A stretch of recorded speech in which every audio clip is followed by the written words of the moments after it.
And welcome back, everyone. Welcome back to another week, another edition of the WardiTV Monday, number 28, your weekly dose of open StarCraft. I'm of course host Live VIP. With me, I'm joined by these amazing players, by the people in chat, and by my plushies as well. Welcome, one and all. Whew, it has been an intense weekend of StarCraft. So much going on. We are here though to start a fresh new week here on Monday evening even.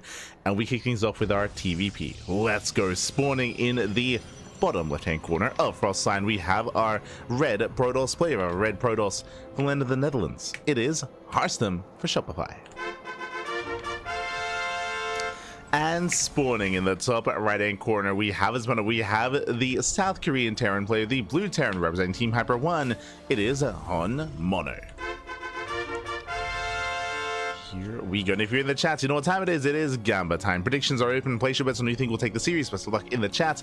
Coming into this, I do apologize. Typically, we try to spread out at the start of the broadcast. When I say we, I mean the casters. I did see the bracket, and I did need to jump on this series for a good reason. We'll get into it. Unfortunately, it looks like Wardy thought the same thing, so we both ended up in the same match. I will do my best to try to find another series after this and try to stumble my way into one of the other portions of the bracket instead.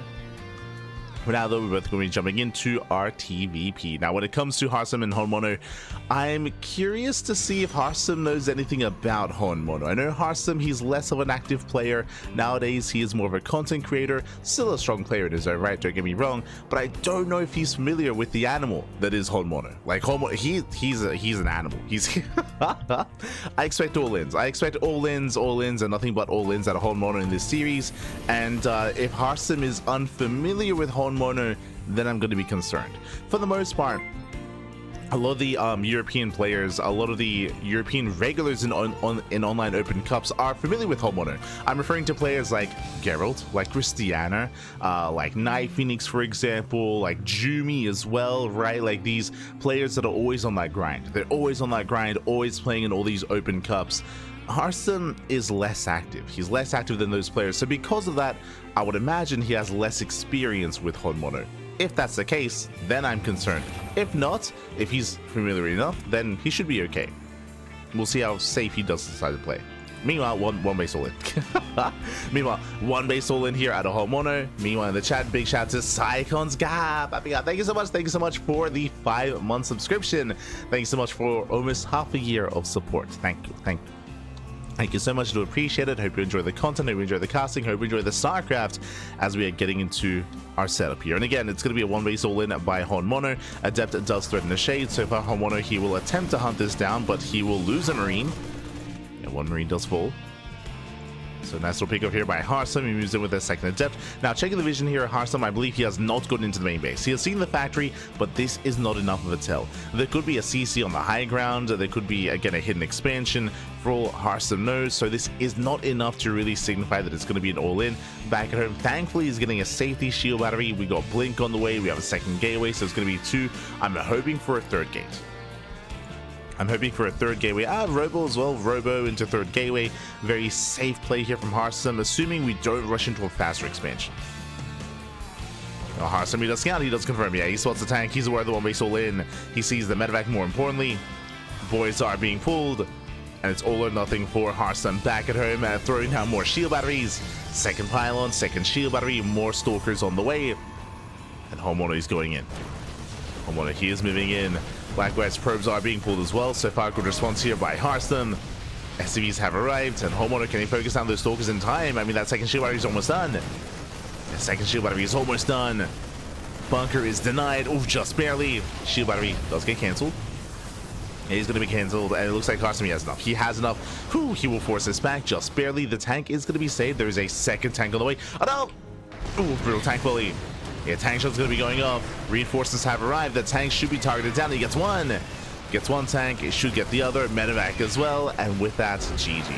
Whew. GG. Well played, Harstem. He shuts down the tank. He shuts down the medevac. And Harstem does hold. Oh my god.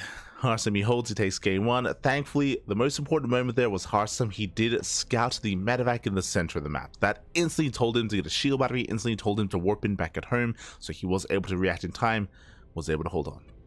GG. GG, well played. And that leads us into game number 2. Now, from the side of herO, 1 base all-ins are not all that he does. He does proxy, he does a lot of 2 base all-ins. Personally, I would say that his 2 base all-ins are the most terrifying. We have seen herO defeat MaxPax with these 2 base all-ins. We've seen him defeat herO. Like herO, there isn't a Protoss player out there that he hasn't beaten. So we'll see what build he goes for this time. That's what I'm most curious by here, is the build of choice. Last game, 1-1-1, 1 base all in. Game 2, what's it going to be? Let's go. Let us go. After this series, we'll be going over the bracket, and we'll try to find another match and try to figure out where we're headed. As I mentioned before, ideally we do want to try to, the English casters I mean, do want to try to spread out and split off, especially early on, because eventually we're going to be casting all the same matches anyway later on in the broadcast. But I'll try to make sure that I can maybe find another match. Do my best. Spawning in the bottom left-hand corner of Amygdala, we have our red Protoss player, our red Protoss representing Shopify, leading the series 1-0. It is Harstem.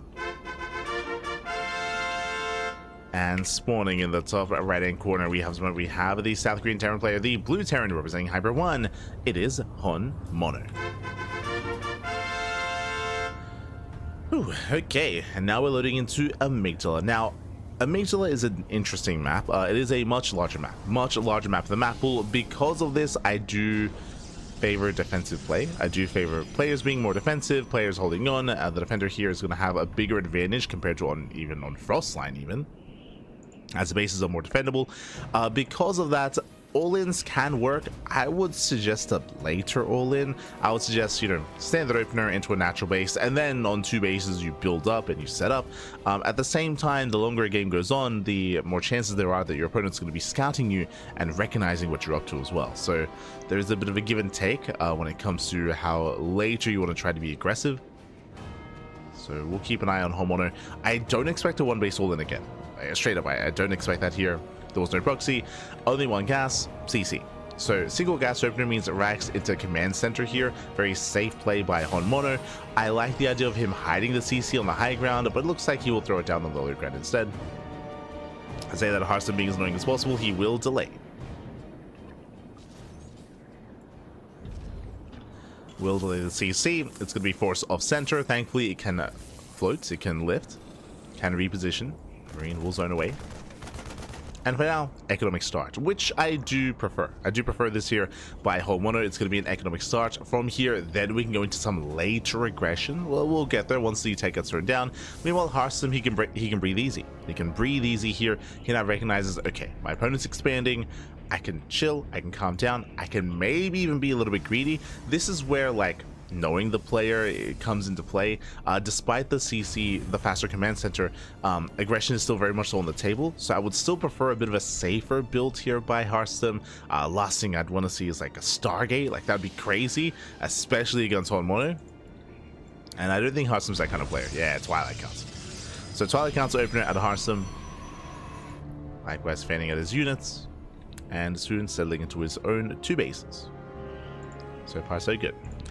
Meanwhile, no surprise here, herO, factory, 2nd racks. I expect a 3rd racks. I expect a 3rd racks at this one. Yep, there we go. 3rd racks has been thrown down. This build screams 2 base all in. Basically, what's happening here is that the starport is heavily delayed. Heavily delayed starport in favor of stim, combat shields, bio upgrades, bio production, and likewise, I was going to say early tank production as well. That is going to be an add-on swap into the factory. This is going to, I want to say, even weaken the 2 base push, but it is going to at least give herO some map control and some scouting information as well. Hallucination does dive in. Hallucination doesn't see anything behind the racks, so limited vision. Hallucination does at least confirm the reactor on the factory, which makes it look normal. And I like this. We have, there we go. We have the initial double Hellion and then add-on switch. Then add-on switch into tank production, into bio, into stim, into combat shields, into everything else. The initial Hellions here, I mean, again, they're for map control, and we're gaining it. At least attempting to. Getting 1, getting the 2nd adept. Back at home, what do we have? We have, once again, a very safe opener. We have how many gates? We have 2 gateways here at the natural. We have 1 gateway in the main, so 3 gate blink, safety robo before expansion. So safe play here by Harstem. Second pylon as well, just to be secure. No safety shield battery. I mean, not necessary here in this kind of game state before going for a 3rd expansion. So far, so good. So far, I'm liking the safe play here by our Protoss. Likewise, herO is getting into his setup. Now, from here, he can either go into a starport and wait for his Medivacs and then go for the all-in and pull the boys, or he can just pull the boys. He can just send it here with Biotank and pull the boys and hit his timing with Stim. So we'll see if he does go for that starport.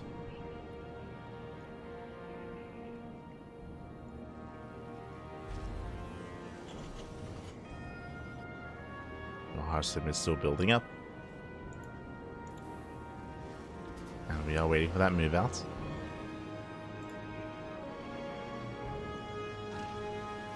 Yeah, it looks like we are moving.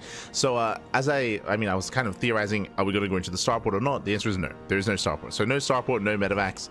This tells me that the stims here for herO are going to be very limited. So very limited stims. He has to be very careful with the how and when he does stim.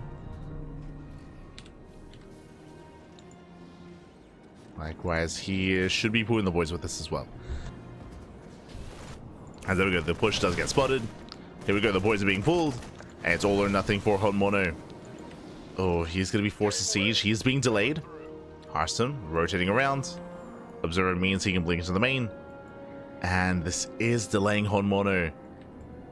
Yeah, Harstem going for the main base. Oh, running into the tanks. There we go, blinks into the main.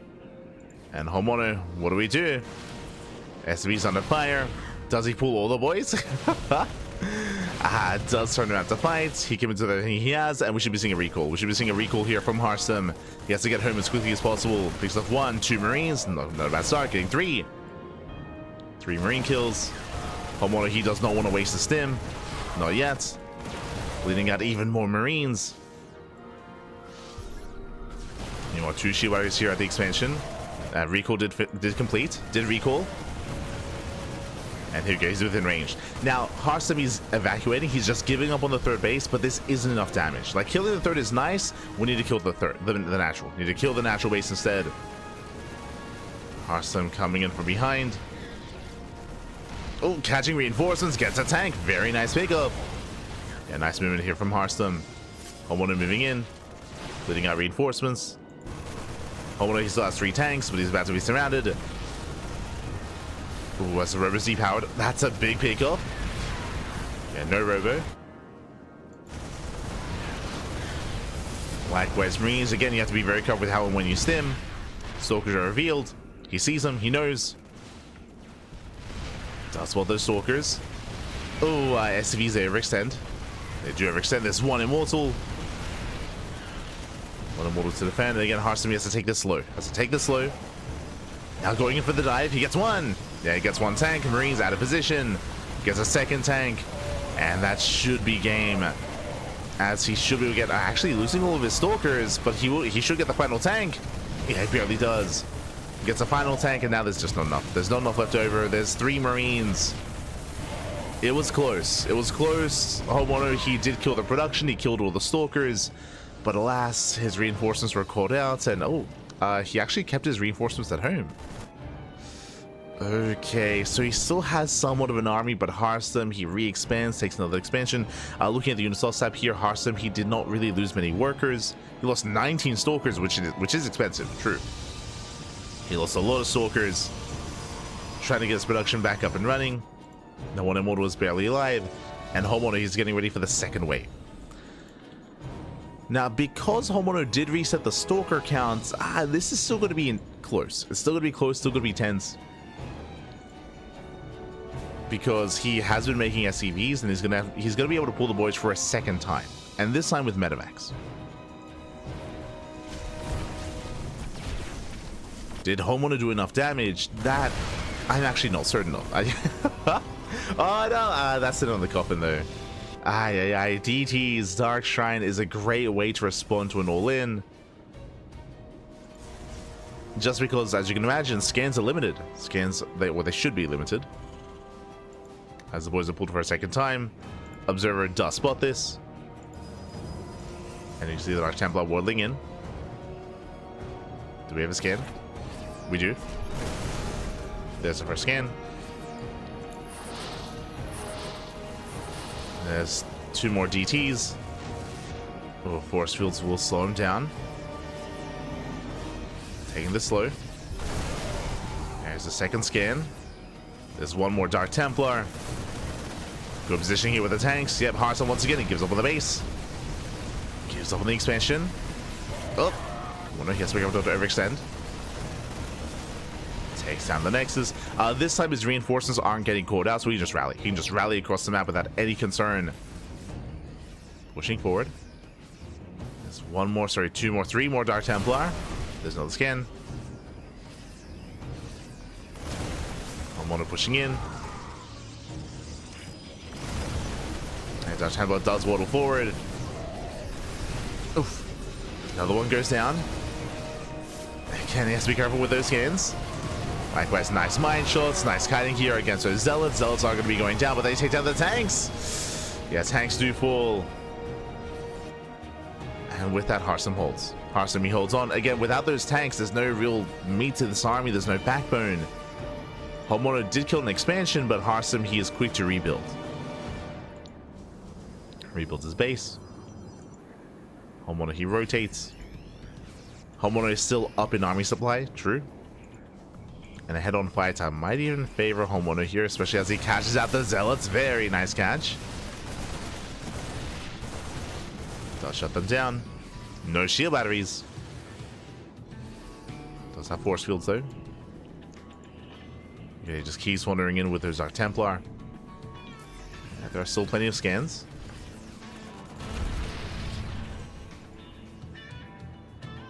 There's a tower, there's a bunker back at home. DTs, they shouldn't get much done. herO, he rotates once again. This time Zealots, they do hit towards the south. They get spotted. Your base, you know. herO, he does spot this. Doesn't have much at home to defend. herO, he gets spotted.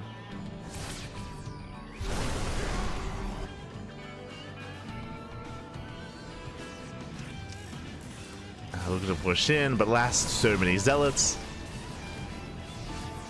Again, these DTs are so annoying. They're so annoying to deal with. Oh, nice mine connection. Mine shot on the sentry. Harstem still trying to catch reinforcements. He will be able to. Very nice catch. Takes down the Marines. And doesn't get the ghosts. You know, herO getting a third.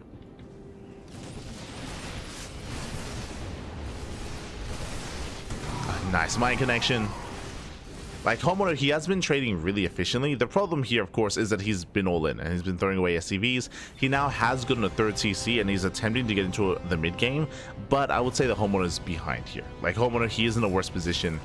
He has a lot of recovering to do, and Harstem should be able to tech up. Checking his tech here, no splash damage yet. Right now, the kind of army that Harstem has is pretty reliant on herO being the aggressor. He's hoping that herO pushes into him. That's where Charge or Archon can really thrive.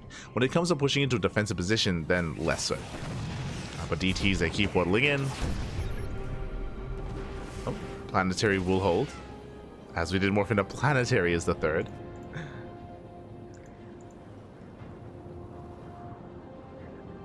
When he rotates towards the south side, runs into the army. There goes! Oh no! Oh, he gets 1! Yeah, 1 ghost goes down. Lands an EMP. That was an expensive loss here for herO. Scan does catch a Dark Templar. Does catch him. Like those mine shots. Oh! Ooh, brutal connections. Mine shots, they pop up. Once again, like Harstem, he wants the Bio Army to push into him, but the Zealots are getting low.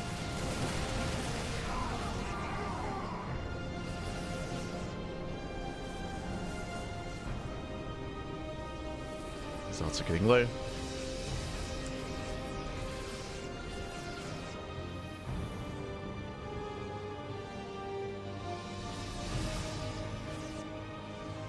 Workers are building up.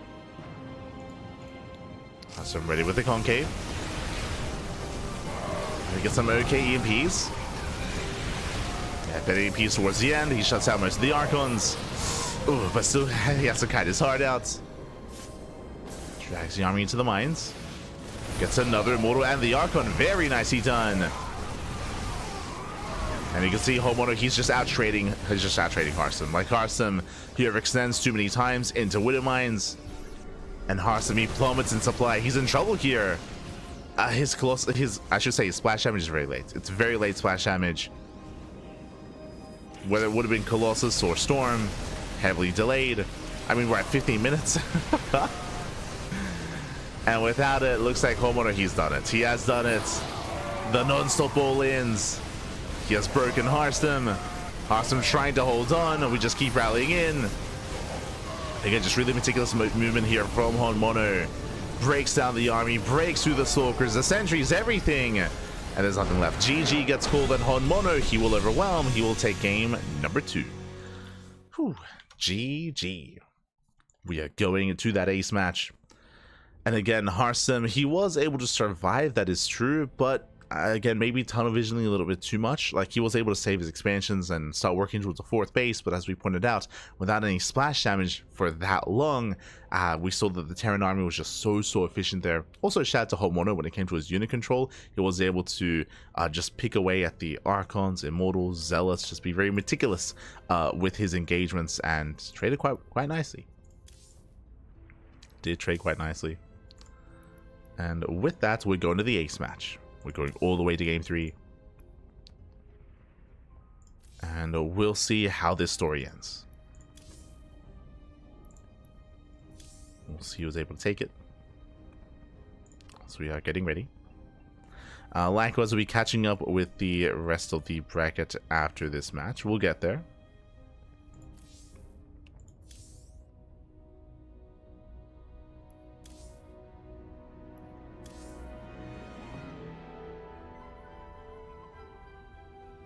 Oh.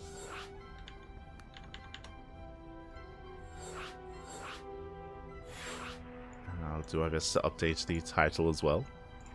For now, it looks like game 3. Oh, Whispers of Gold. Okay, so I was very concerned about what map we were going to be loading into. Whispers of Gold. This is going to be an interesting one. Whispers of Gold is known for being a rush map. This is a rush map. This is known for aggression, known for all-ins. This is where a player like herO can thrive. And now I'm a little bit concerned for Harstem, but we'll see. We'll see what builds we go for. That's what it comes down to at the end of the day.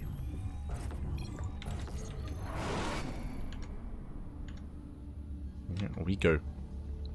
As spawning in the bottom right hand corner of Whispers of Gold, we have our red Protoss player. We have a red Protoss from the land of the Netherlands, representing Shopify. It is Harstem. And spawning in the top left-hand corner, we have the blue Terran player, the blue Terran himself, representing Team Hyper 1 from land of South Korea. It is herO.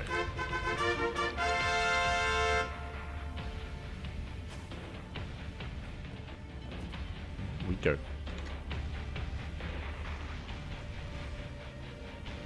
If he mules his dead. Yeah, the previous game with all the DTs, it was very tense, very tense. Like, thankfully, herO, he wasn't muling. Did have plenty of scans available. He was an animal type, the animal. Mono. One of his many nicknames, yes. He will not stop. He doesn't know how. Ay.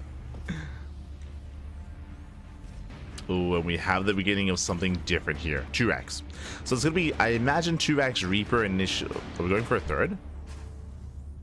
Okay. Let him cook. Are we going 3x Reaper here for herO? Are we going into bio into a stim timing? I'm curious. I mean, regardless, Harstem is coming in for the scout, and I believe the scout is going to be denied. The scout is denied. The Reapers are on the way.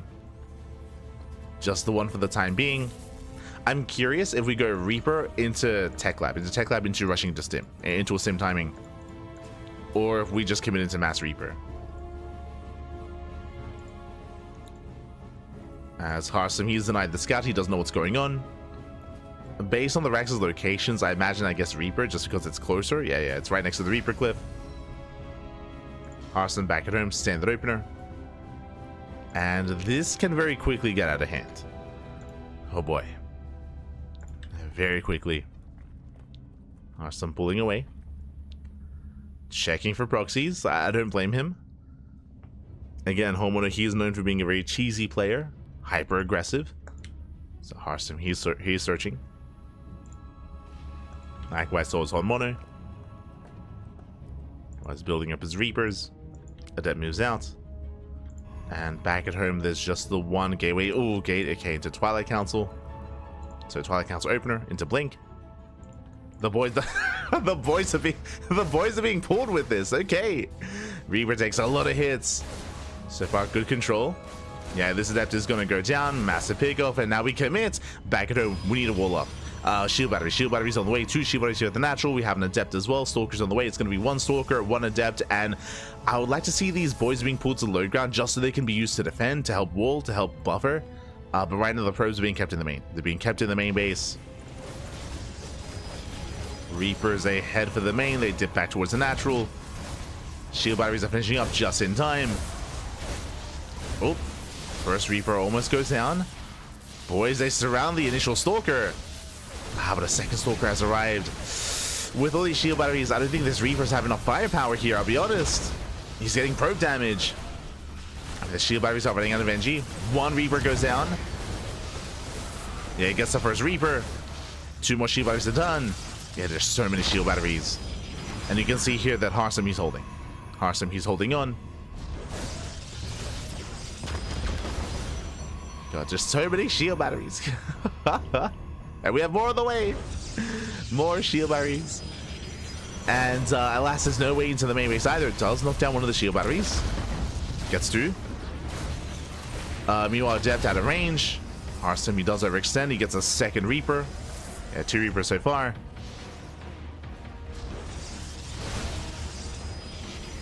And this is not really working here. Again, it's taken too long. More boys are being pulled. Homeowner getting desperate.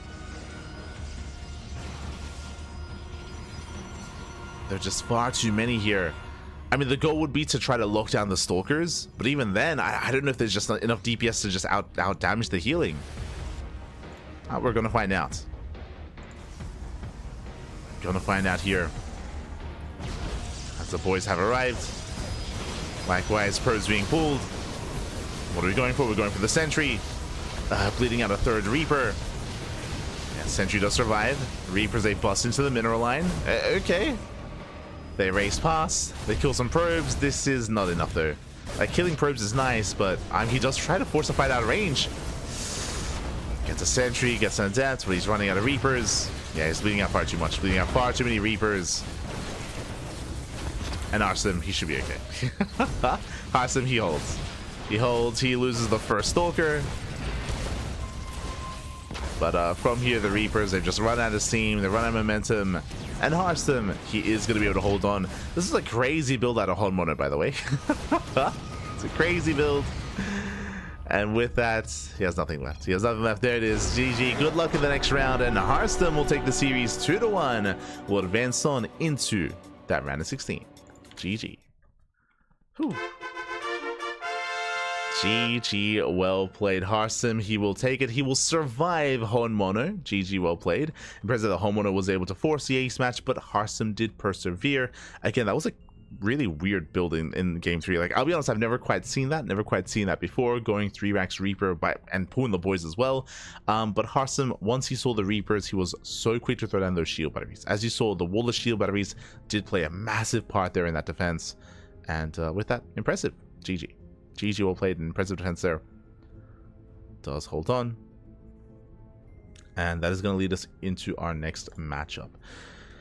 Now, we're in a really awkward spot, I would say. So let's switch our scenes over and catch up on the brackets. We can follow our players, of course, into another series. Let's see if I can move this around. Where are we? Okay, so up next we have Solar versus Harstem. We have Solar versus Harstem. I could jump on that, but I did just mention that Wardy is also covering these matches, and he's most likely going to be following Harstem into Solar. So even though that looks like a really, really juicy matchup, I do want to try to split off and split away. So I'm going to try to find another match for us instead. We have some updates. We have Shin versus Classic. That's currently going on in a best of 3. We have Showtime versus Byeon, herO versus Nice, Cure versus Lambo. Yo, really good matches. Really good matches here. I just have to, yeah, find where to go.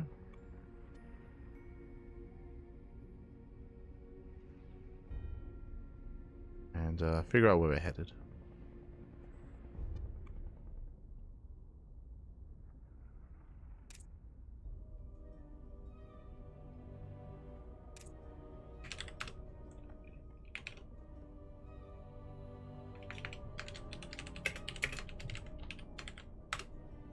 Alright. I do see Cure and Lambo out of game, so I could jump into Cure versus Lambo. That is what I'm currently looking at.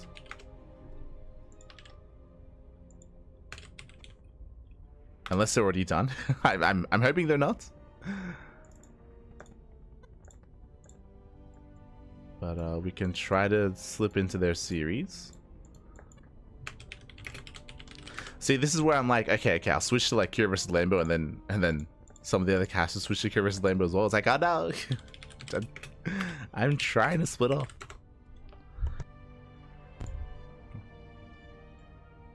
We'll see.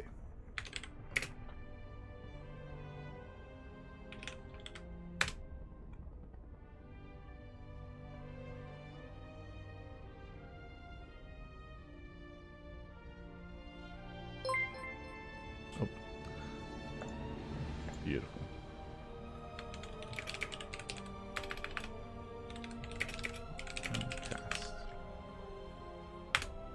Alright, sorry, just mentioning the players. I mean, well, shout out to Chileno. Thank you so much. Thank you so much, Chileno Singaporean, for subscribing, which Prime for 46 months. 46 months, papi. God. Thank you so much. Thank you so much. Do appreciate it. Thank you. As always. Chileno, of course, one of our longest supporters, one of our long-time supporters. Thank you. For all the years of support.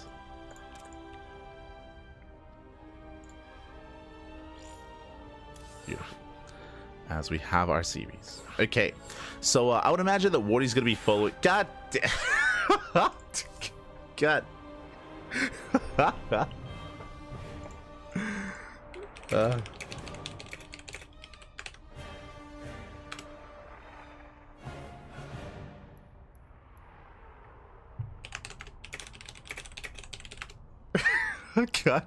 damn it. No.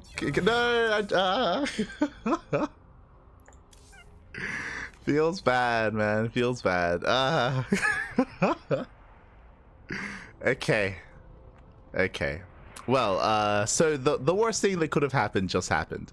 Remember how I just joked like, yo, watch me switch to Lambo Cure and then Wardy switches to Lambo and Cure? That's exactly what happened. So Wardy, he also switched, and he just told me like, oh, sorry, I thought you were gonna stay with Solar Harstem. I was like, I thought you were gonna stay with him. So Wardy has Lambo versus Cure, and because of that, Solar versus Harstem Wardy BN. So there we go. So we don't have anything. God damn it. So Cure versus Lambo just started. Solar versus Harstem just started, and we'll try to find another series then. Showtime versus Byeon is mid-series. MaxPax Geralt in the PvP. I think Clem just started versus Young Yakov. I saw him post earlier. But I guess for now we're going to be going on a break. So for now we're going to be going on a break. We will be jumping in mid-series at some point into another match. Whichever, most likely Solar Harstem. I guess we'll just wait. We'll wait for them to finish game 1, and then we'll jump into Solar versus Harstem. I guess that's the plan. Feels bad, man. Feels bad. So yeah, we're gonna be going on a break, and we'll be jumping in once they finish up game 1. See you soon.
And welcome back, everyone. Welcome back. Ooh, I apologize for the break, and I apologize for the shaky start to the broadcast. Just missing matches left and right, and miscommunication.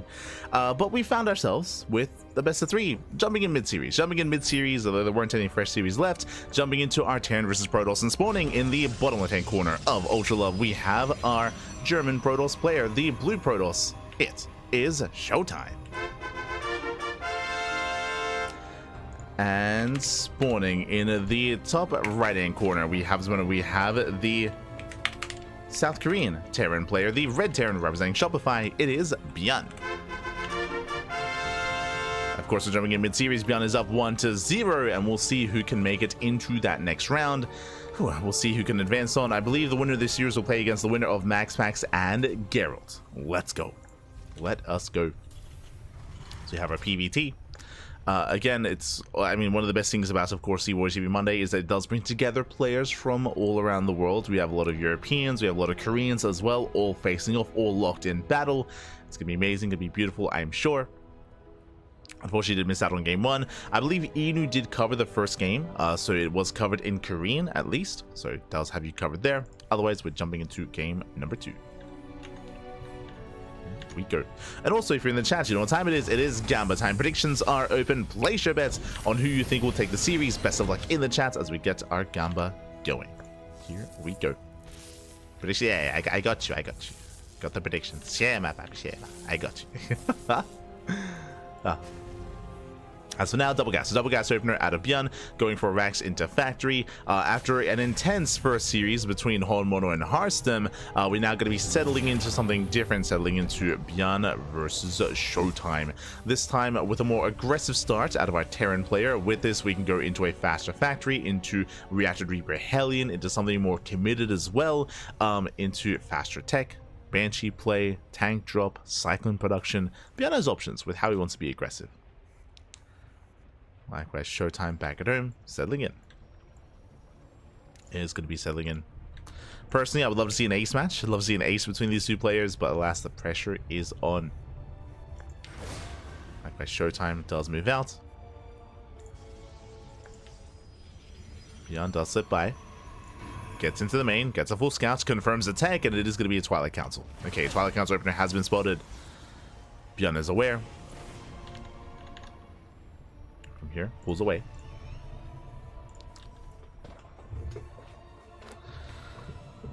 From here, it does pull away.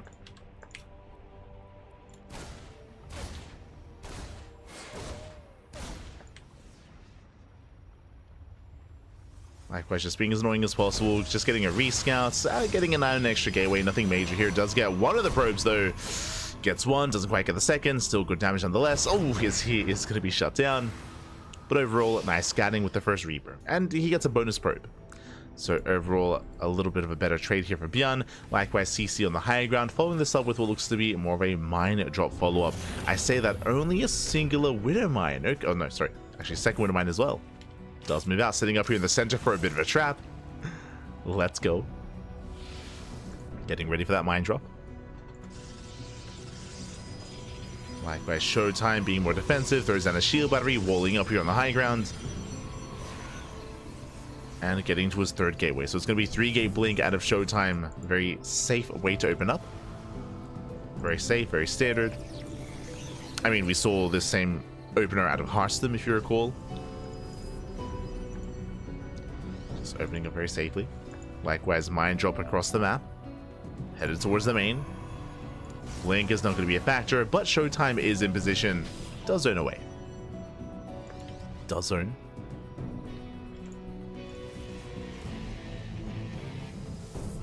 Keeping Bjorn out.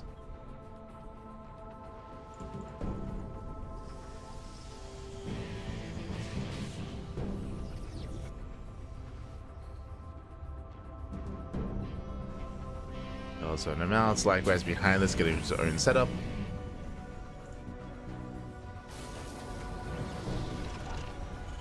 3-1-1. And so far, Bjorn doesn't commit. He doesn't commit yet. So what's important here is that even though this Widowmine drop opener has not done any damage, he's keeping it pinned back to wait for any kind of key moment where Showtime is distracted. So he can always come back in into the main base. Likewise, Raven here towards the third for some auto turret harass. Likewise, main army should be pushing through the center. As Showtime does confirm the production. Does get eyes on all three Maxes. On the tanks, on the stim. On the lack of tech lab on the starport. Ooh, Observer does get sniped. Nice snipe on the Observer. Thankfully, Showtime is still waiting outside to slow down any kind of push, and he's taking now towards Colossus. So we have the Bay on the way for the Colossus. Charge as well. I would say this is a little bit greedy from Showtime. Typically, players, they actually delay their Bay. They go for faster charge into +1, into extra gateways, and then they go for delayed Colossus instead.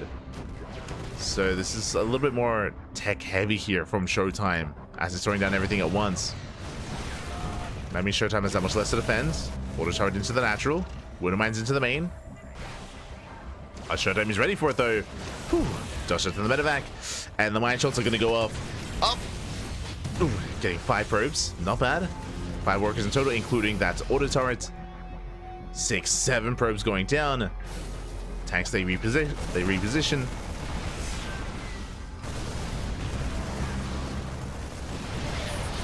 So far, Beyond, he's trading well. Getting a Stalker.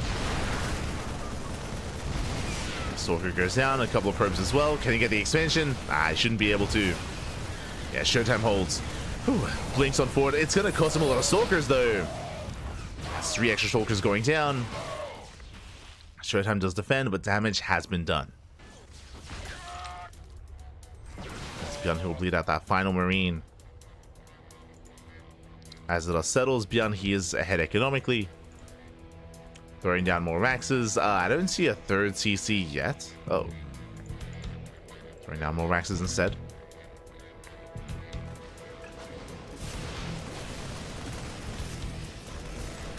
Simming in. Does for in the mineral line. Oh, D-powers extend the lance. Not bad. Bit of friendly fire though. Yeah, friendly fire gets forced, and Beyond has to get the hell out of here. He has to pull away, and he will escape. But what am I looking for? I'm still looking for a third CC. There it is. Now it's on the way, but it's a late command center here for Beyond. This does put a lot of pressure on Beyond to get more damage done. Yes, to get more worker kills. Pick up some key units. To make all this worth it. Otherwise Showtime is going to snowball out of control. Showtime is going to get out of hand. As Showtime is building up his Colossus. Stabilizing.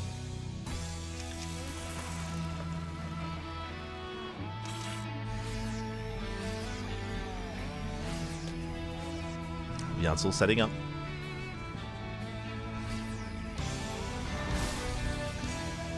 Yeah, still setting up, trying to break Showtime.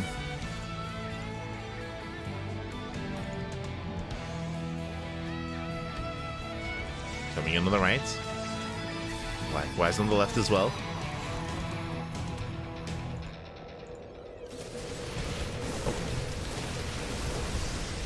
Focus in. Does distract. While Showtime's distracted, bam, we do hit the third base. And the expansion's still low. Still very low. Yeah, GG gets called. Showtime, he gets pulled apart. And Beyond, he will take the series 2-0, taking down Showtime. Whew. GG. GG, well played. Impressive play there by Beyond, but very aggressive and very, I would say just really risky play. They're very committed. That's maybe a better word. Very committed play there by Beyond. Again, if he wasn't able to get that damage, if he wasn't able to get into the mineral lines and bring down the expansions, then we would have seen a very different kind of game state. But last Showtime was torn apart left and right. GG. GG, well played. Beyond does claim it. And Beyond does advance on into the next round. And the question becomes, who's he up against? Who is he up against? We'll still have this second round underway. And I guess because of that we have some downtime. Scrolling down, herO takes down Nice 2-0. herO waiting for the winner of Cure and Lambo. Bjorn, of course, does advance on, facing off against the winner of MaxPax and Geralt in another PvT as we are nearing those quarterfinals. Scrolling up, Solar versus Harstem, still mid-series. Likewise, Ryung still waiting for the winner of Skillus and Dash. Dash takes down Gilliman 2-1. Shin versus Classic still ongoing, and Yang Jakob still waiting for his opponent as well. Okay, so it looks like the lower half of the bracket is progressing a little bit faster, which means we want to be here. Like, we want to be here in the lower half to be able to catch that lower semifinals once it is ready for us. So most likely we're going to be focusing here on Bjorn versus MaxPax and Geralt. Meanwhile, remember, Wardy has Cure versus Lambo into herO. So we both have our own kind of portions of the brackets leading into those semis and then into the upper semis thereafter. So we're going to be focusing on the lower half of the bracket for the time being. That is where our attention lies.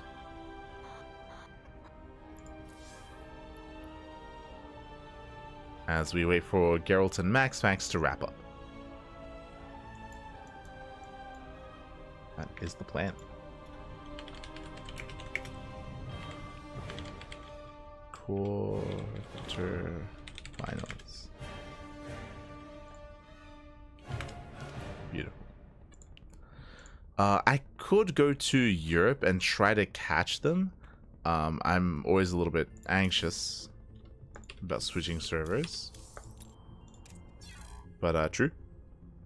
Actually, let's head on over.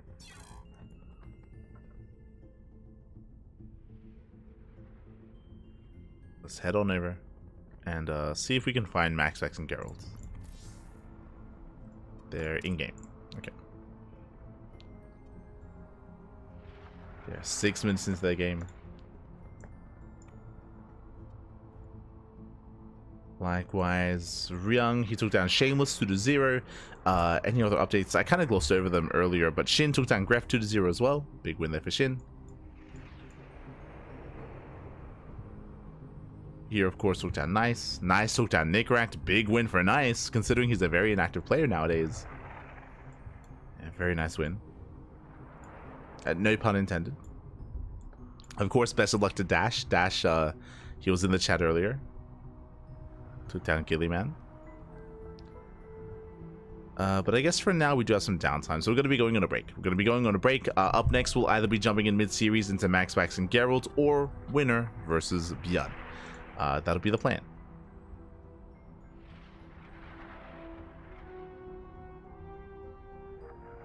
Why is Bjorn in like every online tournament all of a sudden? He's always been active in online tournaments. Something changed. No, yeah, I would say Bjorn, he's always been the most active Terran player amongst the Korean Terrans, more so than Cure, more so than Ryung when it comes to online tournaments. Bjorn, he did take a little bit of February off, but Bjorn has always been very active, like December, January, March, for sure. If maybe you were just watching StarCraft in February, then you might have seen a little bit less of Bjorn in February. But if you remember, that's when Bjorn, he was going hiking. That's when he was going hiking and climbing mountains with Creator, for example. Spending time outside of the game. That was like mainly like February is when that was happening. But Bjorn, he's one of the degens. It's Bjorn, Solar, and herO that quite periodically what they do is that they play in this tournament, they pull an all-nighter, and they play in the European tournament, and then they keep pulling an all-nighter, and then they play in the NA tournament. So they play in all three. So most likely you're gonna see like Bjorn in all three events. Same with herO, same with Solar. Sometimes Bunny as well, and sometimes Cure, sometimes. But they're the degens. They don't sleep. Playing everything.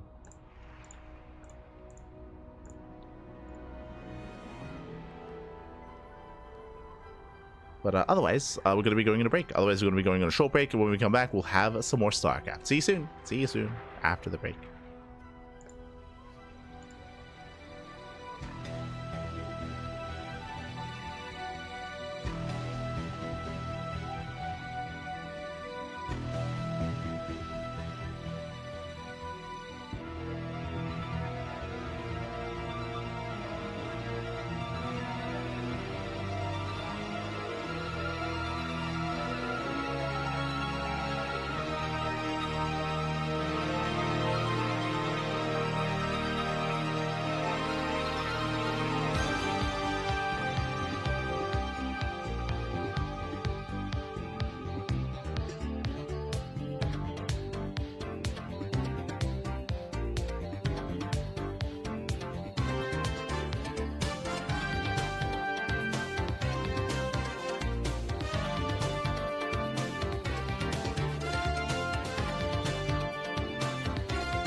And welcome back, everyone. Welcome back. I hope you enjoyed that lovely brutal OC as we have returned and we have jumped into our next series of the broadcast here. We're here in the round of 16. Winner of this series goes on to the quarterfinals to face off against Björn, and we have found ourselves mid-series in the ace match. Spawning in the top left-hand corner of Persephone, we have the Danish Protoss player, the blue Protoss representing Sidestorm Gaming. It is MaxPax.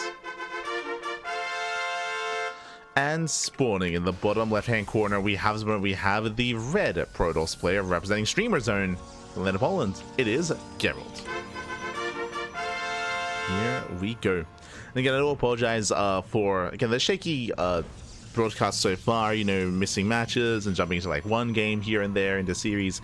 That continues here, I suppose, but after this we should be good. Like after this should lead into Björn's match, this should lead into the semifinals, into the upper semis, lower semis, into the grand finals as well. Like it should be like a more clean broadcast from here, and I'm ready. I'm excited. Now, we missed out on game 1 and game 2, but regardless, we have found ourselves in the ace match, and we have seen Geralt take down MaxPax in the past. It is a rare sight.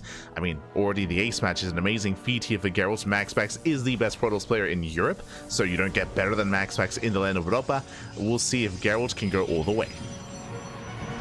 We shall see. For now, two-gate opener out of Geralt. Meanwhile, MaxPax across the map going for the gate, Cyber into expansion, and welcome one and all to Persephone. Persephone is, of course, one of the new TLMC maps. It did come second place in TLMC 20, and we do have some unique features here.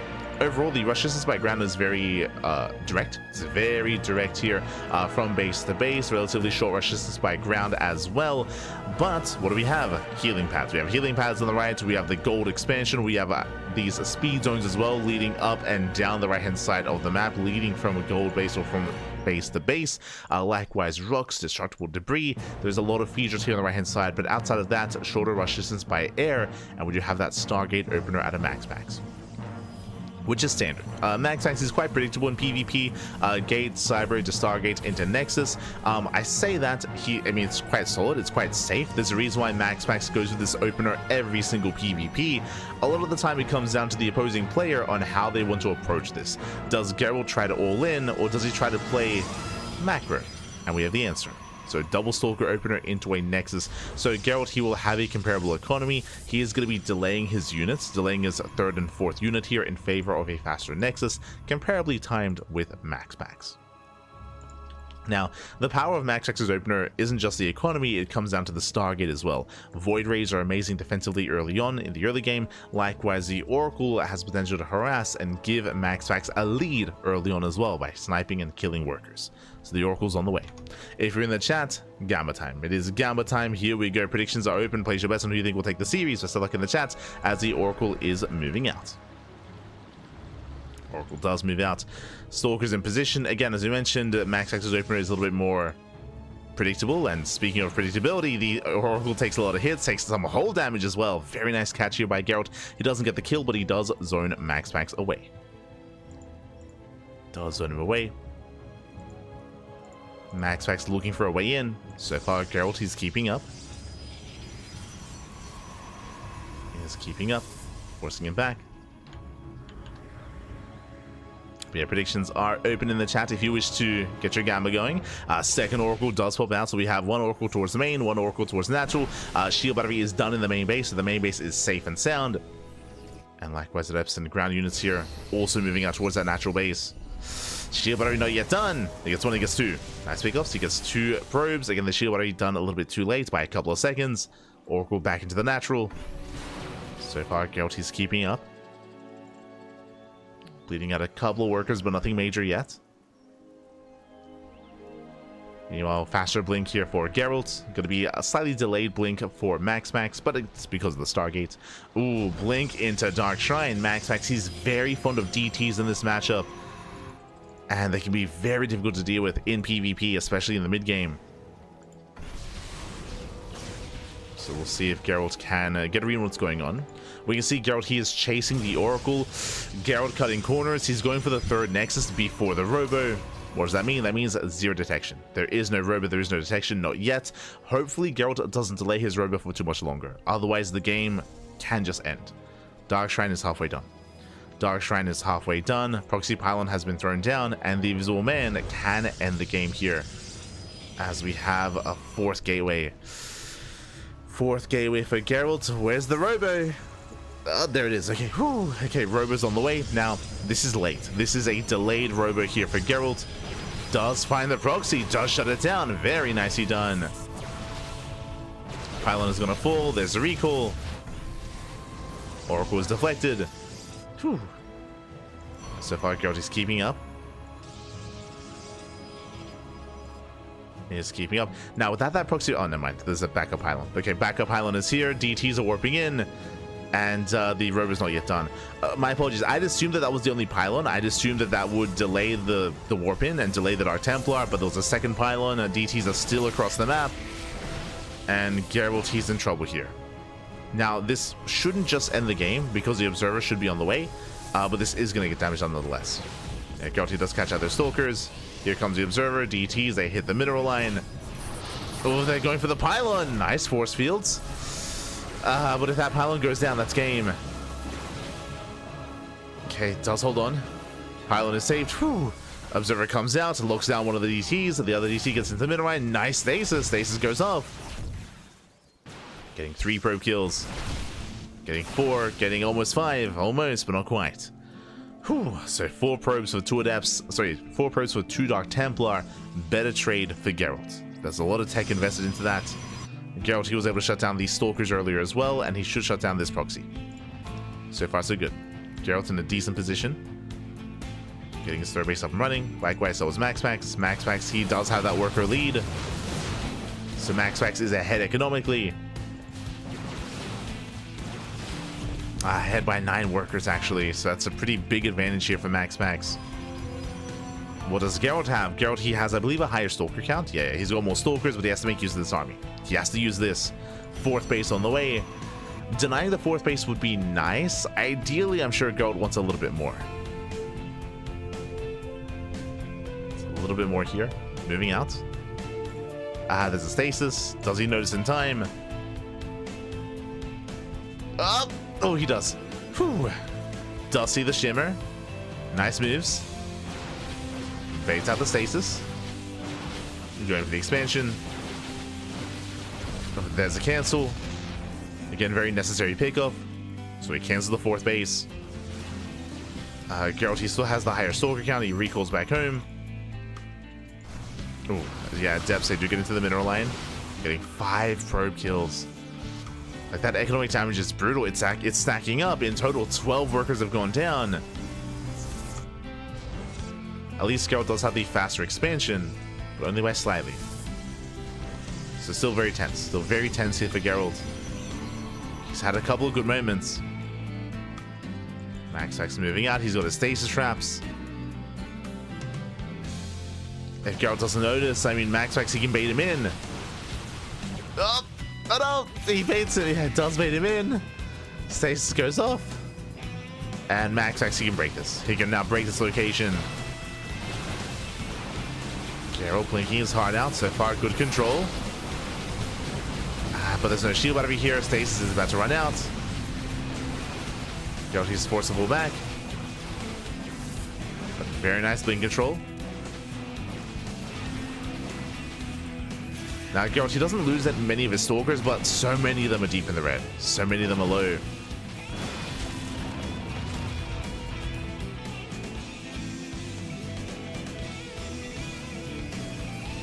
As Geralt is still trying to keep up. Another stasis. Geralt, he moves out. Dark Templar on the way on the right-hand side. But there are cannons. Oof, stasis goes off once again, catching a handful of Stalkers. DTs at the mineral line. Cannons in position. And Dark Templar not doing enough damage. Zealots have arrived. They do a great job tanking. Yeah, they tank those shots. The last DTs, they get cleaned up. Geralt, he gets forced back. We'll at least deny the 5th base, but the 5th doesn't matter as much. Like, MaxPax still has a better economy. Ooh, that was a kill. Okay. That was a kill, not a cancel, so not bad. Geralt. 400 mils down the drain. Does kill the expansion. Geralt, he's keeping up back at home. He's holding on. As it does pull away. MaxPax going for his own split push. You have Zelt on the right hand side.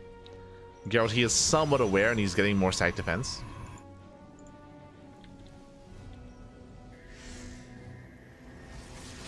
Just be so worried here about that stasis trap.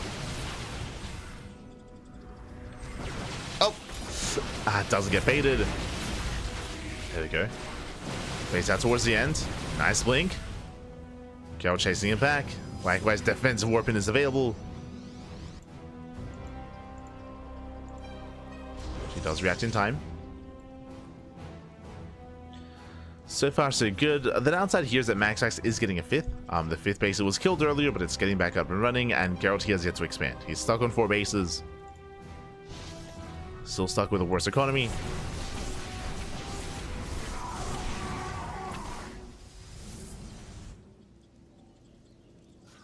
Ooh, as Geralt, he overreacts. Out of position. Completely out of position. He overreacted here to the Zealot run by, and that might just cost him. That might just cost him here. 10 probe kills. 10 workers go down. Then he overreacted to the left. Gets pulled apart on the right. Yeah, Geralt just getting caught out of position here. He does hold, but this is all incremental damage. It's just getting damage over time.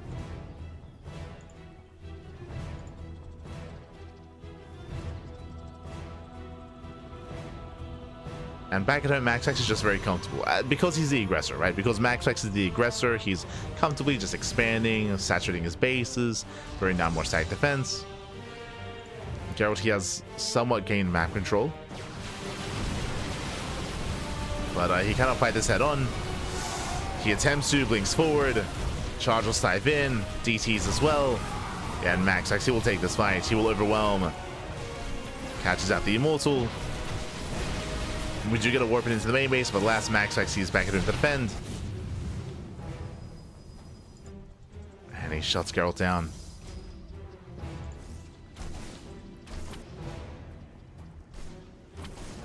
I'll shut him down. Do you have a would-be 5th base on the way? MaxPax, he does strike the 4th. Doesn't quite get the cannon. But at this point, MaxPax, he has 26 Stalkers to the 16 here of Geralt. You can just keep going. Oh, no. We have DT harass coming in. No detection, no observer.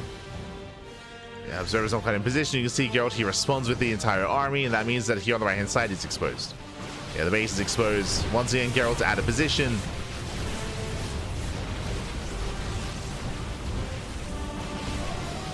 MaxPax able to engage. Likewise, does reinforce with more Zealots. And MaxPax, he overwhelms. He overwhelms his position. He's just going for the 4th base. Going for the Nexus. And Geralt, he can't hold on. Not anymore. Not like this. Not like this. Again, he played well. He had some really strong wins, especially in the early to mid game. But unfortunately, just had a really hard time keeping up with the aggression of MaxPax. Like, once MaxPax gained map control, you can see here, like, especially with all the stasis traps, can just be so oppressive. But that is a big part of the kind of new form of PvP, the new meta even, with the latest patch. And it's something that we've seen a lot of here. What I'm getting at is the stasis support. It's a big part of MaxPax's mid-game now because of the Stargate opener. Again.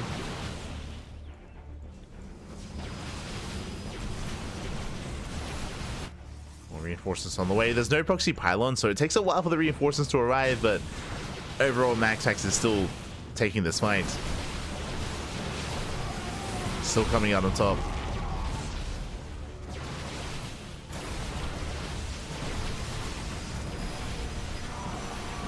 And moving in, gets a revelation off. Observer gets spotted. Up. Yeah, gets the observer. Now we can start warping in DTs. Geralt trying to make a stand. He did lose his 5th base throughout all of this, so stuck on 4 bases. MaxPax getting a 6th expansion. I mean, shout out to Geralt, he's holding on. But over time, his army's just getting smaller. He's just taking too many losses here. Bleeding out too much.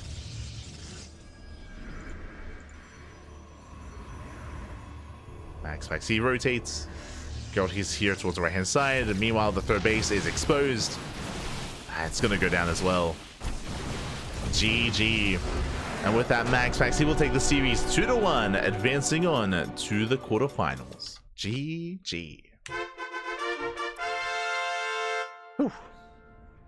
Does advance on to the quarterfinals, and we'll see how MaxPax can compare to Bjorn, as Bjorn is patiently waiting for him. Shout out to Geralt, of course, as Geralt did force MaxPax to the ace match, and honestly, Geralt had a really strong start to the game. I love the positioning against the Oracles. I love the defense against the Oracles. Likewise, being able to keep up with the DT harass as well. Like, Geralt, he was playing very, very well, but unfortunately, towards the mid game, like we did see MaxPax get some important wins when it came to catching the army, taking better trades with stalkers because of the stasis traps. I'm still remembering the stasis trap on the left hand side of the 3rd base, where we saw Geralt just bleed out so many stalkers and get so many stalkers low because of the stasis as well. He held, but it came at a really brutal cost, especially in a mirror matchup. Likewise, if you remember, the counter DT play of Geralt didn't really get any damage done. Cannons were already complete, so MaxPax, he could like set and forget his base defense. And with that MaxPax, he held. He did hold. GG. GG, well played. MaxPax does advance on, and we are getting ready here for the quarterfinals. Well, let's go. Exclamation mark B in the chat if you guys wish to have a look at the back yourselves. Oh, hold on. Here we go. From the bottom, we have a herO versus Cure. We have herO takes down Nice 2-0. Cure takes down Lambo 2-1. Nice hit on there by Lambo. Lambo does take a map of Cure. Very impressive. So herO's up against Cure. Meanwhile, we have our series. MaxPax versus Bjorn is coming up next on the channel. So we got you covered there.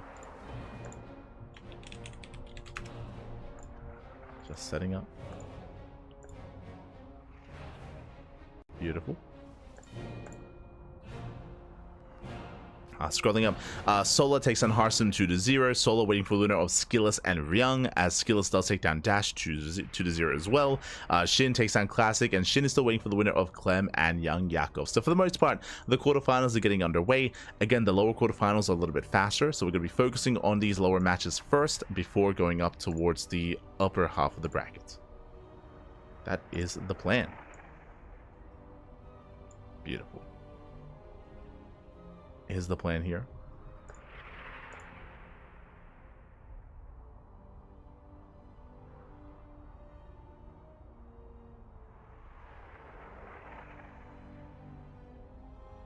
How did Geralt win a game? I'm not too sure. I just know that they had a pretty long game in game 2. So I would imagine, like, Geralt, he isn't really a cheesy player either. So I would imagine he was able to overcome MaxPax in the mid game in that previous in game 2. I would imagine.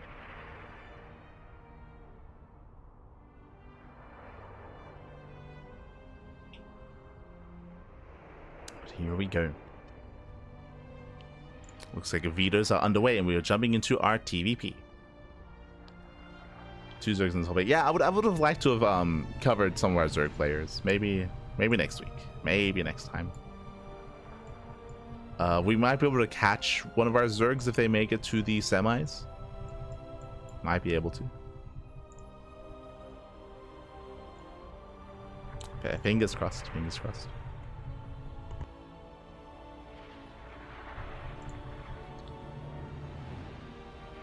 So our players are vetoing.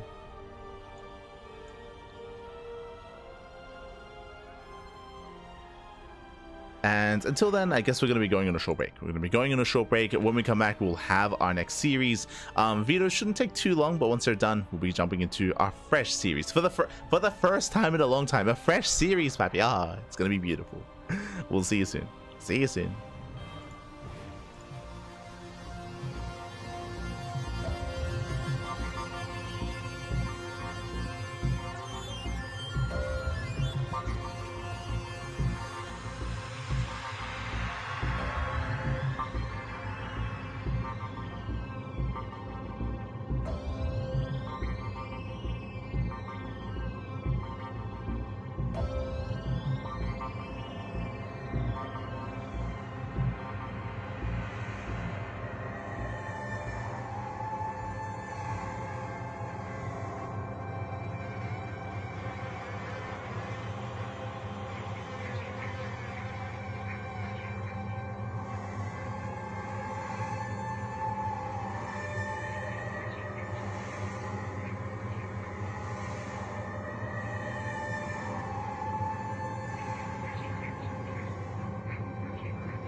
And welcome back, everyone. Welcome back. Whew, hope you enjoyed that lovely brutal OSC as we have returned. We have returned with our quarterfinals match, our first quarterfinals match. Let's go into fresh series. Let's go for the first time in a long time.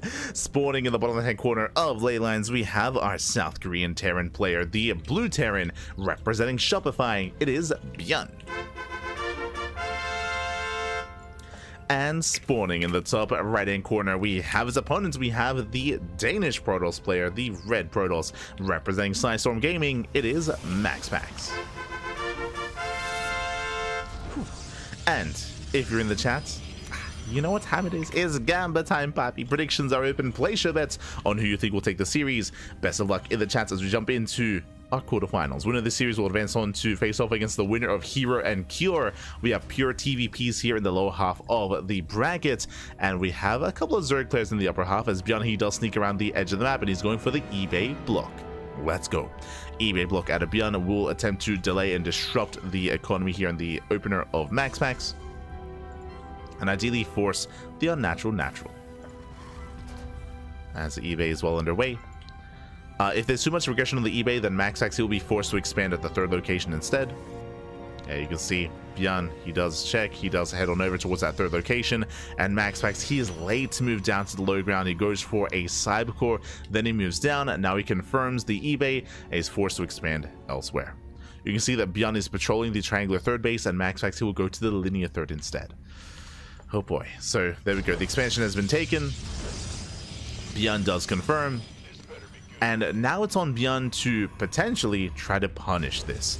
So MaxPax is in a really uncomfortable position. This is very similar to, say, in ZVP, when a Protoss player pylon blocks the natural and forces the unnatural natural as well out of the Prot or out of the Zerg.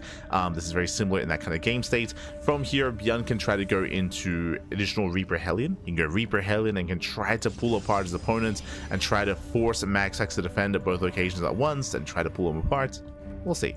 Otherwise, we could just get into a standard game. Just a standard game from here, just build up into the mid game. We shall see. So now we're going to be settling in. It's going to be Rax expand into factory. So still an economic follow-up here out of Björn. A little bit delayed, of course, because he had to afford the eBay. But CC nonetheless. Meanwhile, we have our tech of choice, going to be a Twilight Council opening out of MaxPax. It is not uncommon to open up Stargate in this kind of position instead, to open Stargate to defend, just because it's a little bit easier for Oracles to maneuver between the bases. But we can see MaxPax, he has no fear. He does play Blink instead. Here we go. As MaxPax, he does saturate. Does saturate is natural. We have a Widow Mine Drop setup here from Björn. Getting into his Mine Drop. We'll see if it's only Widow Mines or if he moves out with his Marines as well, as he's going to have a lot of Marines to work with. If it's Marine Mine, the goal is going to be economic damage, to focus on as many probes as possible. Regular Mine Drops are usually just about scouting. Oh, as we have a third gate on the way. Third gateway in the main. We're over here at the natural. Adept is going to be punished. Nice hull damage. Oh. As it looks like the Marine's going to be kept at home, and the Mine Drop moves out, but only the Widow Mines.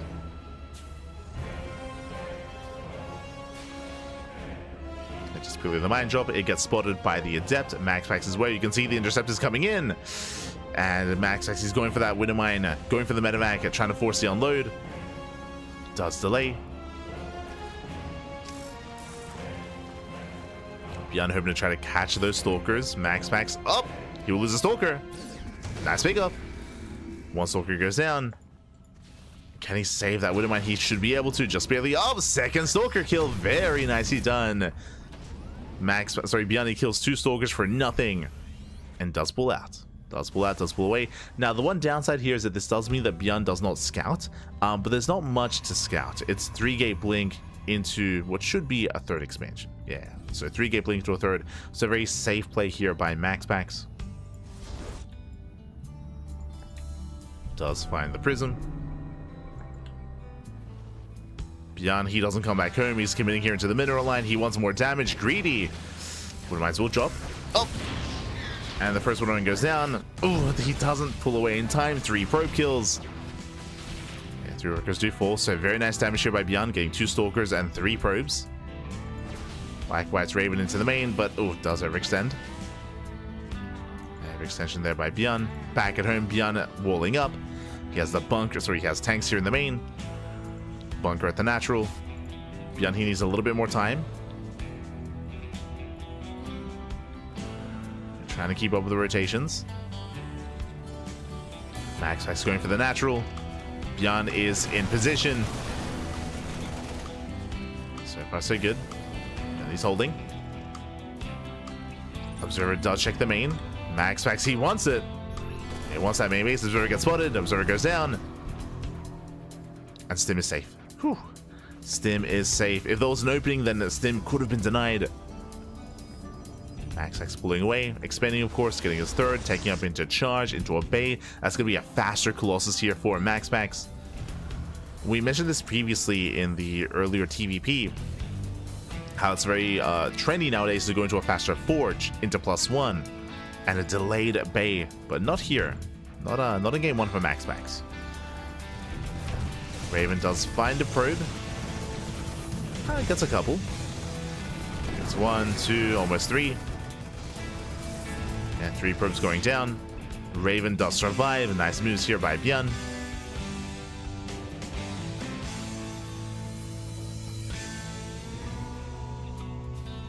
MaxPax looking for a way in.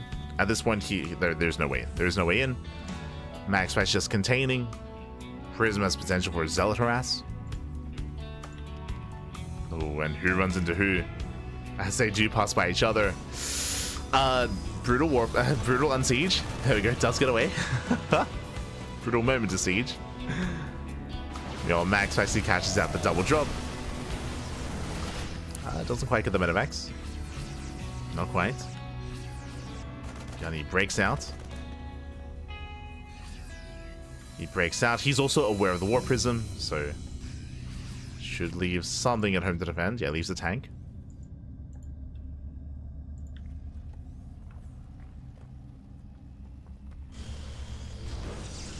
Leaves the tank, getting to Viking production. Back at home, MaxPax on full 3-way saturation. Still working on this Colossus. He's got 2 so far, getting a 3rd.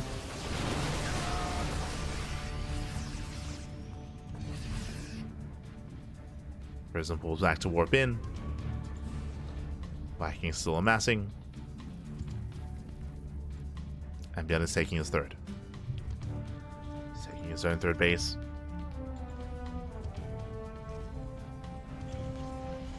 See, the Vikings are on patrol. Looking for the Prism. They do find it. And Prism has to get the hell out of here. So pull away. And as we get into the mid-game here, Bjorn, the goal would be to try to break the 3rd, or even cause a distraction. What do we have? We have the main army at the 3rd base, we have a Zealot Runby ready for the natural, and the War Prism ready for the main. So we have a tri-pronged attack. At the same time, Bjorn does hit the natural of MaxPax. Bjorn, he runs into the Colossus. Oh, brutal, yeah, brutal force fields. MaxPax, he gets 1 Marauder. Likewise, he does pull the trigger with those Zealots. Bunker is still there. And as I'll say, rush into the mineral line. MaxPax moving in. Getting a couple of SCVs. Tanks are a little bit far back. Yeah, you can see the tanks are repositioning just a little bit too further back. Moving forward. Covering the 3rd. But still a 7 SCVs. And that was in the natural as well. Oh. MaxPax has to be careful here. Taking a little hits to the face. Getting 8 workers in total.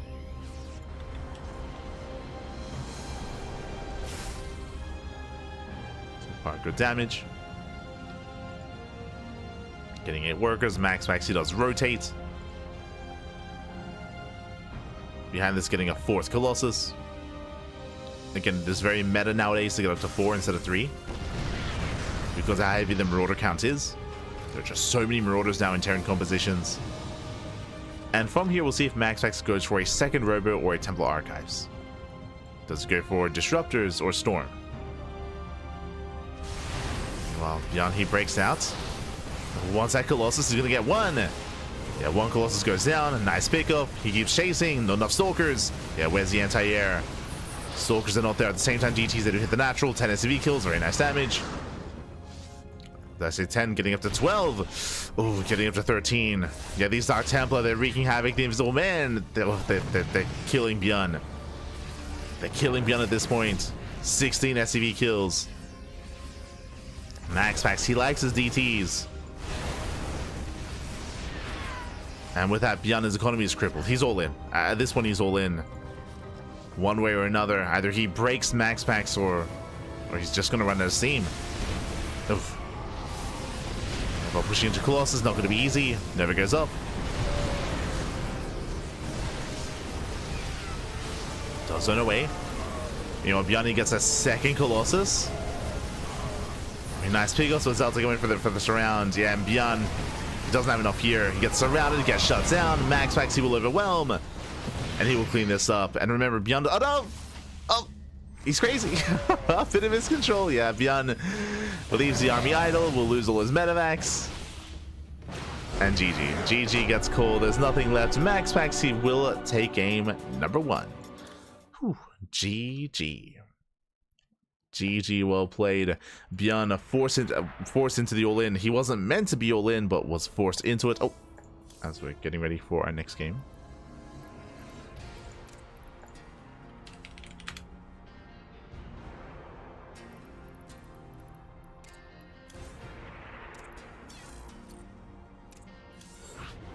We're getting into our next game.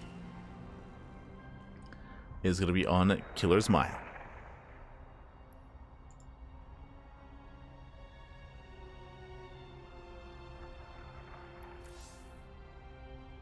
Here we go.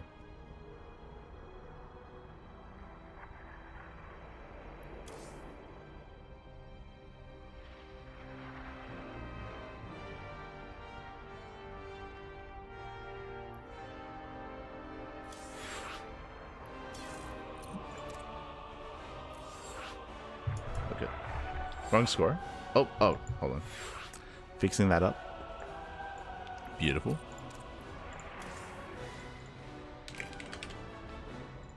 We'll fix that up. As we're getting into game 2. Killer's Mile, of course, is a new TLMC map. Is a new TLMC map as well. Has been very popular amongst a lot of the players, and of course has been added to this tournament map pool. So jumping into that second game. And sorry, just my thought process was cut because I had to make the lobby. But previously in that last game, again, Beyond was playing really well. He was playing really well. He was defending, he was keeping up, he was harassing, but he was torn apart by those Dark Templar. He had no intention of going for an all-in. He was just breaking out and catching the army, but he was forced into the all-in as he lost almost every worker back at home. He lost over 20 SCVs, and with that, it was all or nothing. And alas, he could not break MaxPax, not against all those Colossus, not against the upcoming Disruptors as well. So MaxPax did persevere, and with that, we're getting into game number 2, and spawning in the top right hand corner of Killer's Mile, we have the South Korean Terran player, the Blue Terran, representing Shopify. It is Beyond. And spawning in the bottom left hand corner, we have his opponent. We have the Danish Protoss player, the Red Protoss, representing Psystorm, leading the series 1-0. It is MaxPax. We go. So we're getting into our second game, and we'll see if Beyond can recover. And again, like, I was really impressed with his play overall. Like, I do think that Beyond, he played out game 1 very well. It was just the DT harass, right? It was just that one lapse in judgments, that one lapse in attention when the Dark Templar did wreak havoc, and it did kind of put a timer on the game. It did put a timer on Beyond. For now, double gas opener. This time, no eBay block. There's no engineering bay block here. Just going double gas into a faster factory. From here, we can go Reactor Reaper Hellion, Banshees, early Cyclone, early Tank Drop. Beyond has potential.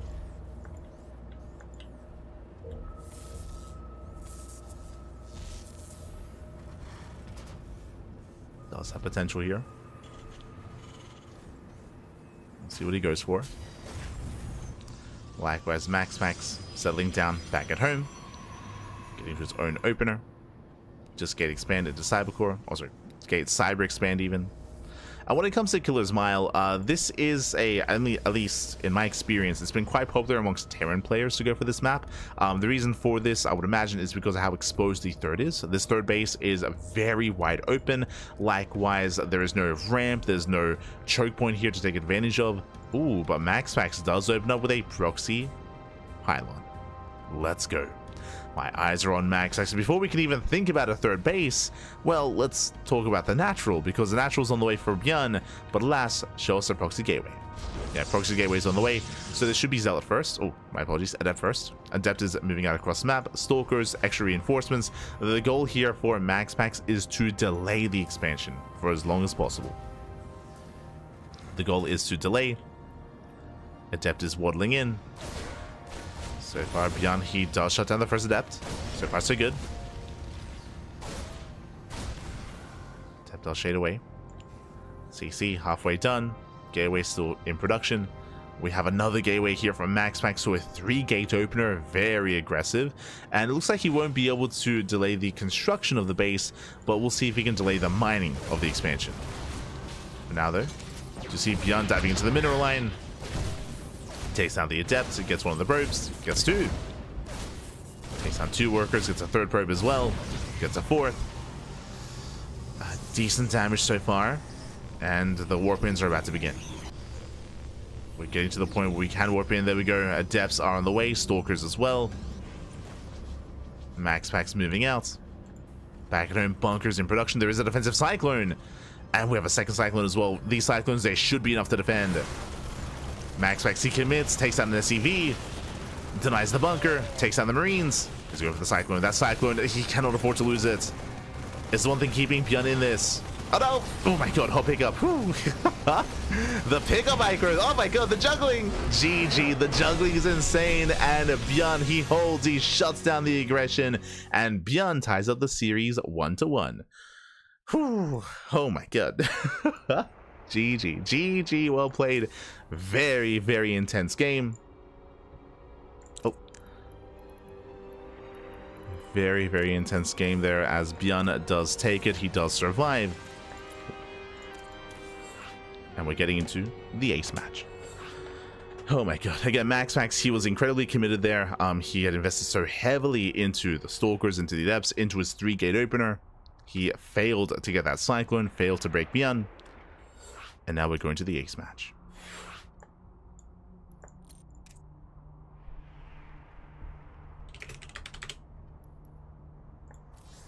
Let's go.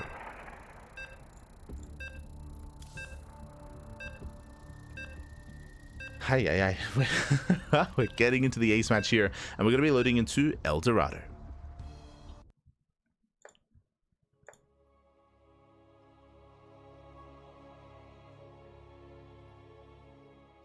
And we'll see how the story ends. Did MaxPax have to GG? Because of how aggressive the build was, as a reminder, it was 3 gates. It was 3-gate before any tech.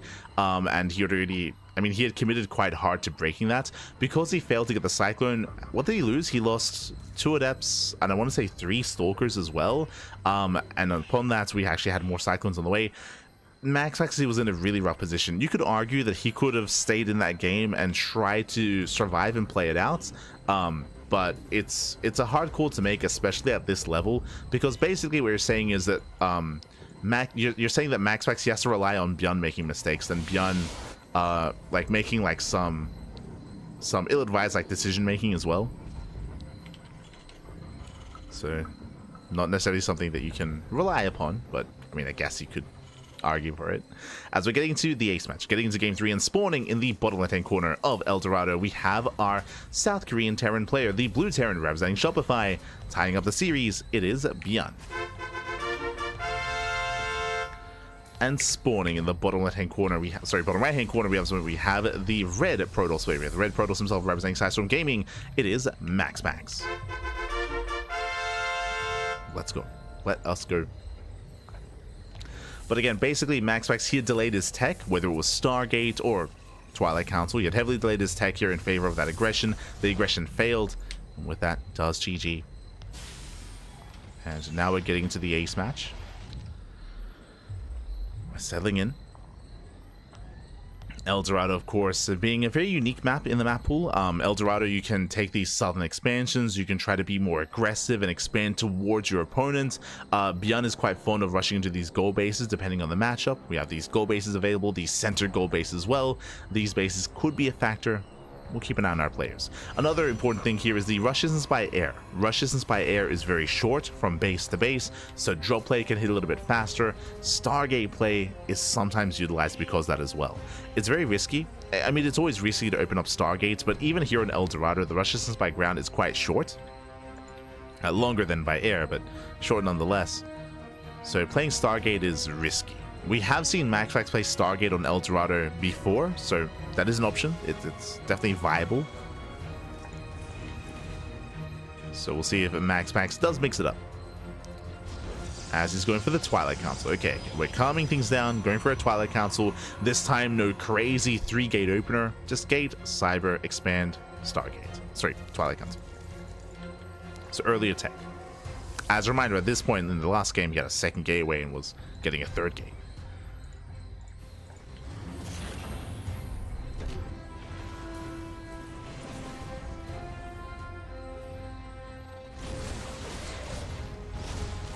Beyond does move out, catching the Adept.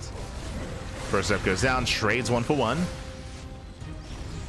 Does end up trading the other Adept. Oh, does get a lot of hits off on the Heli, and the Heli wants away from going down, and it will fall. Alas, some rough losses there for Beyond. I mean, he does hold, does force back the Adept. Behind this, Cyclone production has begun, very similar to the previous game, actually. Cyclones are on the way.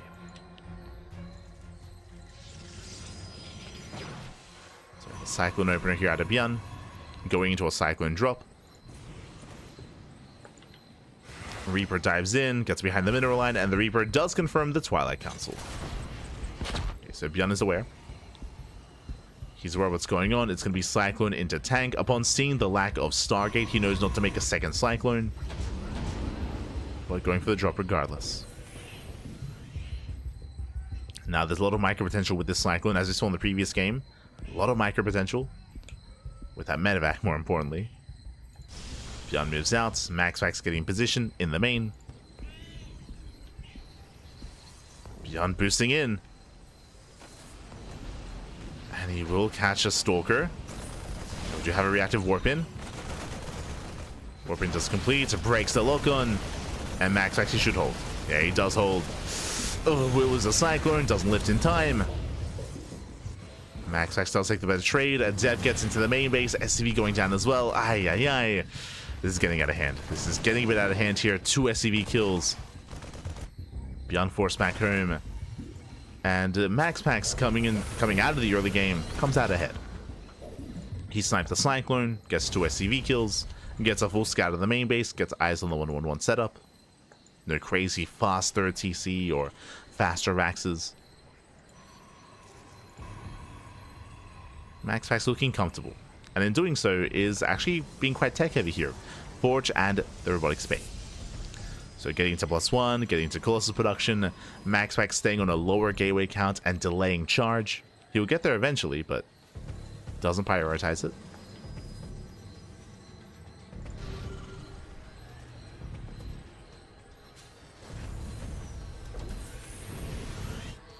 So MaxPax looking quite comfortable. From the side of Beyond, I don't see him. I mean, he technically could turn this into a 2-base all-in, but from here should be expanding. We'll see where he expands. As MaxPax is expanding away from Beyond. Let's see if Beyond does the same. Oh. Beyond moving out. Does avoid the Stalkers.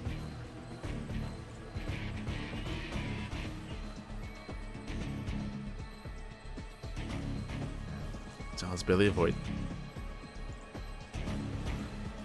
Likewise, the goal here from MaxPax was to contain and didn't quite pull that off.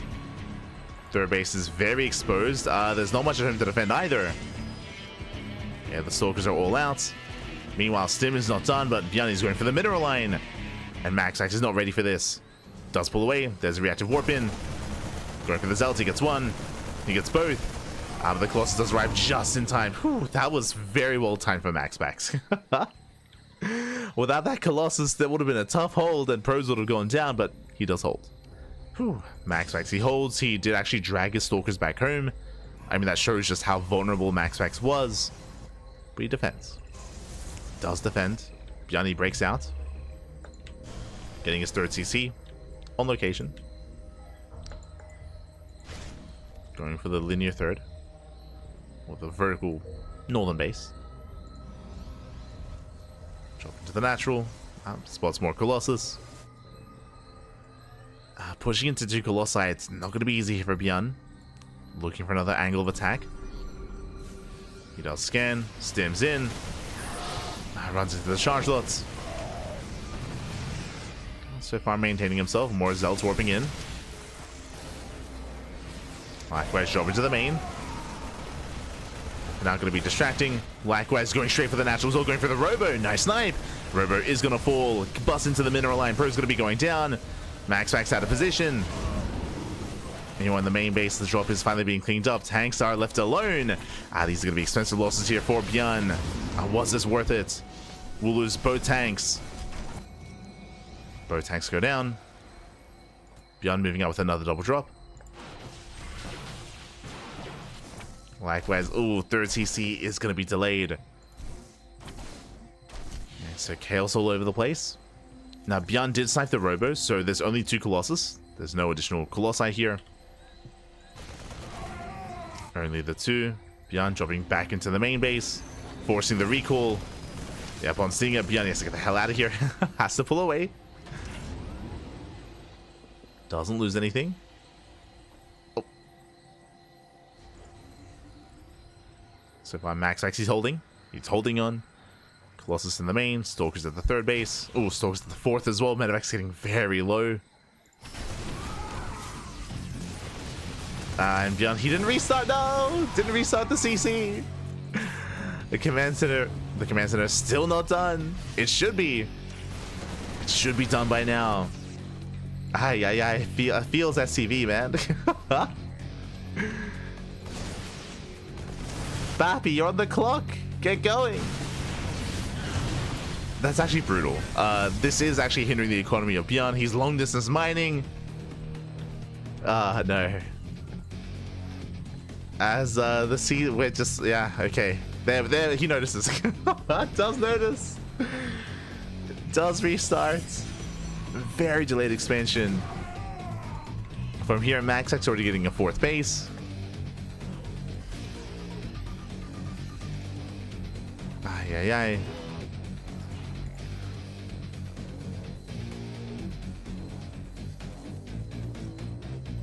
He's getting his fourth. He's rebuilt his Robo.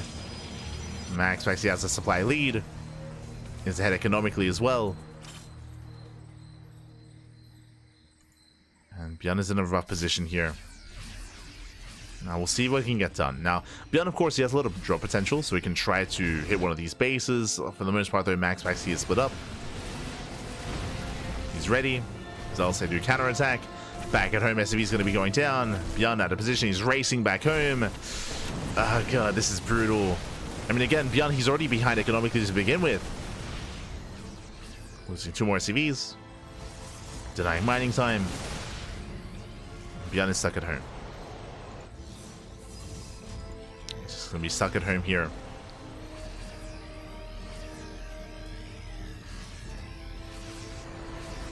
You know, MaxPax refining his army, getting to now Dark Templar. We'll see if he goes for a second Robo or into Storm, but I would imagine the second Robo is a little bit more natural in this kind of game state to get into Disruptors. Yeah, first Disruptors on the way. And here comes that Zealot drop in between the bases. Heading for the natural. Bjarni is in position, so he's keeping up. Likewise, MaxPax looking for a fight. Scans top right, sees saturation. The Colossus looks like the first one is going to go down, but oh no, he's going to lose the Ghost. Yeah, Ghosts are falling. Brutal losses here for Bjarni. As every Ghost falls, Bjarni, he was distracted. Again, DT's in the main base. Zelts hits towards the third. GG gets called, and MaxPax, he will claim the series 2-1, advancing on to the semi-finals. GG. Woo! GG, well played. Congratulations, MaxPax. He will claim the series. He will advance on beyond. He did have a little momentum early on, I will say, or at least some momentum early on, but alas, just some really rough moments there. Being delayed his third base for so long. He was behind economically, behind in army as a result, and MaxPax just took full advantage of beyond. GG. GG, well played. With that, MaxPax will advance on to the lower semifinals, and we have our first semis ready. Let's go. Switching our scenes over. Let us catch up. Let us catch up. Meanwhile, if you're in the, oh my god, thank you so much in the chat. God, baby god, thank you so much. King TQD, thank you so much for the gifted sub to the community. Thank you, Papi, thank you. Gifted sub to 8 Kia 88. All the 8s. Thank you so much for the support. Thank you so much for the gifted sub to the community. Thank you. Always do appreciate it. Always. Just catching up.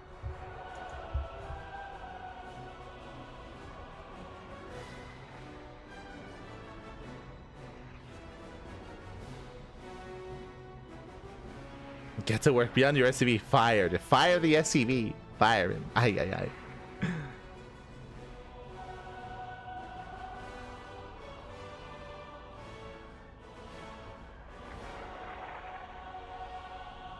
Beyond stopped looking at the army for 2 seconds, not lost. I mean, there was a lot in the lead up to that kind of game state as well, where Beyond was behind. He was behind when it came to his base, when it came to his economy, when it came to his army. The fight, true, could have gone better for sure, but yeah, just a rough game state there for Beyond. Regardless, GG, well played, congratulations. MaxPax does claim it, and the question becomes, where are we headed next? As we do have a look here, we are waiting for some of the upper matches to conclude. We will not begin the lower semifinals without the other casters. And where exactly are they? Let's find out. Checking Wardy's stream. Wardy, he's in game 1 of Solar versus Skilless. Ooh, okay.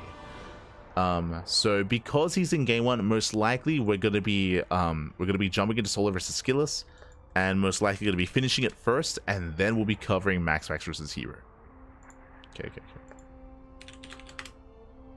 So up next is going to be Solar versus Skilless. Going to be jumping in mid-series.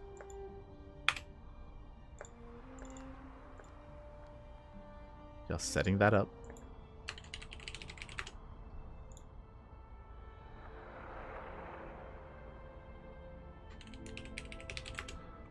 Solar versus Skilless, best of 3. Falcons, Team Liquid. Beautiful. So we do have some downtime. Here. As we are going to be waiting for game 1 to wrap up. Looks like there's 7 minutes into the game, so there are decent ways of the way through. So it shouldn't be too long of a break. Shouldn't be.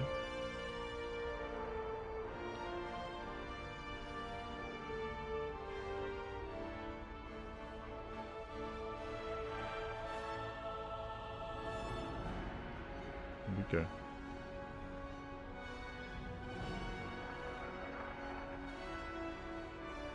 But for now, we are going to be going on that short break. So when we come back, we'll have our next series. We'll have our next matchup. So we'll see you guys after the break.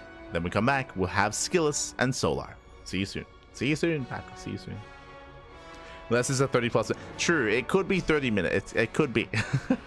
You're not wrong. You're not wrong. No.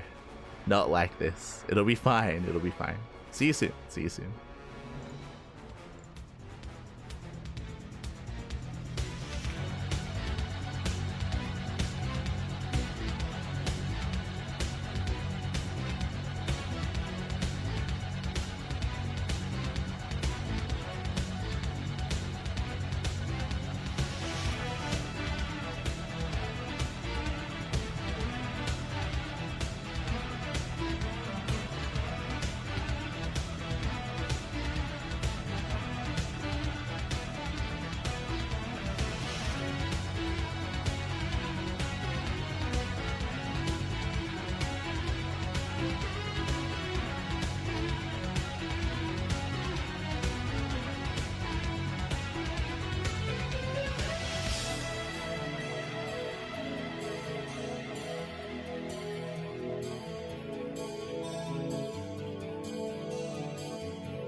welcome back, everyone. Welcome back to the semi-finals of the WardiTV Monday number 28.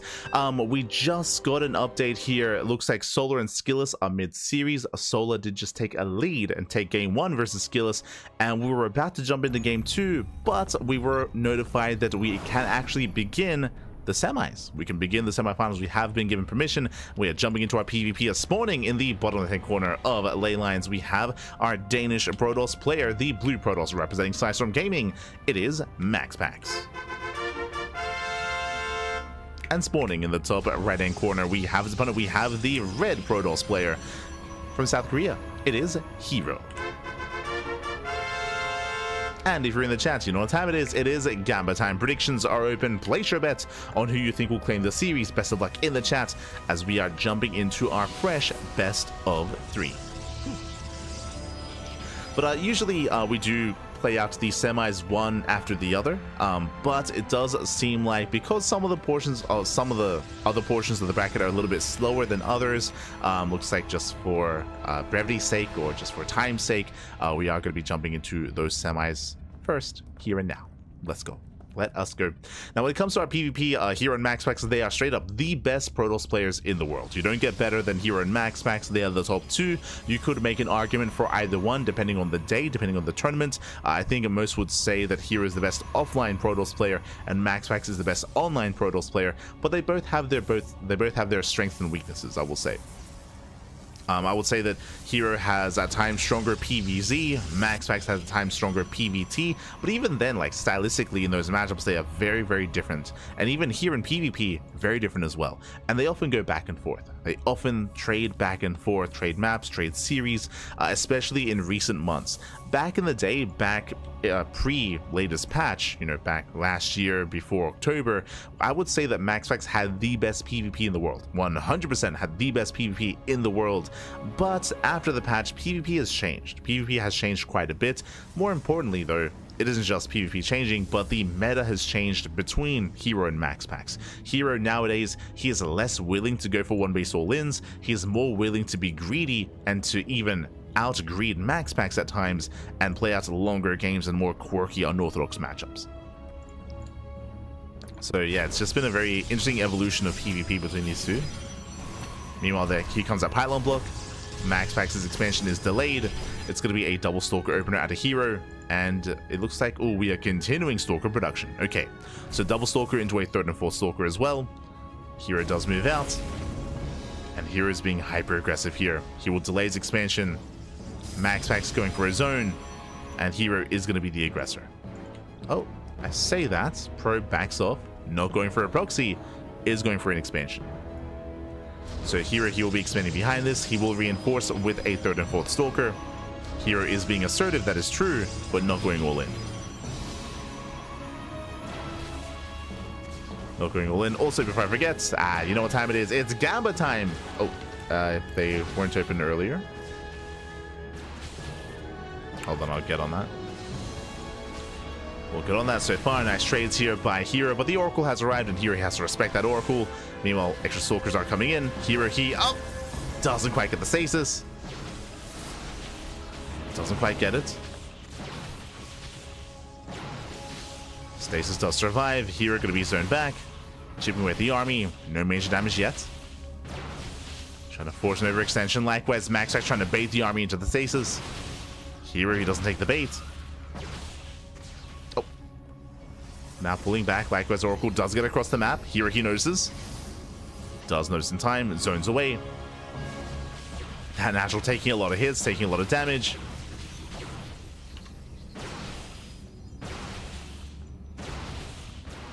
Takes a lot of damage, and herO, he will be forced back. Oracle still no major damage across the map yet. Going back into the main. Heads back into the main base. herO, he's out of position. Back at him, stasis goes off. No reaction. Oh my god. Whew. Does pull away in time. Still gets 4 probes caught. Yeah, second stasis. herO, he does pull back. Getting another 2, 6 in total. And herO is focusing on his push. His goal here is to force field the army to lock him down.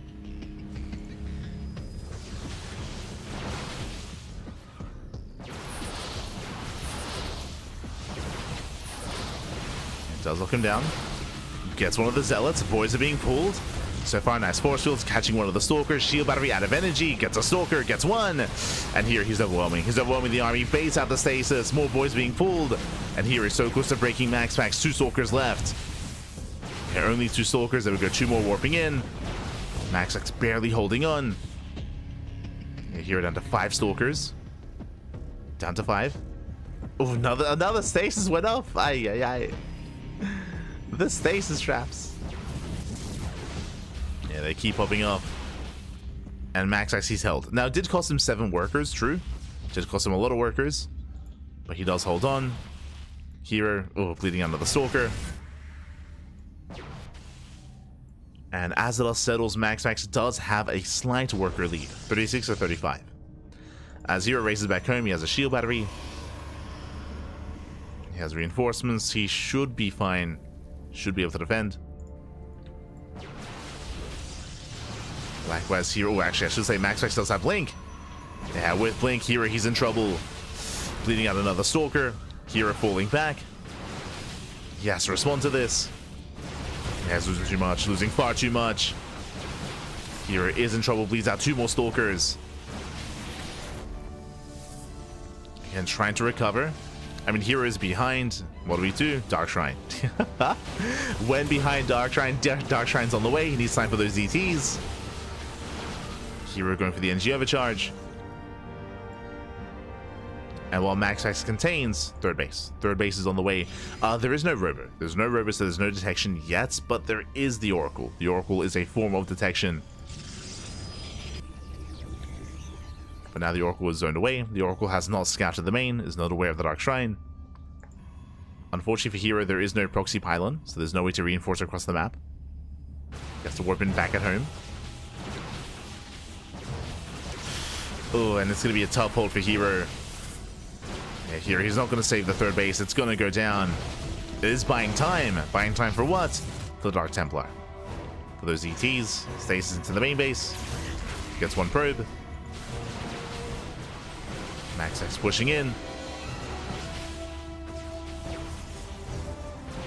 And that Oracle is still alive. Did recall back home. Yeah, the Oracle's back home. Stasis is available. Oh, sorry, Revelation. I meant to say, oh, he gets it! No, shot! He gets the DTs, gets the Dark Templar, and with that herO, he doesn't really have anything left. He's down at base, down in tech. These DTs, they had to get damage done, and they failed to do so. And MaxPax, he's in the driver's seat. He's looking very comfortable here. He's able to survive, counterattack, keep up with the shenanigans of herO.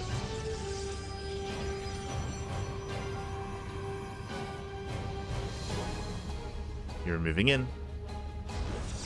Oh. Does take down the pylon. Gets 1, gets 2. I mean, this is a nice dive, don't get me wrong. Gets a couple of pylons, but it's going to be a one-way trip. Tries to blink out. Gets chased down. So many stalkers fall. And these are losses that herO cannot afford. Cannot afford this. Now being forced away once again. At the same time, more DTs welding in, but we have another revelation. Another revelation.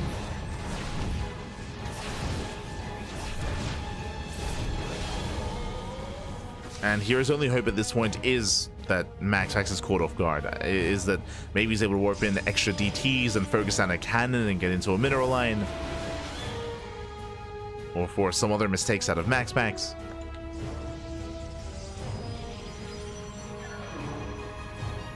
But MaxPax is not slowing down. He's not stopping. He's got, what, 10 more stalkers than herO? Ay, ay, ay.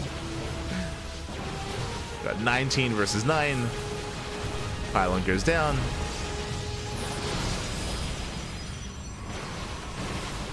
And he just goes for the dive. He just goes for the dive. The boys are being pulled. herO getting desperate.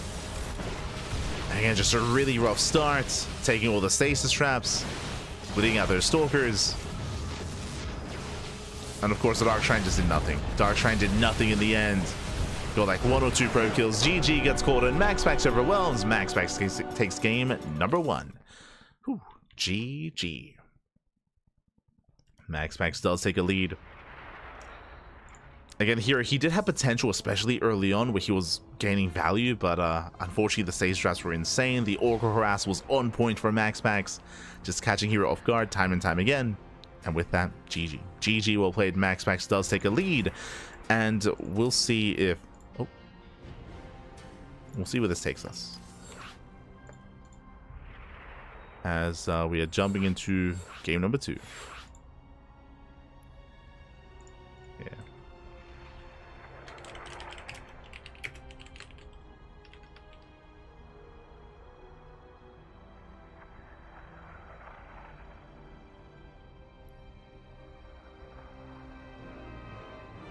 So we go. We're getting into game 2.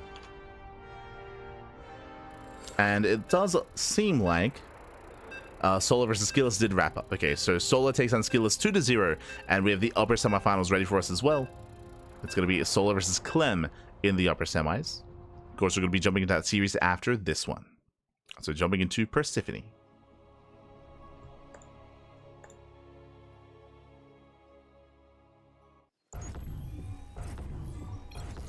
How the hell MaxPax saw that? Dark Templar, especially when they're bunched up, they do cause shimmers. It's the reason why you're able to see observers, for example. Observers are a little bit different because they also have an audio cue when they siege. But you can see the shimmer, and MaxPax happened to be looking at the natural at that time. Just looking at the natural. But here we go, we're getting into our next game, and spawning in the bottom left-hand corner of Persephone, we have our Danish Protoss player, the blue Protoss, representing Sidestorm Gaming. It is MaxPax. And spawning in the top left-hand corner, we have the red Protoss player, the red Protoss from South Korea, down in the series. We'll see if he can bounce back and force the ace match. It is herO. Fighting in the front. Yeah, as I mentioned, he just happened to like pan over to his natural. So solo played there by MaxPax. Again, we'll see if herO can recover. For now, we're going to be settling in. We do have our standard openers. Once again, MaxPax going for a gate into Cybercore into Nexus. herO, our eyes are on our red Protoss player. Now, I did mention earlier how the meta between herO and MaxPax has been changing quite a bit. We did see a 2-gate opener out of herO last game. This time, gate Cyber into expansion. So we have mirrored builds. Same build from herO, same build from MaxPax. So both players are mirroring each other. And this might be the beginning of Phoenix Wars. Just to reiterate, typically when both players mirror each other in this way, both players should be denying the expansion. And if we're able to pylon block in time, then you have to spend your money in some way, shape, or form into the Stargate. If both players open Stargate, then we should be seeing something else. But there it is. Ooh, herO, he does cancel the Zealot. MaxPax out of position, and herO does expand. Whew, okay. Likewise, so does MaxPax. What does this mean? This means... Oh, never mind. I was about to say that now we can try to deviate away from Stargate play, but no, still Phoenix Wars. So there's a Stargate for herO, Stargate for MaxPax, and both players scout each other. We should be making Phoenixes, and we should not be stopping. So Phoenix Wars have begun. Again, when it comes to these economic openers, Stargate play is just the norm, the standard when it comes to the follow-up. And Phoenix Wars can be very intense. They can also end very abruptly. It's all about positional play and about certain timings as well. Here, of course, he confirms the Stargate. MaxPax, he also confirmed the Stargate, so no one should make an Oracle. You can try to be cheeky and try to go Oracle first, but it is so difficult. Speaking of being cheeky, okay. Show us what you got, herO. Show us what you got. He is going to attempt to go Oracle first. Now, the reason why this is difficult to pull off, as you can imagine, is because MaxPax has Phoenixes, and his goal, of course, is to shut down the Oracle. It's going to be very difficult for this Oracle to get damage done. Oh, okay. Oracle first into double Stargate, double Phoenix production. Okay. This is interesting. So, herO opening up with the Oracle, he should reveal this. He should reveal the Oracle as he is moving out. For now, keeping it in the corner. But the hope here is to try to catch your opponent off guard. As the Oracle, yep, is moving out. The Oracle does move out. Of course, MaxPax should be fine against this, but it's not about the Oracle doing damage. It's about trying to maybe even force MaxPax to deviate away from Phoenixes. Oracle dips in. Gets one, gets two, Gets 3 probes. It's something. Gets 3. Gets 4. Not bad. 5. 6 probes go down. Back at home here, he's amassing Phoenixes. Now here, he should be behind. Yes, he's down a Phoenix. So he's down a Phoenix. And there's going to be a window here where he's going to have a harder time recovering. He is still down a Phoenix. MaxPax, can he punish? Can he break herO?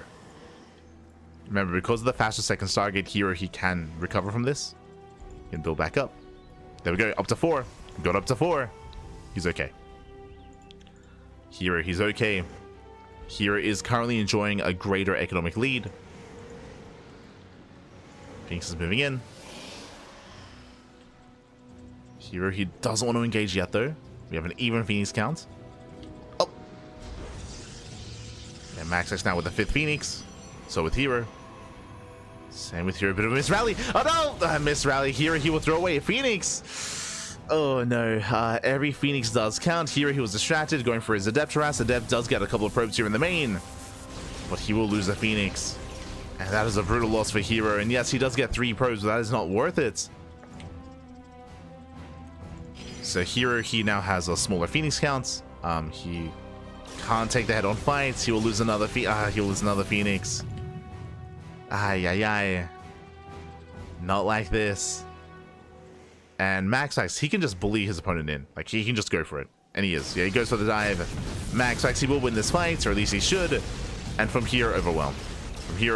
He's came with the production. Takes out every single Phoenix. One mistake, and that can cost you the game in Phoenix Wars. And that's going to be game. That's going to be game then and there. As herO, he will lose everything bar 1. Oof, rallying in another Phoenix. We can't afford these mistakes. But, I mean, at this point, it's too late. The damage has been done. Came to the production. Came to the mineral line. It was a cheeky move by herO, opening up Oracle first. It was bold. It was a bold move, but in the end, it did have some missteps, some misrallies.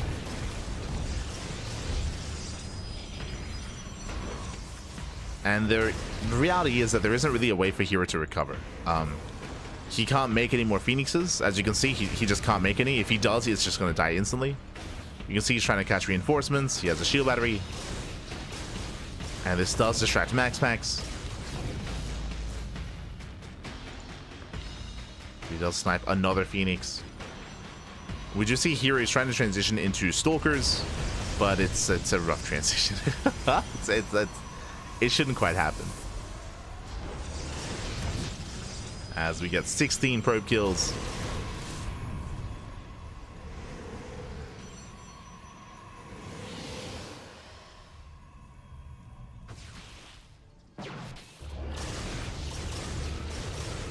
From here, we just have a 3rd base on the way for MaxPax, getting his 3rd up and running, maintaining a greater economy. Picking off the Stalkers one at a time.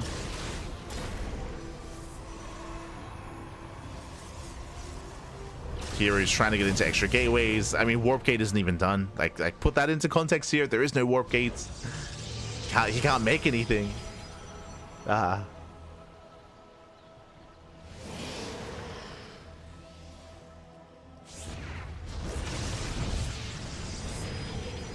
Otherwise, I hope everyone's been enjoying themselves. Hope everyone's been having a great Monday. Great start of the week. If you ever find yourself in a Phoenix War, it's just remember not to make oracles. It's hard. I mean, hey, MaxPax True made one in the end. I mean, he can afford to.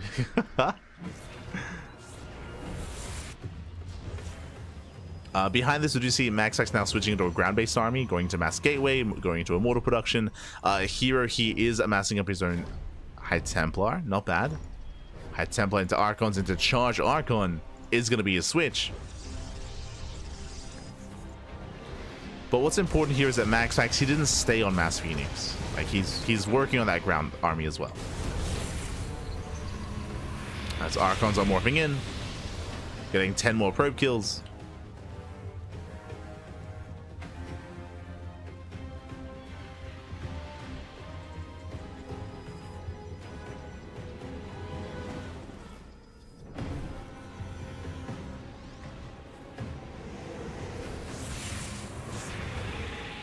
Getting to that ground army, building up Immortals, Archons of his own, into his own charge, into his own +1.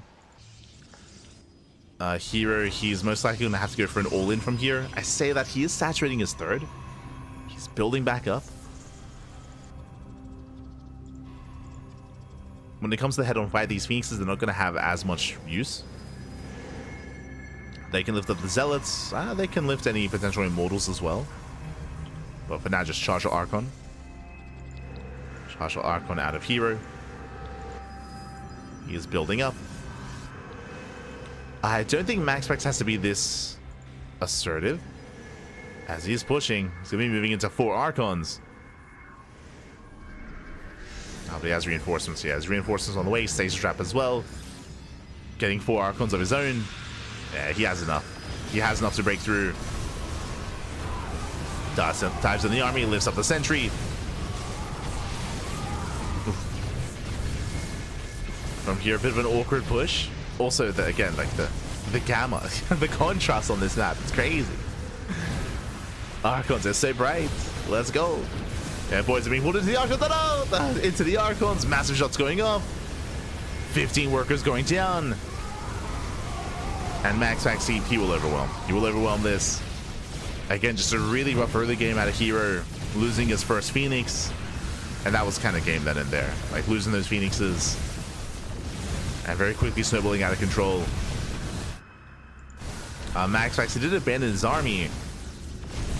Did abandon it. Takes down the final Phoenix. And lifts whatever he can. GG gets called, and MaxPax will take the series 2-0, advancing on to the grand finals. GG. Whew. GG, well played. MaxPax will claim the series. Again, it's just so difficult to recover in Phoenix Wars. Specifically in that mirror matchup, it's just so difficult if you start falling behind. Like, how do you recover, right? You have the same production as your opponent, you just have a worse economy, so there's no way to really come back from that kind of game state. Or I shouldn't say there's no way, it's just very, very difficult. It's very difficult to recover, to come back.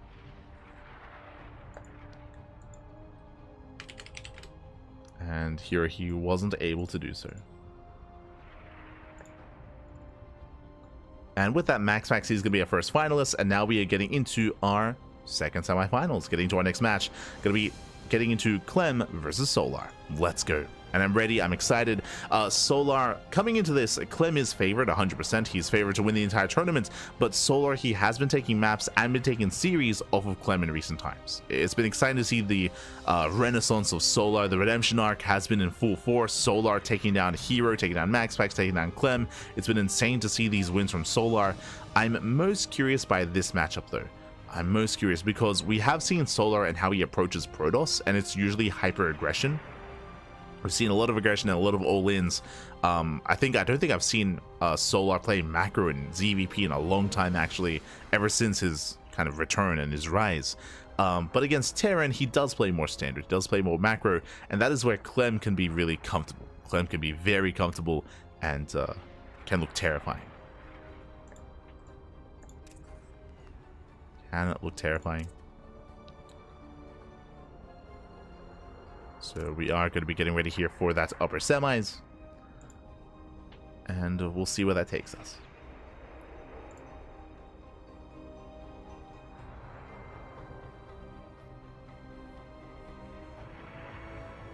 There we go.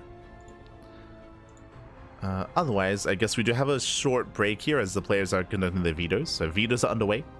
So they need some time to wrap that up before we jump in.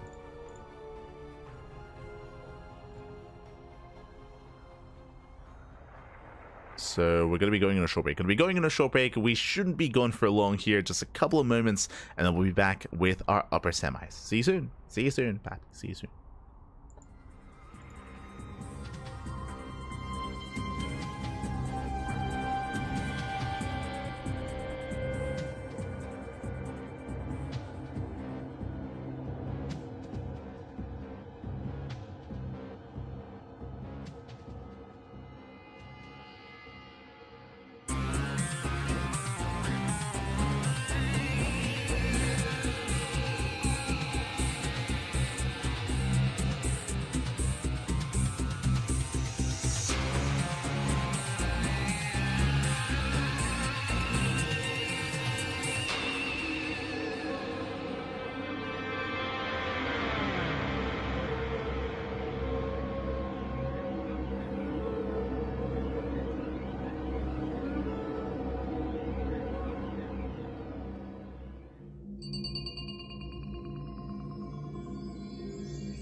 And welcome back, everyone. Welcome back. Hope you enjoyed that lovely brutal OC as we have returned. We have returned with our second semifinals of the broadcast. Here we go. We just wrapped up with our PvP between herO and MaxPax. MaxPax did make it to the grand finals, but now we're jumping into our TVZ to find out who will face off against MaxPax in those finals. As spawning in the bottom left-hand corner of Sandworm, we have our French Terran player, the Blue Terran, representing Team Liquid. It is Clem. And spawning in the top right-hand corner of Sandworm, we have our red Zerg player. We have a red Zerg from South Korea representing Team Falcons. It is Solar. And if you're in the chat, predictions are now open. Place your bets on who you think will claim the series. Best of luck in the chat as we jump into our Terran versus Zerg. Here we go. And again, Solar, he has been on his redemption arc. Solar, over the past couple of weeks, he has been getting some very strong results. It's been amazing to see the rise of Solar and the growth of Solar. But I'll be honest, I haven't seen much of his TVZ. I mean, obviously we casted Solar against Bjorn, and Solar has been looking very dominant over Bjorn, but I did not see the games between Solar and Clem. Like Solar versus Clem, they did face off a couple of weeks ago in the Monday Night Weeklies, and Solar did bring Clem down. I'm curious as to how that series unfolded, and I'm hoping to catch a glimpse of it here. Here we go, as we have our best of three. We have a best of three. Get your Gamba going. Predictions are open. Oh, as it looks like we do have a bit of a pause. Hopefully everything is okay. Looks like there is some latency issues going on.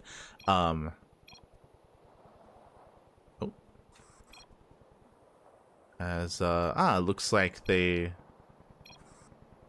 looks like there was some issues earlier, and there was maybe some ping issues in the previous series.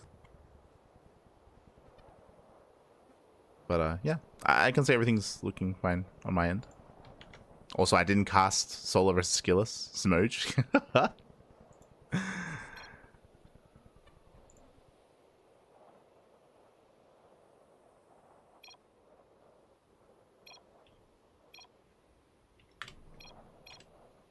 Yeah. We'll see. We shall see. I mean, oh, as we're jumping in. We're jumping back in. But hopefully everything's okay. I mean, we have, I think it was last week we did lag out. It's true, we did disconnect from BattleNet at that one time. But everything's been fine so far today. Fingers crossed. Could be a player, could be a caster. But hopefully it doesn't impact the players too much here. So if I was settling in, I could be settling in. So far, so good. So Hatch gets full here out of Solar. Meanwhile, just Rax expand by Clem. Sorry, just a little bit. It's always one of those things where you don't want to be the one causing any issues to the players, and of course if we are, then we'll leave. Of course, all good. Happy to tap out if lag spikes are occurring.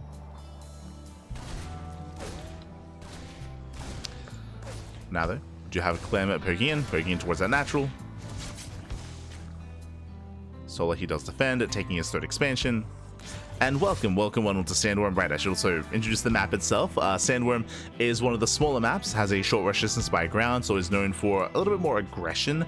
I say that has some unique features, specifically the Dragon's Teeth. The cones here in the center, they can make some engagements in the center of the map a little bit more awkward. More importantly, this also does add to the defense of the gold base. There's a gold base in the center of the map, which is meant to be exposed, but I would say is relatively easy to defend, just because of the Dragon's Teeth, the terrain, the rocks as well. We have seen many a player take and successfully hold on to the goal base. So we'll see who is the first to take that expansion. Clem poking in. Likewise, typically when it comes to these smaller maps, Terran players are favored just because they're able to hit their timings that much faster and that much harder.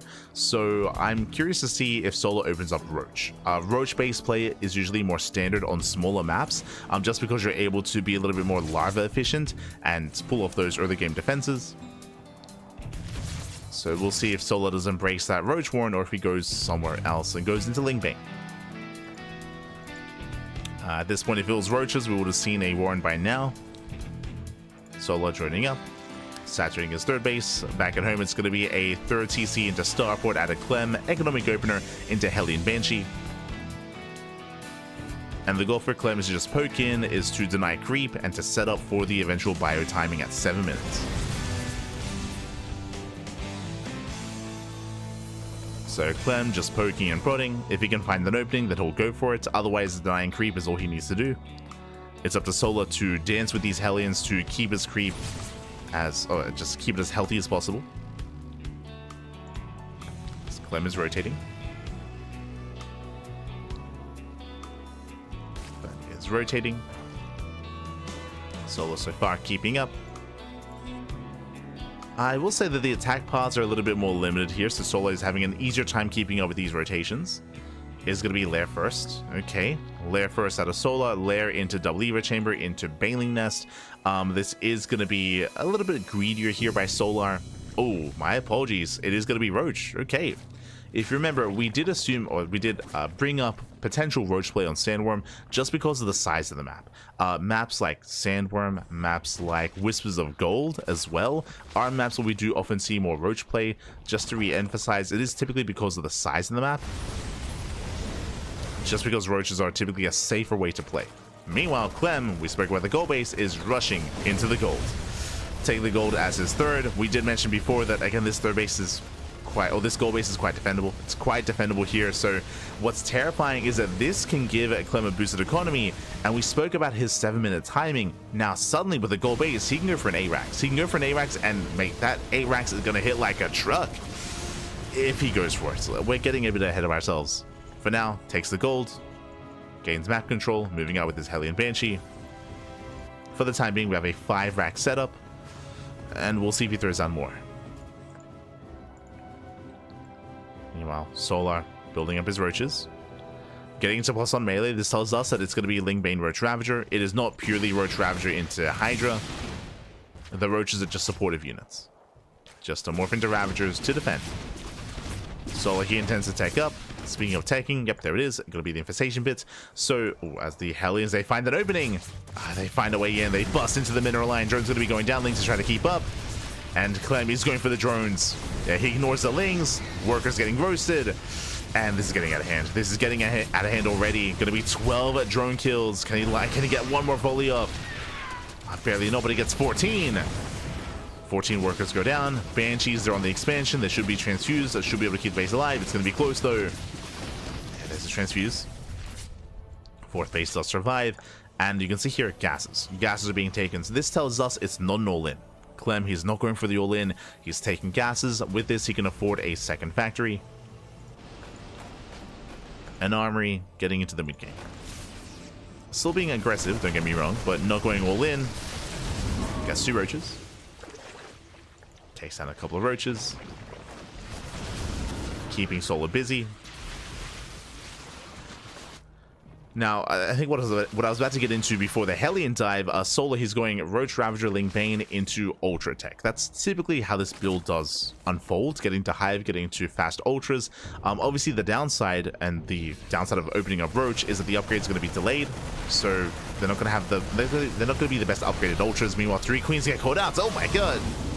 He gets 3 Queens. Nice pick off by Clem. Takes down 3 Queens. Banshees, they hit the 4th base once again.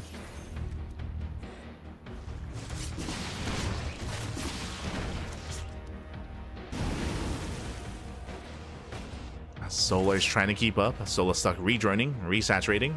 4th CC on the way for Clem. Hive is about to finish. And we are looking and waiting for that tech. As we mentioned, there is that Ultra Cavern. So because of the Roach opener, these Ultras, it's going to take a little bit longer for the upgrades to really kick into high gear. Just now getting into 2-2.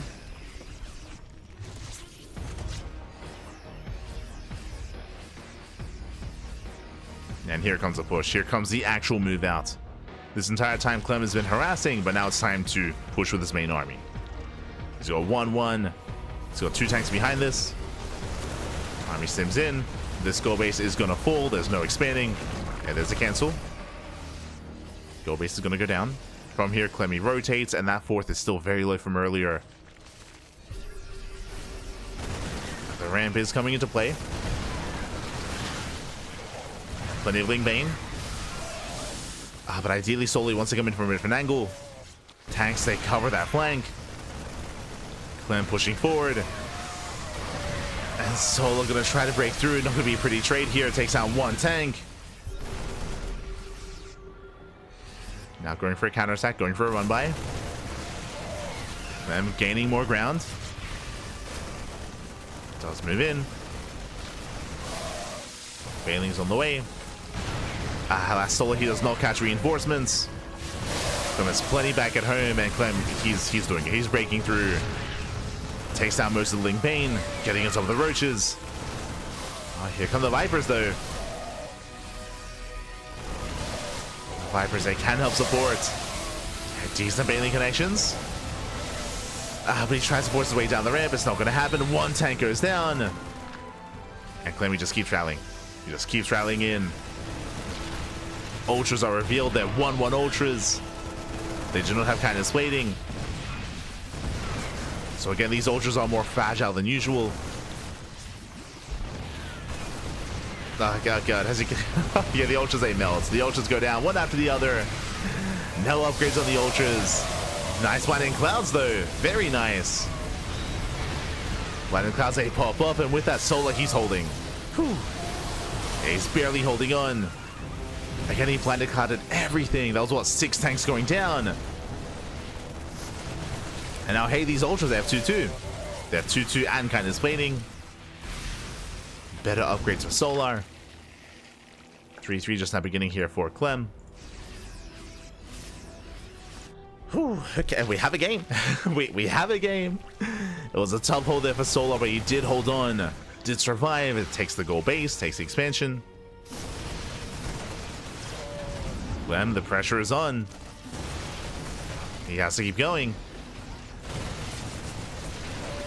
Gets a queen. Gets the queen, drops into the main base. Going for another. And that's controlled by Clem. They'll split up. Splits against the power bombs. Ultras, oh, they cannot engage. Oh, the cones. The cones tie him up. Nice Biles, though. Biles, they take down 3 tanks. Oh, God. Yes, those Ultras, they cannot push into this. It's not going to happen. Not like this. Clem, he holds the line. And we have a back and forth. Solar, now he gets the gold base. He has a decent economy. He's maxed out. Soon starting up 3-3. Going for an Ultra run by. It has to back off. Then likewise, moving out. Doesn't quite commit in. Clem is just building up his ghosts. Ghosts are on the way. Tanks. More CCs. There's going to be a window in time here where he has 3-3 over his opponent. 3-3 is a little bit more delayed here for Solar.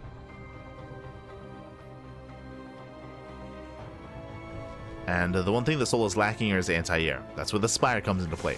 Should be for Corruptors. So Corruptors on the horizon here for Solar. As Clem is just fortifying himself, building up. Holding off the center. The goal base is almost mined out. We'll need another expansion.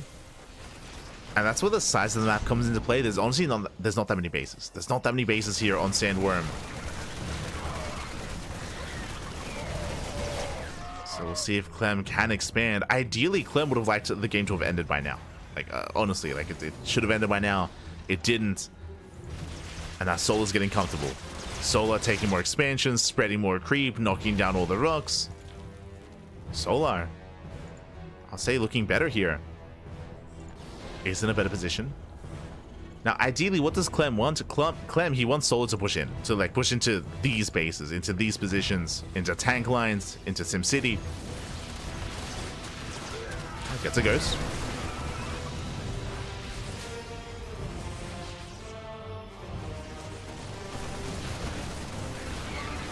Keeping up.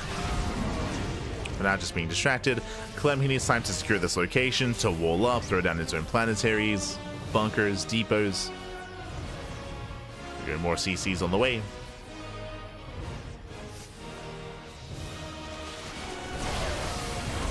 And Solar is collapsing in. Again, this is probably the weakest location here for Clem.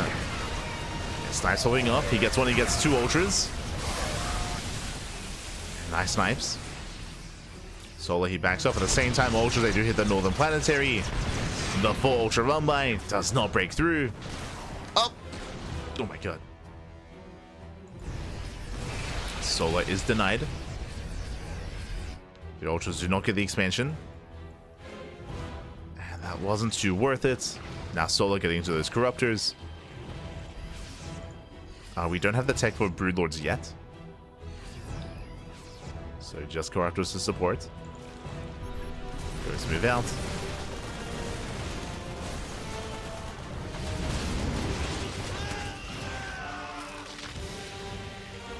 Let's catch on the ghost. Takes down a ghost. Corruptors now have arrived. But I'm still turtling up. I'm still a little bit concerned about this position. Like, it's still relatively open compared to the others. So that can be a concern. I'm sure Solar has recognized that. Likewise, Clem, he attempts to expand. Now getting a 6th base. Solar, oh, doesn't quite move in. Yeah, the sides are brutal. Solar backs up. And he's waiting for his moment. Waiting for that dive.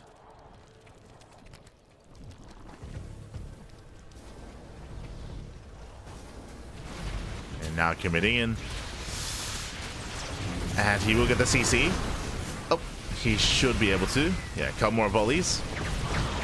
Snipes swapping up. Nice pickles here by Clem. He kites back. We spoke about how vulnerable this location was, but here comes that CC. Clem is walling up. Throwing down more turrets, more sensor towers. Securing this location. This is where Solar's going to have to switch into Broodlord Infestor. And there it is. Greater Spires on the way. Like, this army that Solar has, this ultra-based army is very it's more effective with diving, like diving in and trying to surround an army or trying to break a location. But with how heavily fortified these bases are, it's kind of run out of time. It's run out of its effectiveness.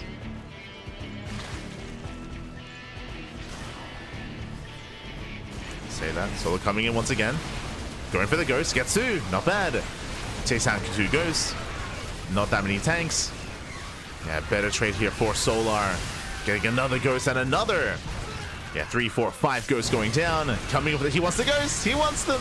Oh, they do escape. They do get away. That was, I want to say 5? 4. Okay, it was 4 ghosts going down.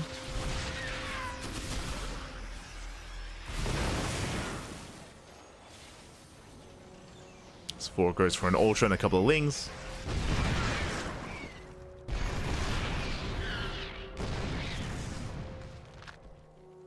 Solar rotating.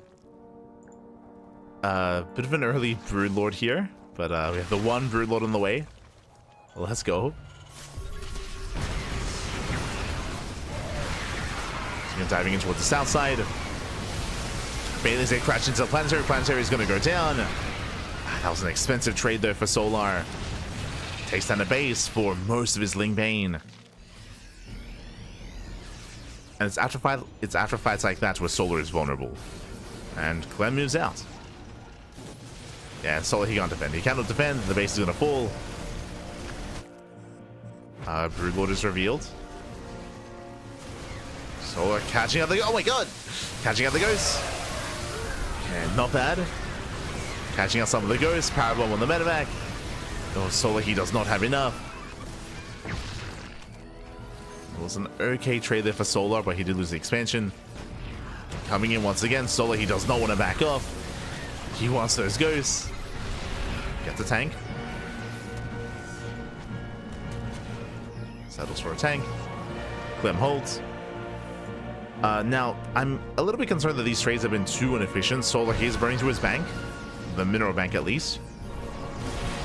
He's burning through it quite quickly. He has, so far, still no Infestors. One Viper. Not many Spellcasters. And again, there's all the bases. Like, every base on the map has been taken in some way, shape, or form. Like, this map is not built for a long game. Not ideal for that sort of thing. Not ideal. Solo diving in. Hey, takes down the tanks. Not bad. 3 tanks go down. Getting another. Diving on the ghosts. But Clem, he can make a stand. As he can have focus on those ultras. Does snipe them. He will lose the expansion, though. He will lose 2. Oh, just the 1. 24 SCVs. 24 SCVs go down. Meanwhile, this one Liberator at 15 drone kills. Sorry, 27 in total. Crazy. 15 drones go down the entire time, just losing every single worker in this mineral line. The one hero Liberator. There's too much freedom. It's too much. So the fight was okay for Solar, but he lost so much throughout that. From that one Lib. Queens, they respond. But the damage has already been done. I just can't believe that one Liberator has 27, now 28 kills. 29. Finally going to go down. Whew. Solar does defend.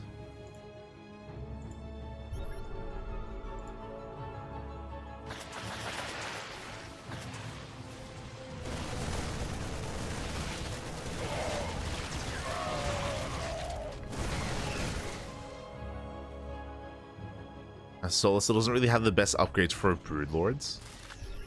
So still stuck on this more Lingbane ultra heavy composition. And just like we saw previously, his goal here is to try to break through these siege lines and break down these expansions. It's a much more active style. Not easy to make work. Right now, it's on Clem to keep up with these rotations. He has to keep up with the movement here of Solar. Solar splits up his army. He's got 2 forces. Very low on ultras, only 3. Soon to be 4.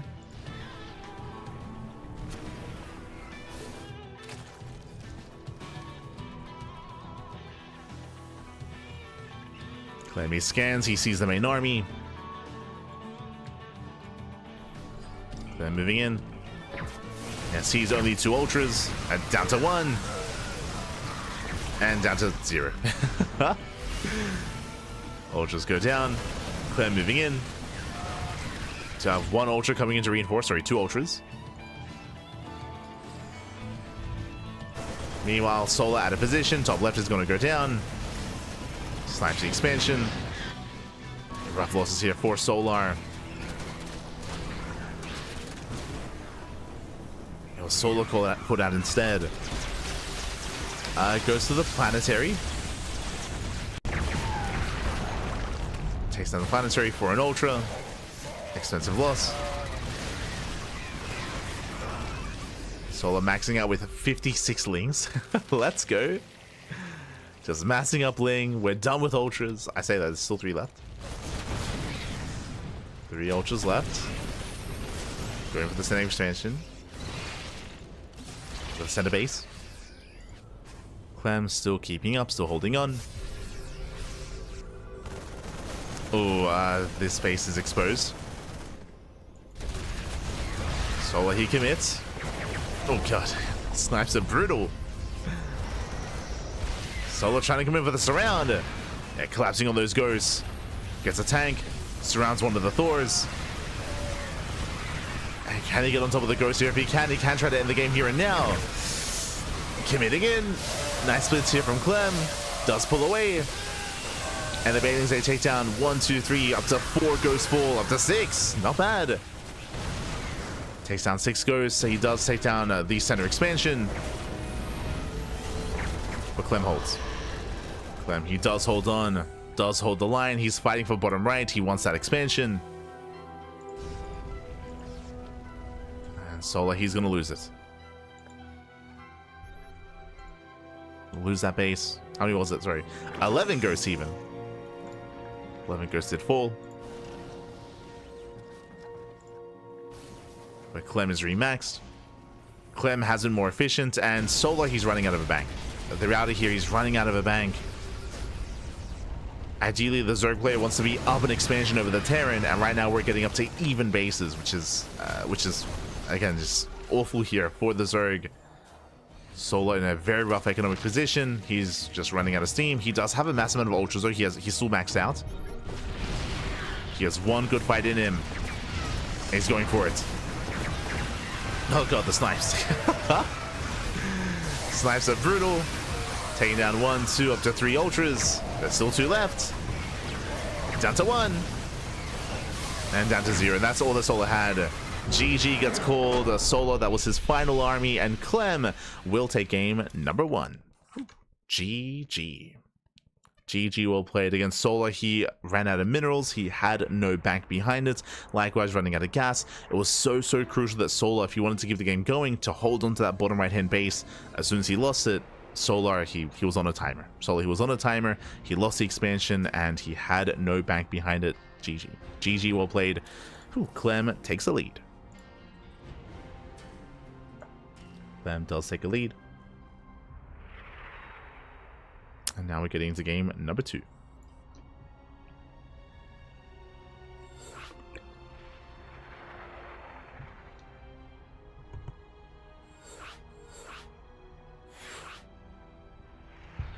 Here we go. Soul's Creep said looking surprisingly good considering how much Queen's costs these days. If you missed out on the early game, a lot of it came down to the early defense of Solar. When he was able to break the initial tank push, that's when Solar was able to gain map control. That's also when Solar was able to mass expand as well. Initially, Clem was contained. He was contained on, was it 4 bases? He was contained on 4 bases, and then he slowly took a 5th base, and then slowly took a 6th. So Clem, he was just forced to be more defensive. Unfortunately, Solar, he could not stop any of the expansions of Clem, and could not otherwise break any of those positions either. Again, just really solid defense there by Clem. Despite losing map control, did a great job not just defending, but every now and then we saw some amazing moments where Clem, he was able to actually catch Solar out of position and counterattack. Whether it was with the Liberator, like the one lib with 27 kills, or the counter drop play on top left and bottom right as well. Clem, he was still able to find those moments and those opportunities. GG. GG well played. With that, that leads us into game number 2.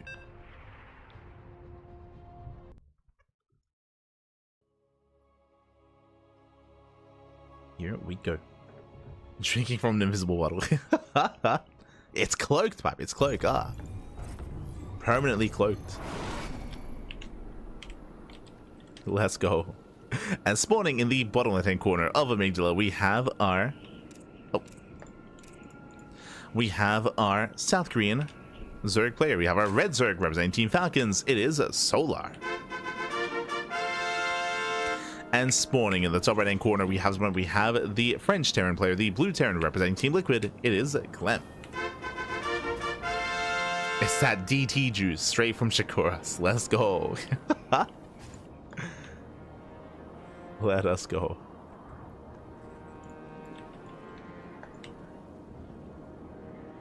Zero calories. Crazy.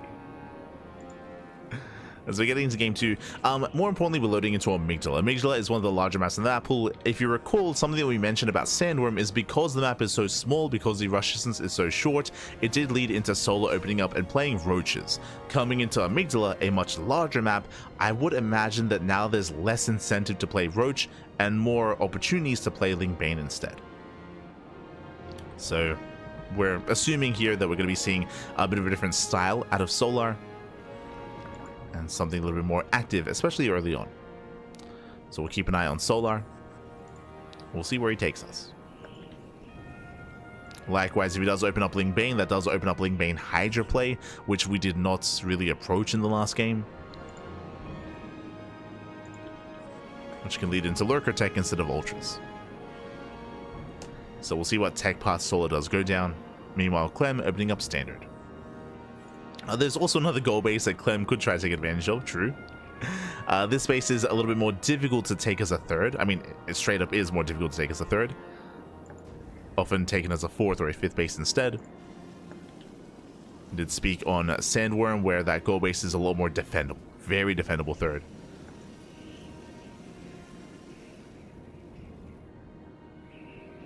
Otherwise, Clemsy comes in with his scouts. Confirms the third expansion. And here comes that Reaper.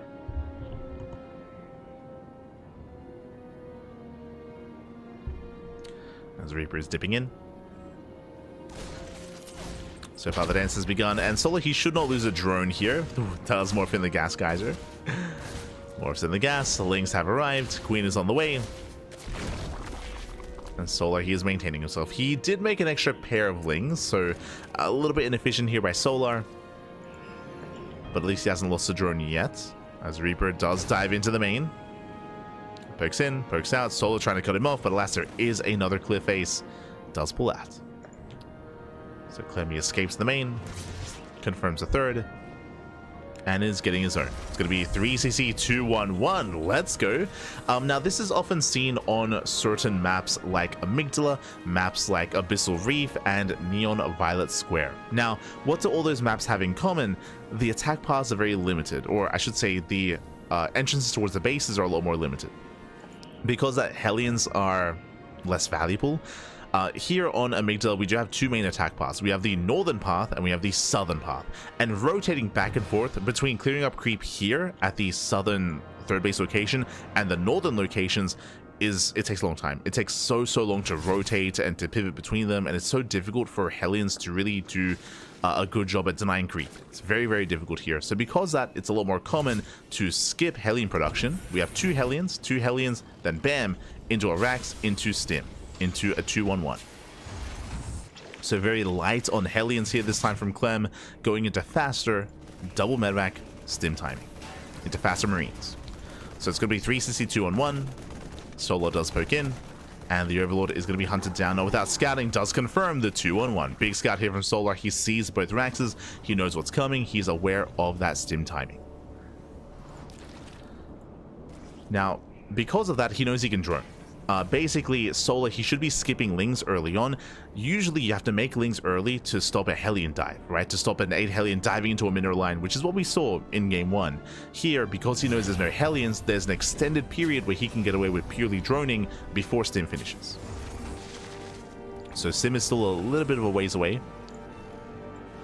Solar taking up into a lair, still making a couple of drones. Saturating his third, saturating his natural, getting fully saturated. And soon it's going to be time to mass up those Zerglings.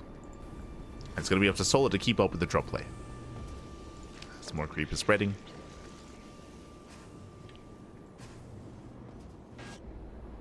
Clem getting his third.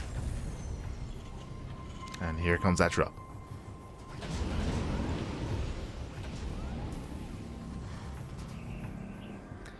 Here comes that 2-on-1. You can see as the drops are moving out, Lings are on the way. So Solar, he's fully aware of that timing. He knows when he can cut workers and when he has to focus on making up and massing up his Lings. Queens are in position. And Solar, he should be fine here. He should be able to keep up.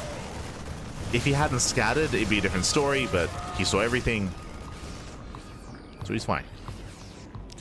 So far, so good here for Solar. Massing up his Ling Bane. Baneling speed is on the way. No Evo Chamber yet here from Solar. Going for delayed Evo Chambers. Delayed 1-1. Delayed upgrades.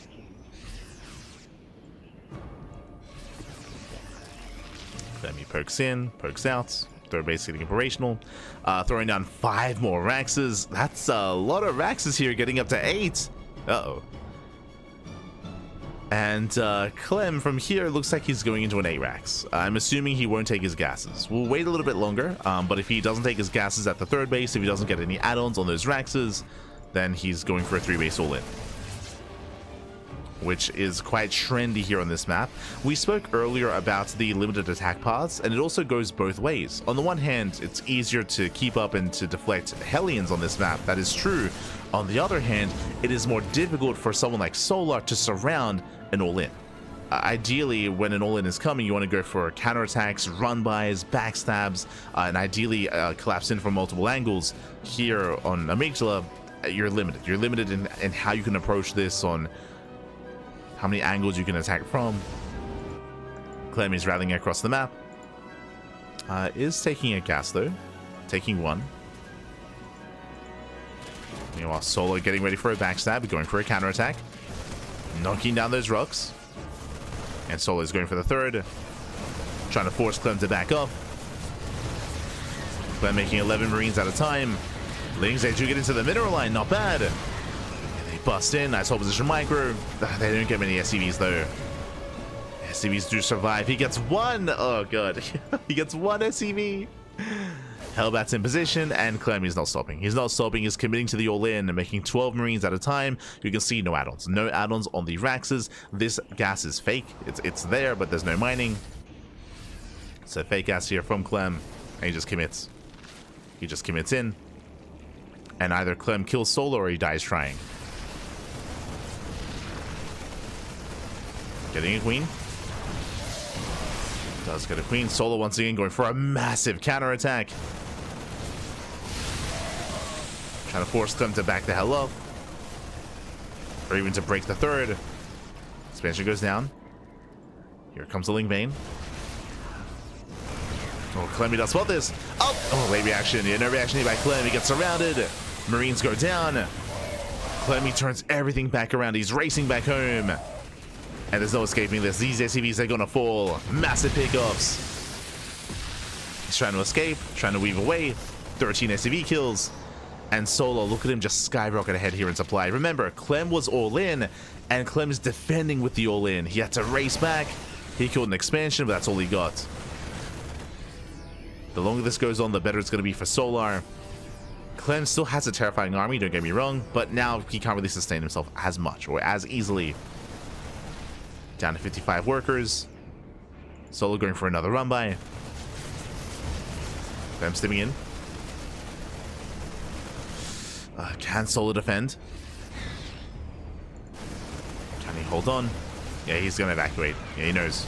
He cannot save the expansion. Solo going for the gold, which means Clem is going to go for another rotation.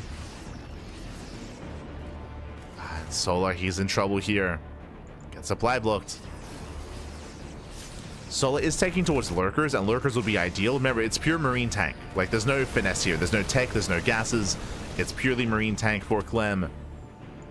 And lurkers can defend against this if Solar can get there. Another run by. Another base is going to go down. Solar is being starved out. He needs a fourth expansion. And Clem should just keep rotating to deny the base. Deny the expansions over and over again. Drop into the natural. Center base is going down.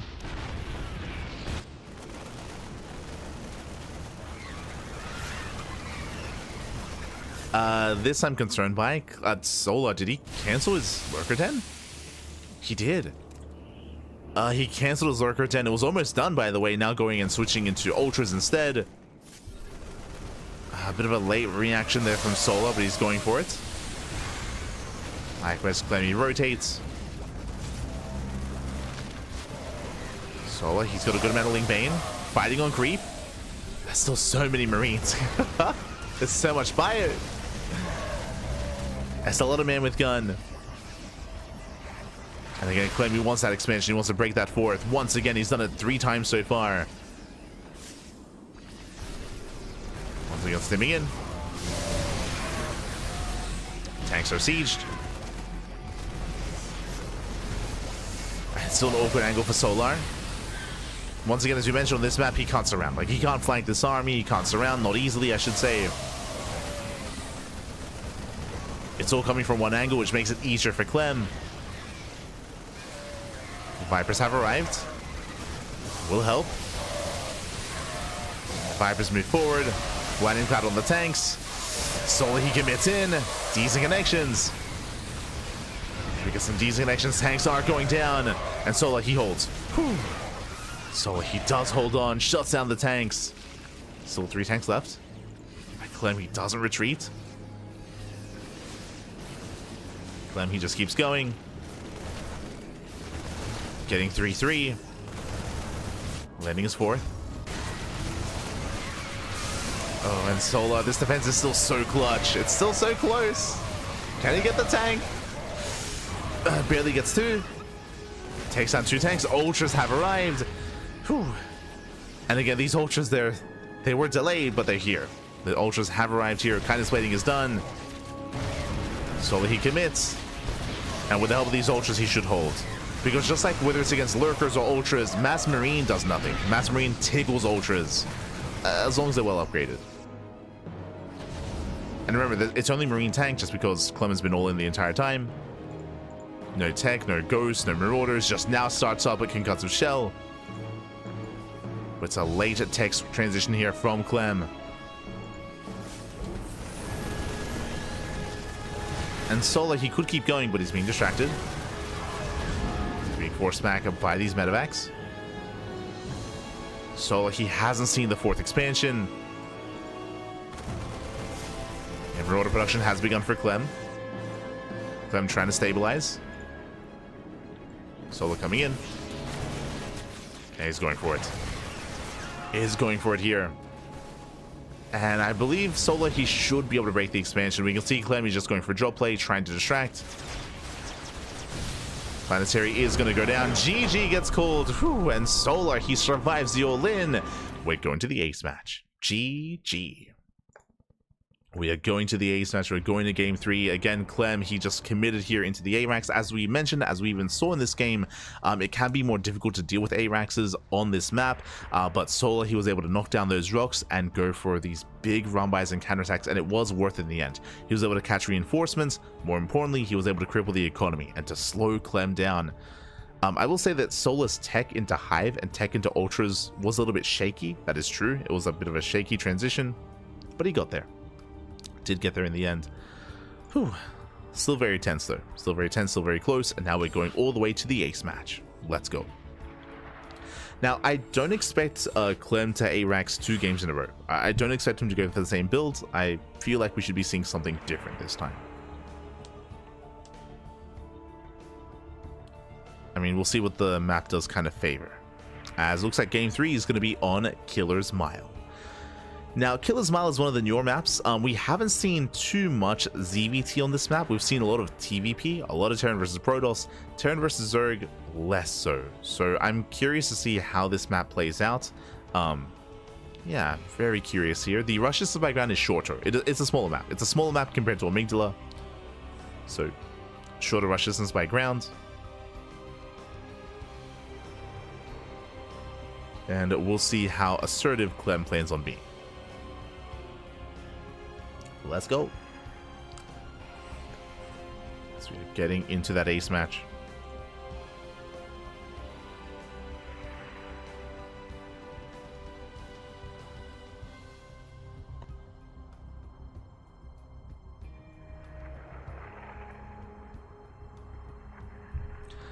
Looks like our players need a moment though. All good. Do need a moment.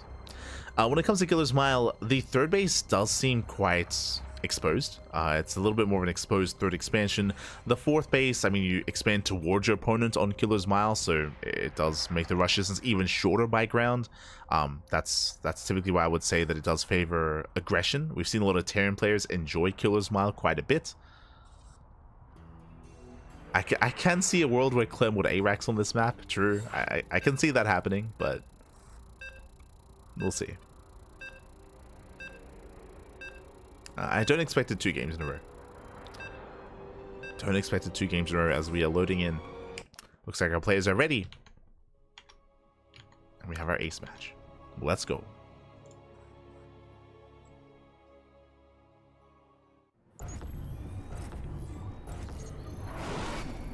And spawning in the top right-hand corner of Killer's Mile, we have the French Terran player, the Red Terran representing Team Liquid, being forced into the ace match. We'll see if we can bring it back and bring it home. It is Clem. And spawning in the bottom left-hand corner, we have his opponent. We have the South Korean Zerg player, the Blue Zerg, representing Team Falcons. It is Solar. Solar, he fights back, he puts point on the board. He has forced the ace match. And we'll see how Clem will approach this, or will approach game 3. We'll see. For the most part, I feel like Clem has been dictating the pace of the game. Game 1, we saw Clem rush into the gold expansion and be hyper-aggressive with that initial tank push into a longer macro game, of course. Meanwhile, game 2, we had Clem going for the 8 racks, going for the 3 base all-in. Here in game 3, we'll see what Clem goes for this time. Meanwhile, welcome 1-0 to Killer's Mile. Killer's Mile does have a very narrow ramp coming into the natural. Very narrow, so very easy to wall off and to completely shut down. Very defendable. Meanwhile, the third base is more open. Very wide open third base, whether it's an open choke point here or even a secondary entrance on the right-hand side, a much wider ramp. Likewise, you can get onto the same point of elevation here from the center of the map. And as we mentioned before, you do expand out into the center towards your opponents with this fourth base, or here on the right-hand side as well. So we'll see how our players do expand and what we settle into. On this smaller map, I wouldn't be surprised if Solar does open up Roach. A lot of players are still trying to feel out the new maps and try to figure out like what is good, what isn't, what is small, what is large, when it comes to the maps themselves. As opposed to a mid to like, I can see Roach play here for Solar. We'll see.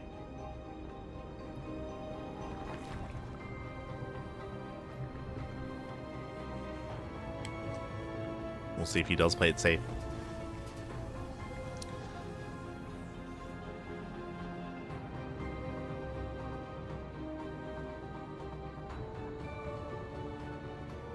As we have 6 Lings on the way once again, so an extra pair of Lings for Solar. Then pokes in. He pokes in. Doesn't quite get the drone.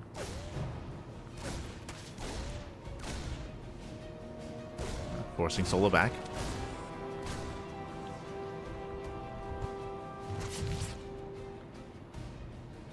Does force him back. Third CC before Starport on the way for Clem, so economic opener.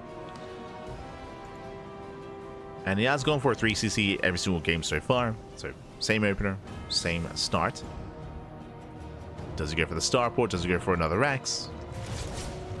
We'll see. There it is. Starport is on the way. So 3cc Banshee out of Clem, going into Hellions, bringing it back to what we saw in game 1. And again, on this map, there are just a lot more open attack paths, a lot more avenues here for the Hellions, so it is easier to rotate and to pivot between the bases, more so than the Amygdala.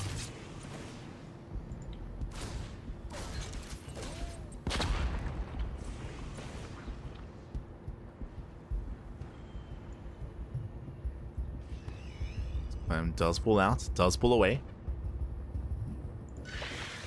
Solar, he saves his third. It does take the triangular third location, or the triangular third base. There's that add-on swap. Clem doesn't have to go into Cloak. He could just open up Banshee and preserve his gas, or he can just commit. We'll see what he goes for. And there we go. Cloak is on the way.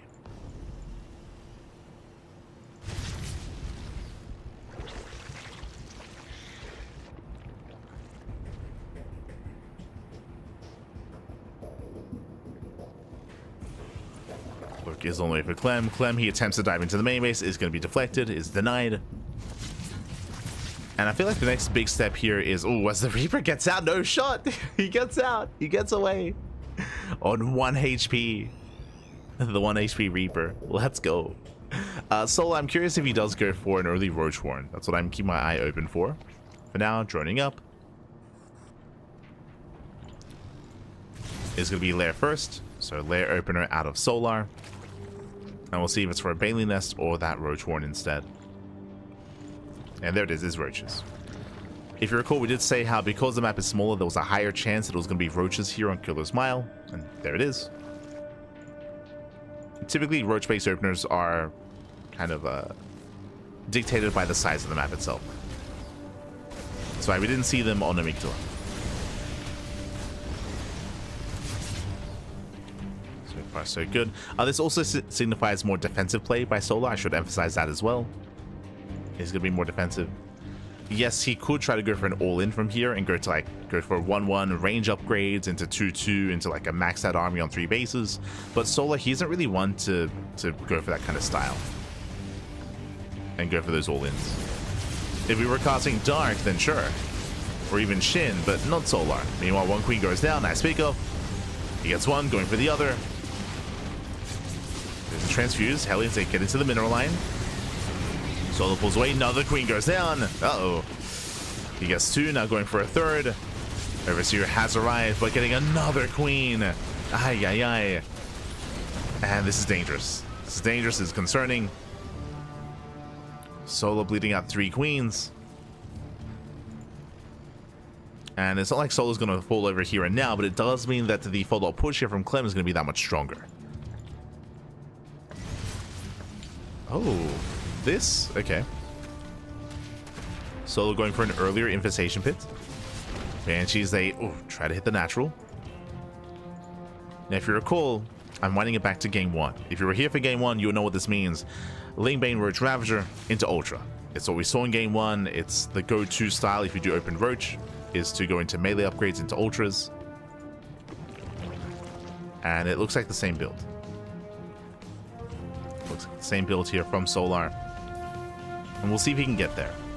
Meanwhile, Clem is taking gases at second factory. Last game, we did have a 3 base all-in. Here, standard game, taking his 3rd base and getting ready for a 4th CC.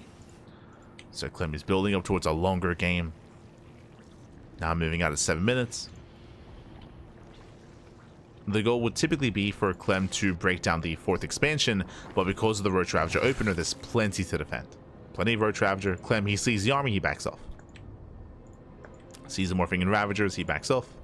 Pulls away, and we have a game. We have a game. We have a back and forth. The initial aggression is deflected. Hive is halfway done for Solar. Nice catchy on some of these roaches. Getting 2 roaches so far and clearing up a lot of the creep. And most of the tumors do go down. Now, just like the last game, just to emphasize once again, the downside for the Hive tech here is that the upgrades are going to be a little bit further behind from the tech. Assuming that it's Ultras, we're going to be stuck on 1-1 Ultras a little bit longer, and 2-2 is going to be a little bit later. The upgrades won't be as ideal. And there's that Ultra Cavern. As I did mention, just like game 1. Just like game 1. Solar, he's getting there. Now, there is a window. There's a window in time here where Solar, remember, he rushed into Hive, he rushed into Adrenal, into the Ultra Cavern. There's a lot of resources invested into tech, which means his army is that much smaller. His army is small. Clem, he stims in. The Banelings are not ready. Oh, Banelings are not ready in time. Massive pickup. Clem, he's pushing in, and Solar's in trouble. Solar, he's in a lot of trouble here without Banelings. He cannot defend. No shot. I mean, the map is small, we did mention, and Clem, he's snowballing out of control. He stims in. Before we can even think about those Ultras, the game may just be over. The game may just be over here and now. There are 18 Banelings morphing in. They just began. And that's it. That's everything. GG gets called. Solar, he was just a little bit too greedy. He was not ready for the push, and Clem will take the series 2-1, advancing on to the grand finals. GG. GG, well played, Clem. He will take the series. Again, Solar just was not quite ready for it. It was so unfortunate that Solar, he was morphing in those Banelings on the front lines. Solar, if you recall, the Banelings were denied. That was the moment that Clem just won the game. He won the game. He caught the Banelings. Banelings did not finish morphing in. And without Banelings, how do you stop Marines? You don't. You don't stop them. You do not stop them. They snowball out of control. They break through. GG. GG, well played. Clem, he will take it, and we have our grand finals. It's going to be a best of 5 between Clem and MaxPax. Let's go.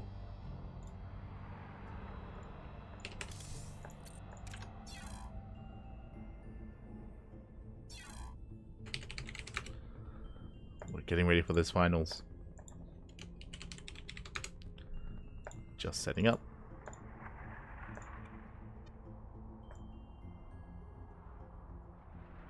Settling in.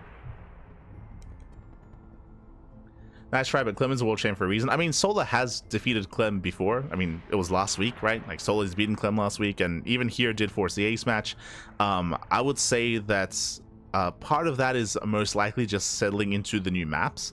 We spoke about how small Killer's Mile is, and how you're expanding towards your opponent, and how there are a lot of again, the rush distance by ground is quite short.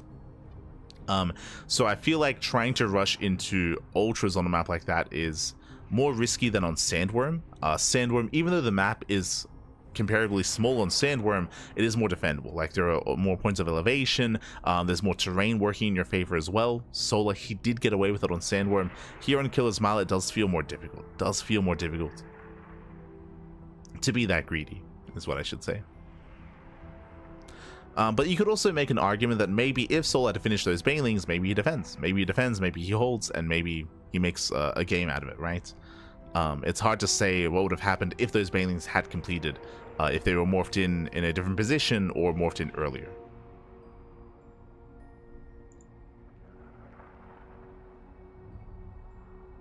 Here we go. Here we go. As we are now getting into our next setup. For now, we do have our Vitos underway. Vitos are underway. Clem and MaxPax, it's been a while since we've seen them here in the finals of the WardiTV Monday. Usually we have like herO or Clem or Björn, Solar. I want to say that this year, I think Clem and MaxPax have played 3 times in WardiTV Monday, something like that. So they're back. They're back once again.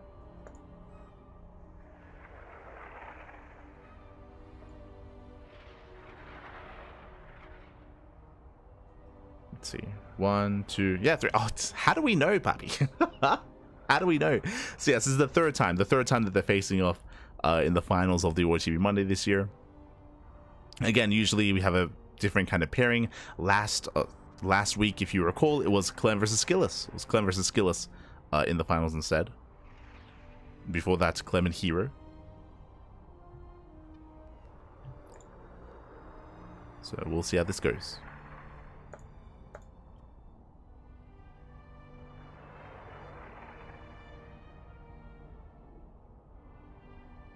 As for now, we are going to be going on a short break. We're going to be going on a short break, and we're going to be back in a couple of minutes here with those finals, just waiting for our players to conduct those vetoes, and we'll be back soon with that final series of the broadcast. See you soon, Pat.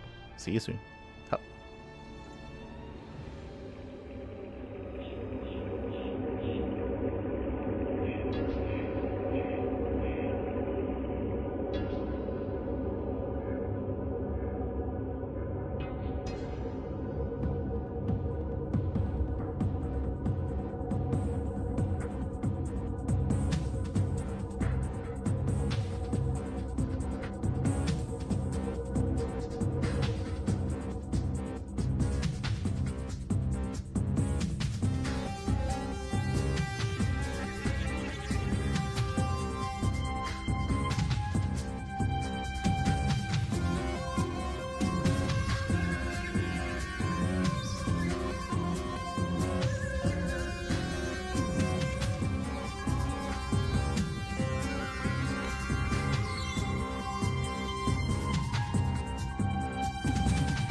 And welcome back, everyone. Welcome back to the grand finals of the WardiTV Monday number 27. We are here, we are back, and we are jumping into that best of 5. And spawning in the top left-hand corner of Whispers of Gold, we have the Danish Protoss player. We have the blue Protoss. Representing Sidestorm Gaming, it is MaxPax. And spawning in the bottom right-hand corner, we have the French Terran player, the Red Terran, representing Team Liquid. It is Clem. And if you're in the chat, predictions are open. Place your bets on who you think will claim the series. Best of luck in the chat, as we do have our top 2 players of the week. Let's go. Let us go. And again, it's been a while since we've been able to embrace MaxPax and Clem. Again, as we mentioned before, this is the 3rd time that they're facing off in the finals of the WardiTV Mondays, at least in 2025. But now they're here. Now they are back. Let's go. When it comes to the others, again, shout out to both Solar as well as herO for making it to the semis. I'm sure they're going to stay up. I'm sure they're going to stay up, as they often do, to play in tonight's Monday night weeklies. As Solar and herO, they often do pull all-nighters, not just to play in that, but to play in the Pigastore Monday as well. So the marathon is upon us. For now, we're going to be settling in. Double gas opener out of Clem. Likewise, standard opener out of MaxPax as well. Welcome one and all to Whispers of Gold. Whispers of Gold is a small map of the map pool, known for aggression, known for rushes at times as well. And we'll see how our players make use of that. That's all the RNG. The RNG, oh no, get him out! Oh my god! How unlucky was that? Jesus. As Clem, he was trying to restart building on that deeper for so long to get onto the other side, and he just couldn't get out. Ay. Does save the SCV nonetheless. Does pull away. That's crazy. Thankfully, does keep it alive. From here, we're settling in. Catching with the chat. Clem switch up in 3 seconds later. Bailings had started earlier, or there's a lot of ifs or busts, but that's not what happened today. Such is the case. Clem was the winner. Yes, I would say that your statement's been very reductive. I think there's value when it comes to analyzing like what happened in the game itself, going over it for sure. But I think you know that. As for now, the Adept does keep up, does zone. We have our tech of choice, going to be a Twilight Council opener out of MaxPax. It's going to be Twilight Council into most likely Blink. When it comes to Stargate-based openers, they are typically reserved for larger maps. I say typically, like El Dorado can be an exception at times. For the most part, we do expect Twilight Council-based play. Meanwhile, Clem, likewise, going for his own CC on the high ground. If you recall, initially it was double gas, so faster factory into faster starport. This is actually quite committed here. It's quite a delayed CC compared to the starport timing, so very aggressive here by Clem. Clem, he's going for the early Cyclone drop. Not an all-in, but aggressive nonetheless. Here we go. As Clem is moving out. And MaxPax, he's been denied the scout. That's what's important here. MaxPax, he saw the racks, he saw the CC, didn't see anything else behind this. Now, he knows that the CC is late, and he knows that there was a faster factory, but he doesn't know about that early starport and the fact that the medevac is already here. So Clem is going to move out.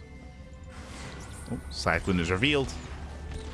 And we are waiting for the tank. This has been a really popular build, specifically on Whispers of Gold. As we mentioned, because the map is so small, this hits so much harder. So much harder. And here we go. We're boosting across. Here comes the tank.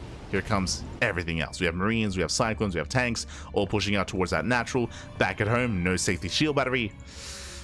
There are a couple of Stalkers here. Thankfully, it is 3 gates from our opponents. We have 3 gates here from MaxPax. 3-gate blink, Robo is done, but without a shield battery, that pylon is looking so vulnerable, so exposed. Prism first, going for the pylon, tank does siege, and the tank is within range. Yeah, tank is within range. If that pylon goes down, that's game. Boys are being pulled. It's going to be a meat grinder here. MaxPax trying to break out, going for the tank, takes down the Cyclone. Will eventually get the tank as well, but that's going to be 16 probe kills, and Clem is still not done. He's going for the pylon. We did mention pylon is going to fall just barely. Depowers everything. And Clem is rallying. Everything across the map. Backup pylon does finish up. And MaxPax, he's going to hold on, but at a cost. At a cost of 16 workers. Whew. Now, thankfully... Oh, God. I thought, oh, he loses more Stalkers. There's going to be 3 more Stalkers going down. That one Viking putting in so much work. Oh, my God. That Viking was insane. As MaxPax, he's barely holding. Getting baited into tank range. And GG gets called. Again, that was a game-ending damage, and Clem will take game number 1. GG. GG, well played. Clem does take a lead. Again, that build has been very trendy on maps like Whispers of Gold, on even maps like El Dorado as well. Typically, if it goes unscattered like that, it is very difficult to hold on to. It is hyper committed play there by Clem.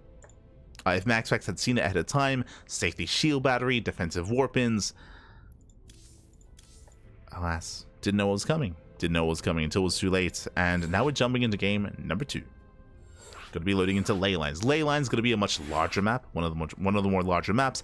I don't expect Clem to go for the same build, but that might not be the last time we see it this series. Like we might see it even more. Here we go. So we're getting into game number 2.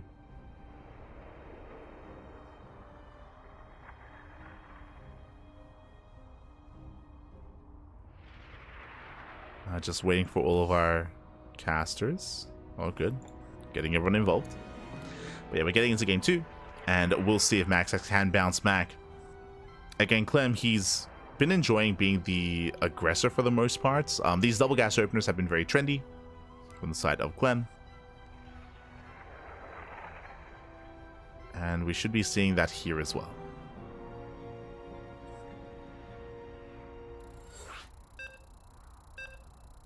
Here we go.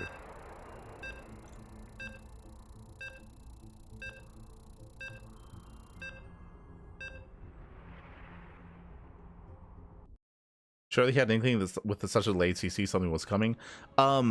If you recall, though, it was a double gas opener anyway. Like the delayed CC, I would say was standard. Here we go. Now getting into game number 2. And spawning in the... I apologize if I didn't make that clear. As spawning in the top right-hand corner of Ley Lines, we have the blue Terran player, the blue Terran representing Team Liquid, leading the series 1-0. It is Clem. And spawning in the bottom left-hand corner, we have the red Protoss player from the land of Denmark, representing Sidestorm Gaming. It is MaxPax. Here we go.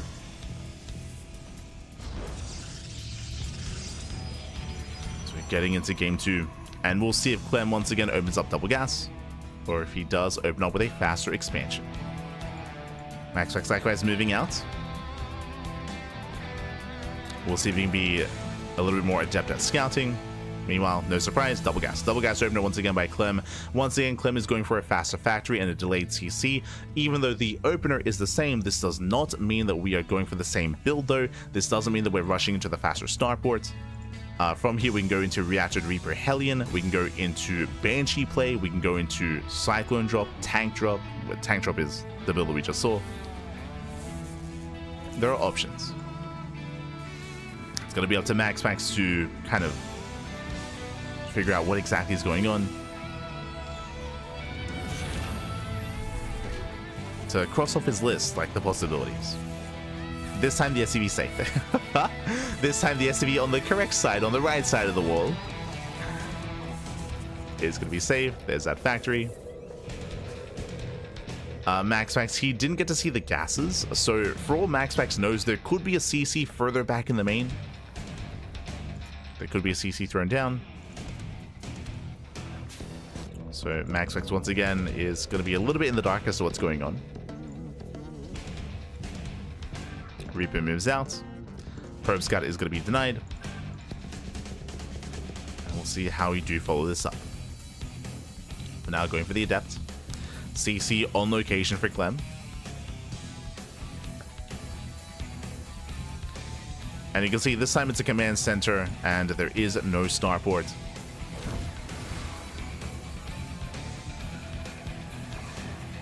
Going for the add-ons, going for the reactor. We did mention Reactor Reaper Hellion earlier, that is what we're getting into.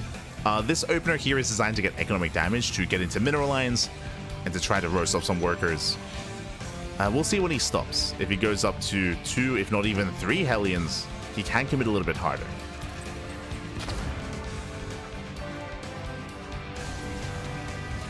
So Clem does poke in.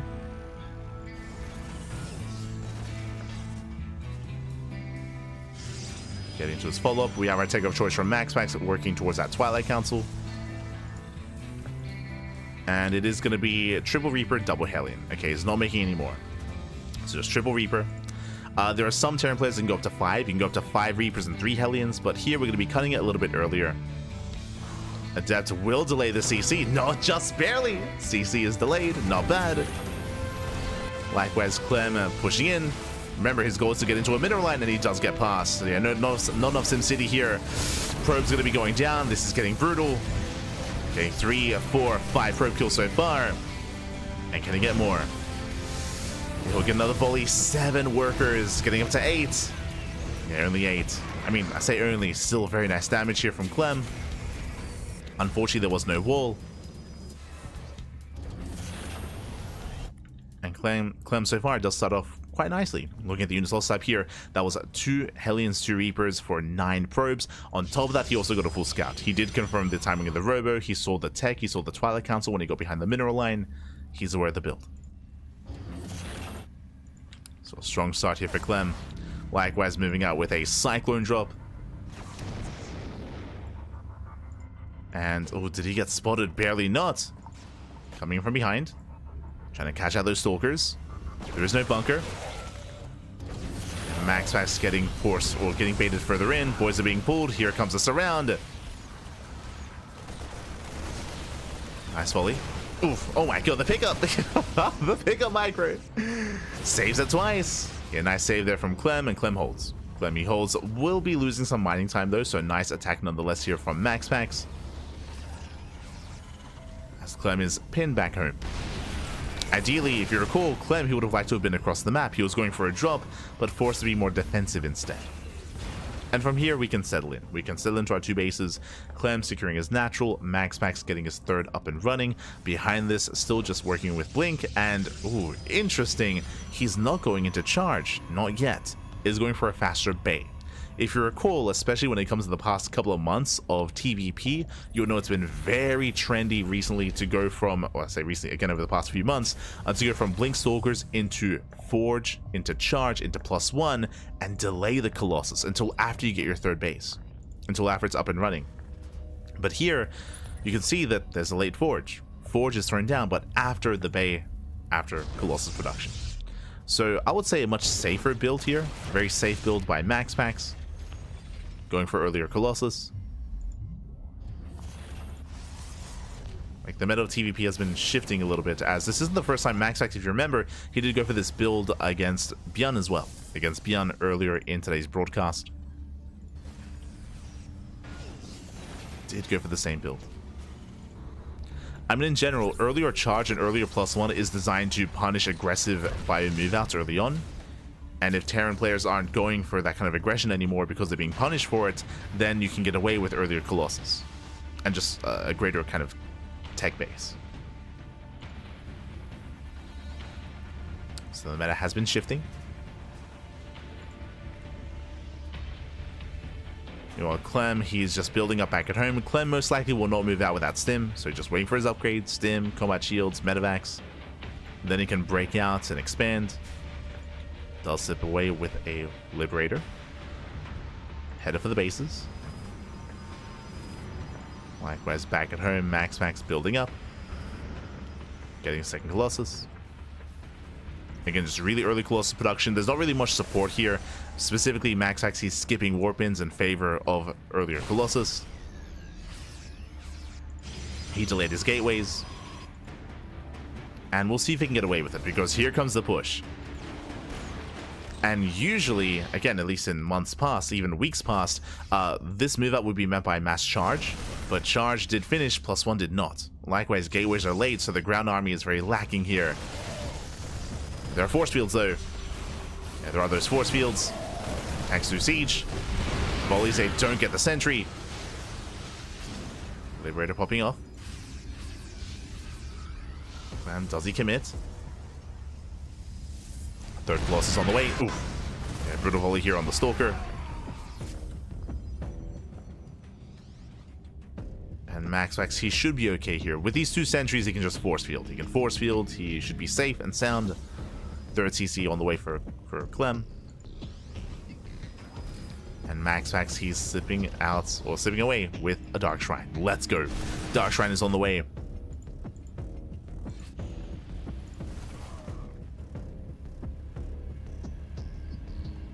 those DTs. I mean, if you recall, we saw him wreak havoc against Bjorn earlier today with those Dark Templar. MaxPax, he does hold, he does survive. Getting ready for his own Zealot run by. And we'll find a couple of SCVs. Does get a couple of workers. Clem backs off. He backed off for a moment. So he does need that expansion. Splits off his army. And we'll see if MaxPax does spot that drop. He does have an observer in position. He may see this. It's going to be close. Barely does not. Yeah, the observer does not cover the edge of the map. And drop does get past. So I'll take the mineral line. But here in the main base, there's nothing to defend. There is a recall and warp-ins as well. So MaxPax, he can react.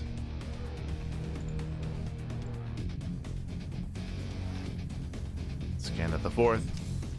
Clem just trying to keep up with those Zealot run-bys.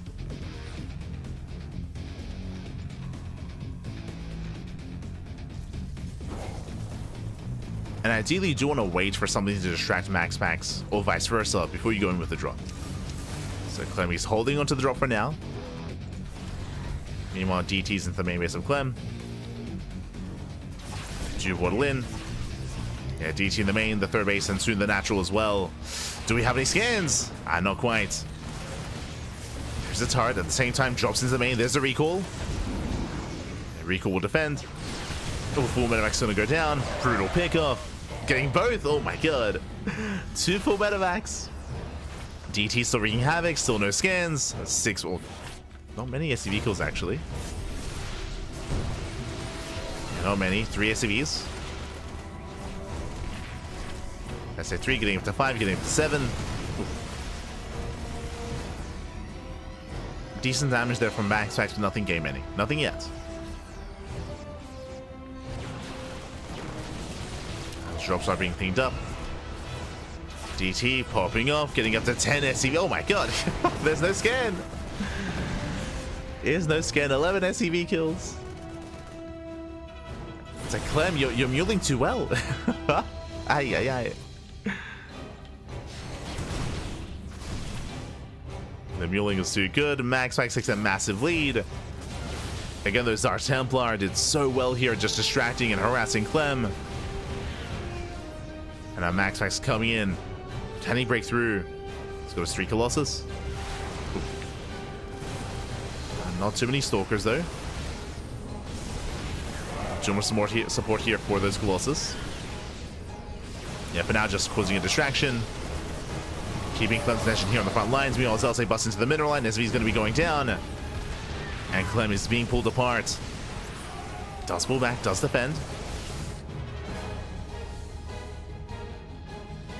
MaxPax is not stopping.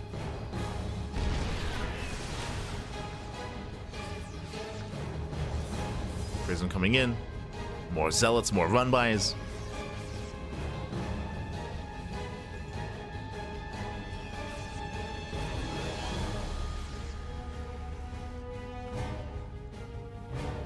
Get for the main. No turrets in position. Once again, MaxPax trying to distract Clem, keeping his attention here on the front lines. Does keep his attention, drop into the main base. And GG gets called. Yeah, Clem, he just cannot defend both locations at once. And MaxPax ties up the series 1-1. Whew, GG. And Clem just torn apart. He just didn't have the supply to defend, to keep up. Not anymore. Not anymore. Again, those DTs doing phenomenally there for MaxPax. Likewise, he was able to defend earlier. Clem was quite dedicated when it came to his first bio push. Didn't quite find any damage. And MaxPax played out well. Did play it out very well. GG. GG, well played.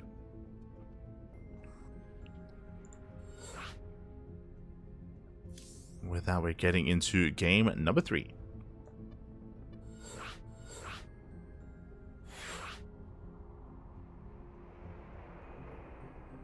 We go.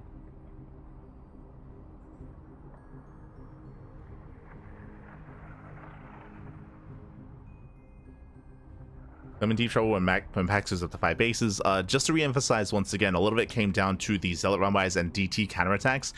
Because of this, that's why Clem was stuck at home. He ideally wanted to be active, right? Wanted to be active to threaten the 4th base of MaxPax, to in some way even force warp-ins or force more defensive play to MaxPax, but he was stuck at home, stuck defending.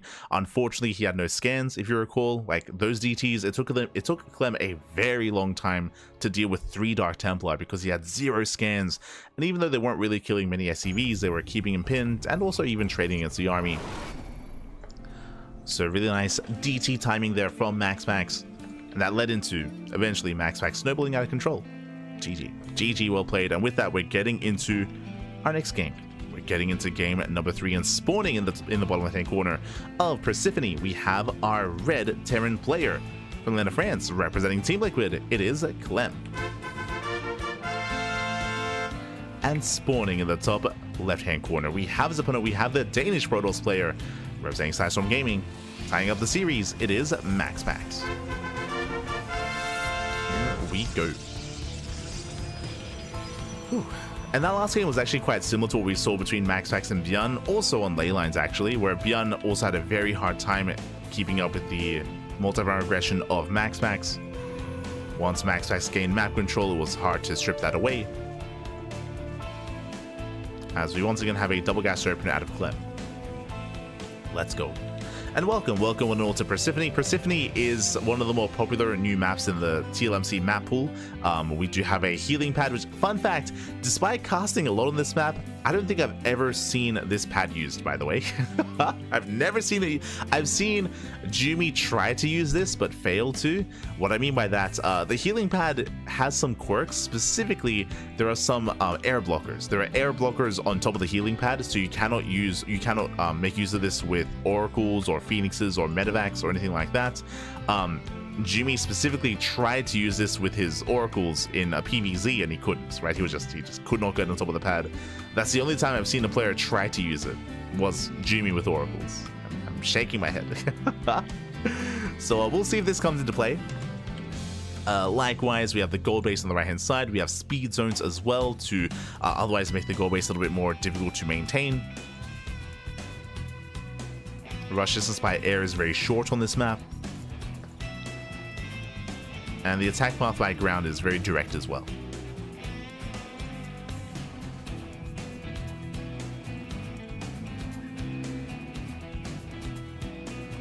Here we go. It's something that comes into play much later on. We've casted a lot of late game on this map as well without it coming into play. I should emphasize that. Like, we've casted a lot of games on Persephone. So we'll see. Whenever it happens, we'll take note of it. Whenever it happens, we'll take note.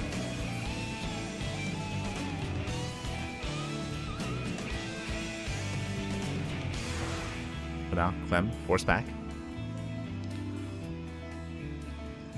Likewise, with that double gas opener, this time he does not go Reactor Reaper Hellion. Bear that in mind. He made a couple of Reapers. It's 2 Reapers and 1 Hellion just for map control. This time, Clem is not looking for a dive. This time, he's not looking to bust into a mineral line.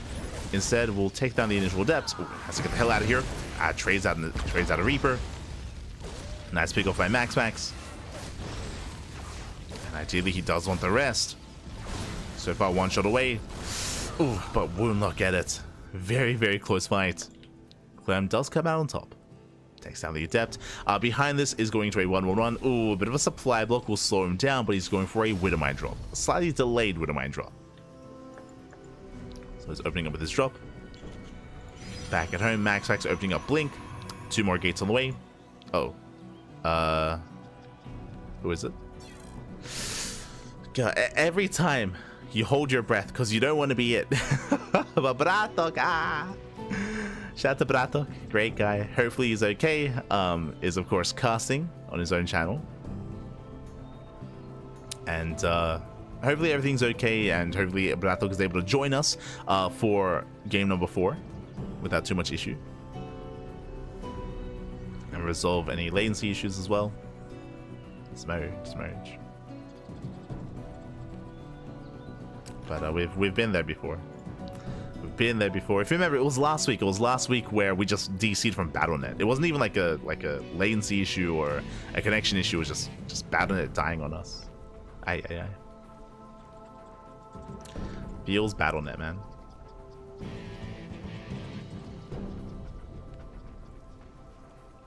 So hopefully everything's okay with that look as we do come back in.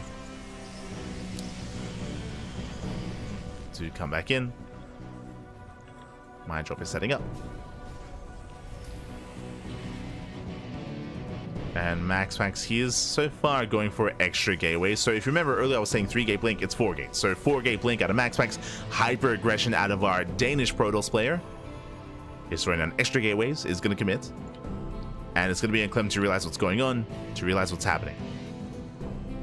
It's been a while since we've seen 4-gate blink Stalker. We'll say that. Does boost in, sees 3 gates here in the main. Does go for the drop. Shouldn't get much damage here. Nice retargeting, gets a Stalker, nicely done. Likewise, Reaper towards the natural, sees the 4th gateway, he knows. He sees all 4 gates, he's aware of the build. He does count the gateways. I mean, this is the main purpose here of a mine drop. Nice, some mine time gets 3 probes, and back at home we need bunkers. we need a wall up, we need a wall off, bunkers, tanks. Getting ready for MaxPax as he is pushing and he's committing. Now, as a reminder, this is not an all-in. MaxPax is taking a third behind this, or at least he should, but we can warp in 4 Stalkers at a time. That's a lot of Stalkers. Goes into the main, tank is exposed, and the tank is going to go down. Nice body blocking here, no repair. No repair from Clem. Wasn't quite in position. Raven under fire. Taking a lot of hits, taking a lot of damage. Meanwhile, MaxPax does get into the mineral line. Meanwhile, across the map, Mine Drop comes back in. MaxPax, he defends. Shuts down the Mine Drop. Mine Drop does fall.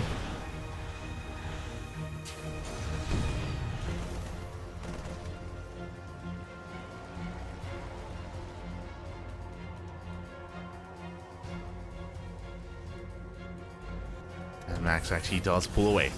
For the time being, I mean, it's been solid damage. We can see the 1 tank here for Clem does reposition towards the low ground. There's 1 tank here further back into the main. The add-ons are exposed. MaxPax, he rotates, but there is that tank in position. He will get the bunker, though. And bunker goes down.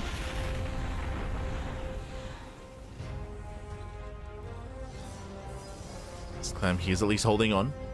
Here comes another warp in. And every time, just 4 Stalkers at a time. MaxPax thinking about the dive. Raven taking a lot of hits once again. We'll lose a Stalker. Bit of miscontrol. 1 Stalker goes down. And Clem holds. Clem is holding on. Is holding on. Tank in the main. Stim is almost done. And Clem should be able to persevere from here. Should be able to break out, get a 3rd base. Clem, he has weathered the storm. MaxPax already transitioning, getting his 3rd base up and running, working towards charge. Gateway explosion. Into charge and +1. If you recall, this is the style that I was referring to on ley lines earlier. How we've seen this more commonly going into a very heavy gateway composition into +1 in charge.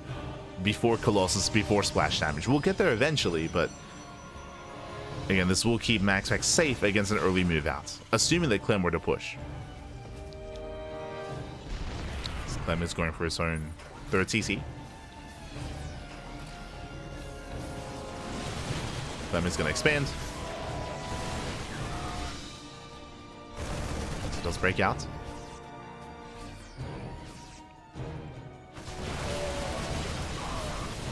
Does break out, picks up a couple of Stalkers. And again, this is why charge such a common follow-up. Clem is pushing, and charge is going to be done in time. MaxPax warping in those zealots, getting ready. Assuming that Clem commits. Yeah, he's going.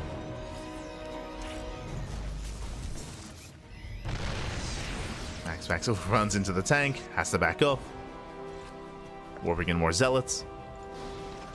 Clem, he maintains his position. I'm sure he's hoping that maybe MaxPax wanders into him instead, into the pre-siege tanks. And Clem backs off. Clem, he backs off. He doesn't commit.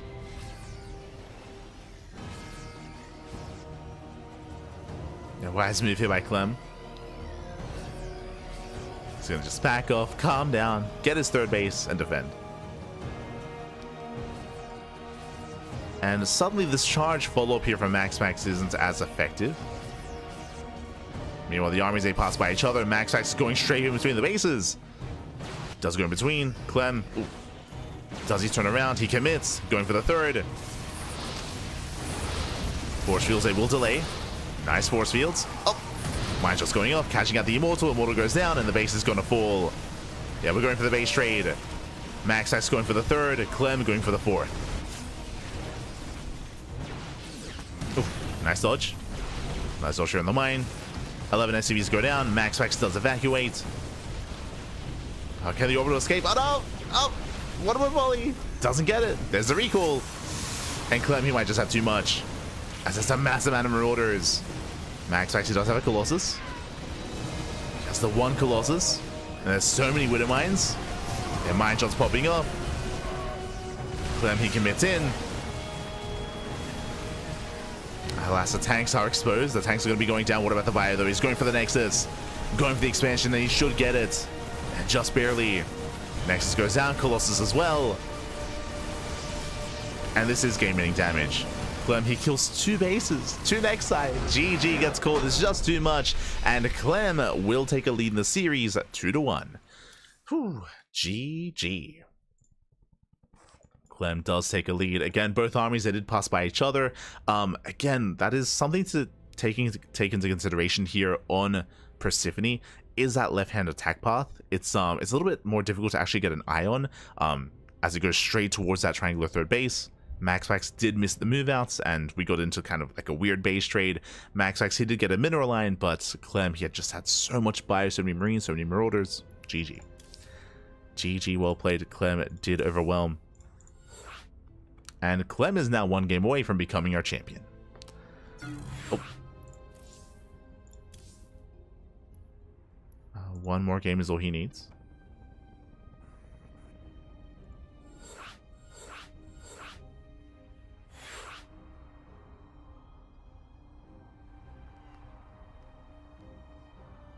As we are getting into Amygdala.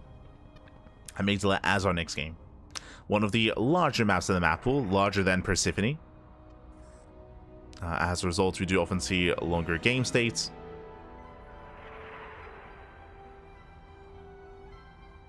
And it's on these larger maps where I'm sure MaxPax is going to be a little bit more comfortable here. It's going to be on Clem to, again, some way making him comfortable, some way apply pressure, get damage done.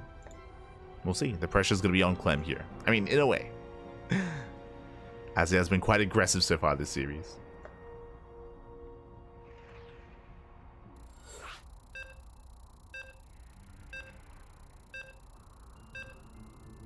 Haven't seen Bratok in ages. Bratok, he streams a lot. Bratok, he's playing a lot of StarCraft Evolution. If you're familiar with StarCraft Evolution, then Bratok has been very active in that. Casting, playing, competing. I know that he often plays in 2v2 tournaments as well with MinoVK. Bratok, great guy. Great guy. And he's also been hosting his own tournaments. In a way, I would say that Bratok, he's transitioned from mainly being a player into more of a content creator, like streamer and caster. He still competes, don't get me wrong, but that's not like his main focal point anymore. But here we go, we're getting into our next game, and spawning in the bottom left-hand corner of Amygdala, we have our Danish Protoss player, the Blue Protoss, representing Sidestorm Gaming. Down in the series, we'll see if we can bounce back and tie things up. It is MaxPax. And spawning in the top right-hand corner, we have the French Terran player, the Red Terran, representing Team Liquid. It is Clem. 1 game away from claiming the series. Let's go. And again, welcome 1-0 to Amygdala. Amygdala is one of the larger maps in the map pool, but something that's more impactful than just the size of the map is the limited attack paths. We spoke about this in the previous series between Clem and Solar, how Hellion-based openers can really struggle to get damage done here on Amygdala, which is why Clem went for a 2-on-1. and he committed to an all-in. The reasoning for this, again, is because it's difficult to get surrounds, difficult to counterattack, because we have one attack path on the left and one towards the south side as well. So 2 main attack paths, at least in the early to mid game. When the game progresses into a longer game state, into the late game, then you can knock down these rocks and open up the map.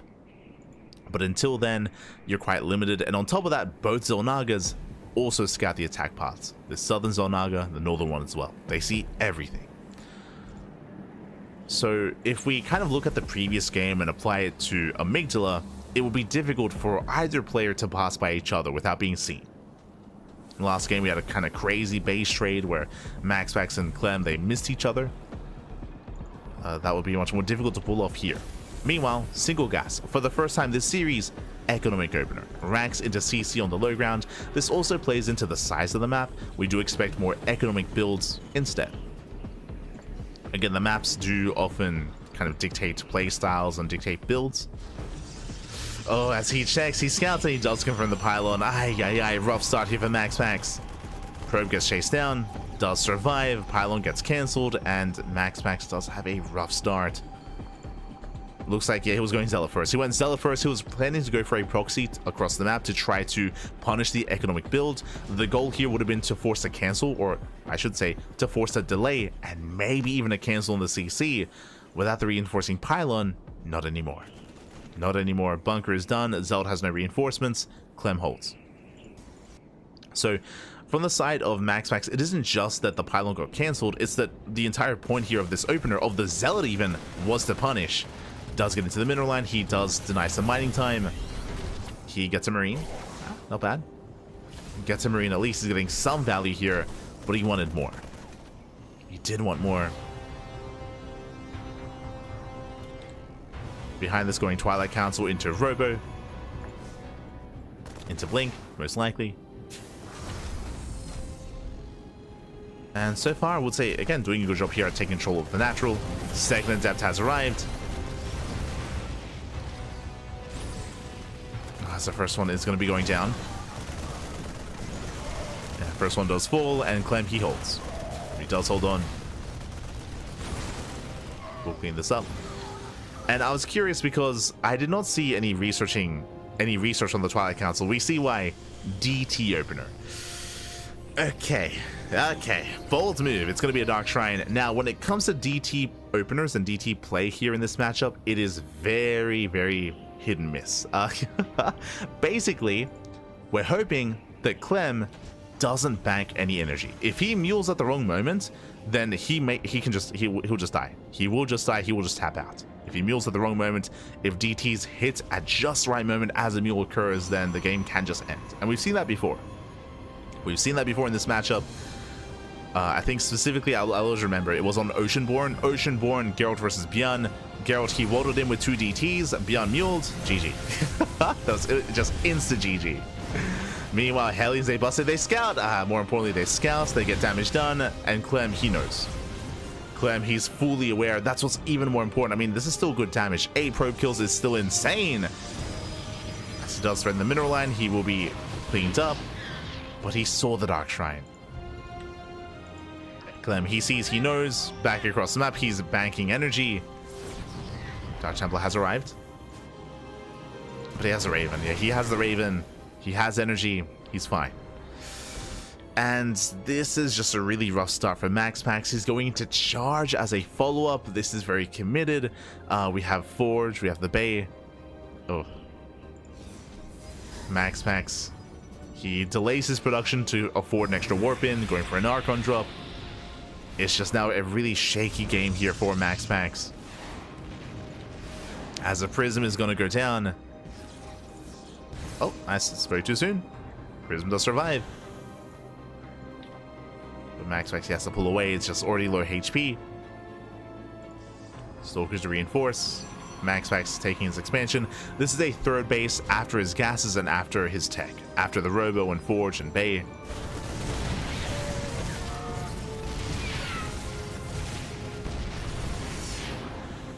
I mean, it's the risk you take when you open Dark Shrine, right? Like, it's it's risky for a reason. Doesn't always work.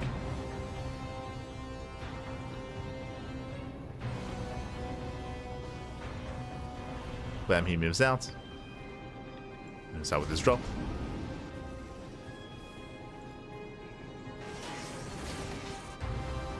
Max has headed for the main. I mean, bold move. He has to be careful though. There is a Viking. Berks in. He can tank some shots. He goes to the mineral line, but does not quite make it. And Clem is all over him.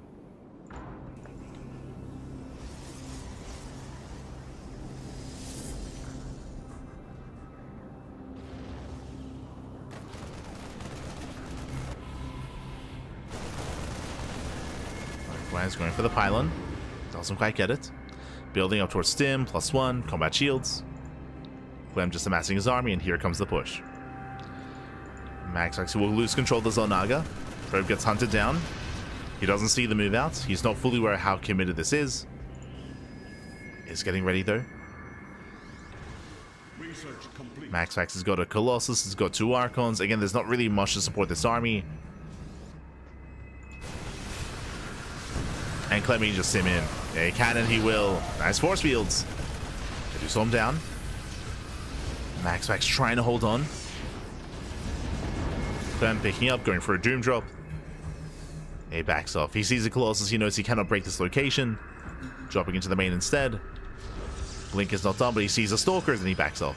MaxPax holds. Whew, MaxPax, he does hold on. It was risky for him to, again, tech as hard as he did, but so far has gotten away with it. So he does hold behind this. Clem takes his own third base. Getting into a longer game state. And going for a split push. MaxPax does spot this. He does see the rotation. MaxPax is aware. The problem is that MaxPax doesn't really have a large army. It's actually quite similar to ley lines, but the roles are reversed. Where Clem had a shaky early to mid game and didn't really have the supply to work with.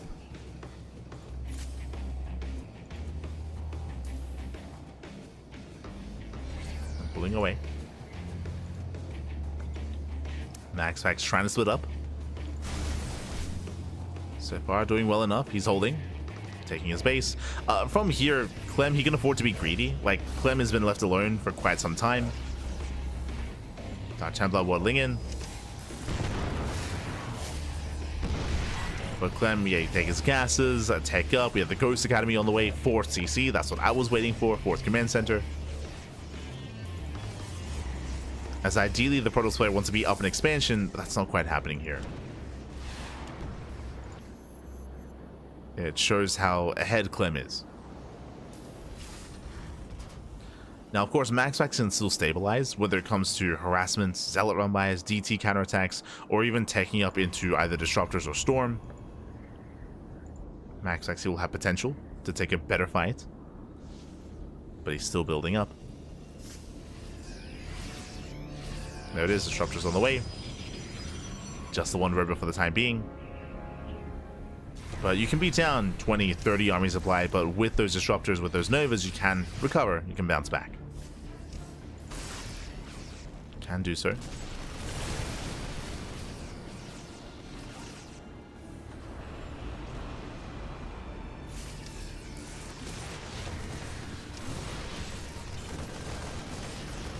As Clem moves out, Prism moves in.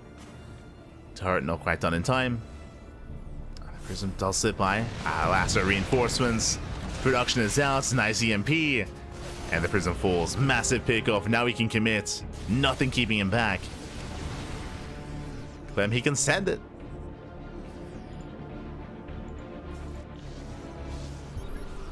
MaxPax, he has 1 Disruptor. Just the one. Has to make it count. Likewise does have the Colossus in position. Max actually defends. Massive EMP. Never goes off. Gets 2 Widow Mines. Nicely done. But it still might not be enough. And Mr. Dark goes up. Takes down one of the Colossus. Yeah, the anti-arm missile here is insane. MaxPax, he has to retreat at the same time. He does defend his natural. He's holding on. Defends the natural, loses another Colossus. One Colossus left. Oh god. Does go down. A nice Nova. And MaxPax, he's barely holding on. Collapse on the tanks. Tanks are going to fall. And MaxPax does hold. And the Novas are pretty solid. MaxPax, he defends, gets another expansion, and MaxPax, he's on the road to recovery here. Massing up even more disruptors. Clem, he was a little bit wasteful. Again, he lost a lot of ghosts there. There's 4 ghosts going down. He's got 3 left. Once again, going for a split push.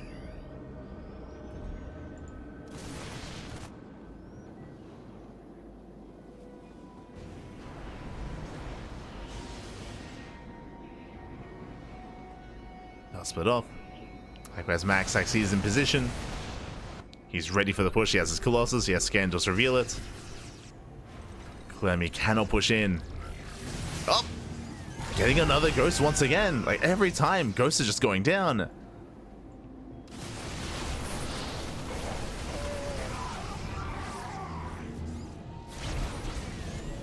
MaxPax, he's holding. He's maxing out.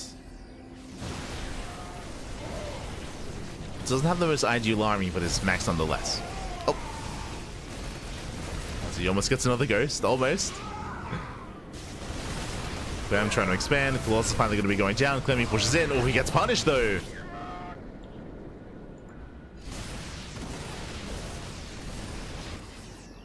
Clem gets punished towards the south, but he does take down the Colossus, and now this base is suddenly exposed. All the disruptors are not here towards the top side. Yeah, just Gateway Army. Just Zealots and Stalkers. MaxPax moving in. Going for the counterattack. Never goes off. Oh! Once again, brutal connection. Clem, he takes all the Novas to the face. He takes them to the face, zoned away. And MaxPax is going for the kill. He's going for the production. Pushing into the main. Once again, Novas. Nice splits. Very nice splits. Avoids most of the Novas. Zealot's trying to break through. There's that recall. Disruptor's going to be going down. Massive pickoffs as Clem, he breaks the expansion. Takes down the 5th. Clem, he defends back at home. Will lose a couple of SCVs, but he holds. Clem does hold. Meanwhile, across the map, oh, force back, force to pick up. And MaxPax is down to how many? Down to 4 disruptors. Down to 4 disruptors. You can see the MaxPax's supply plummets. Both armies were a max, that is true, but MaxPax doesn't have a bank. He could not afford that loss. So suddenly down to 120 supply. He needs more time. He needs time. Meanwhile, Clem, he commits. Keeps pushing. Shows Novas. True. Show us those Novas.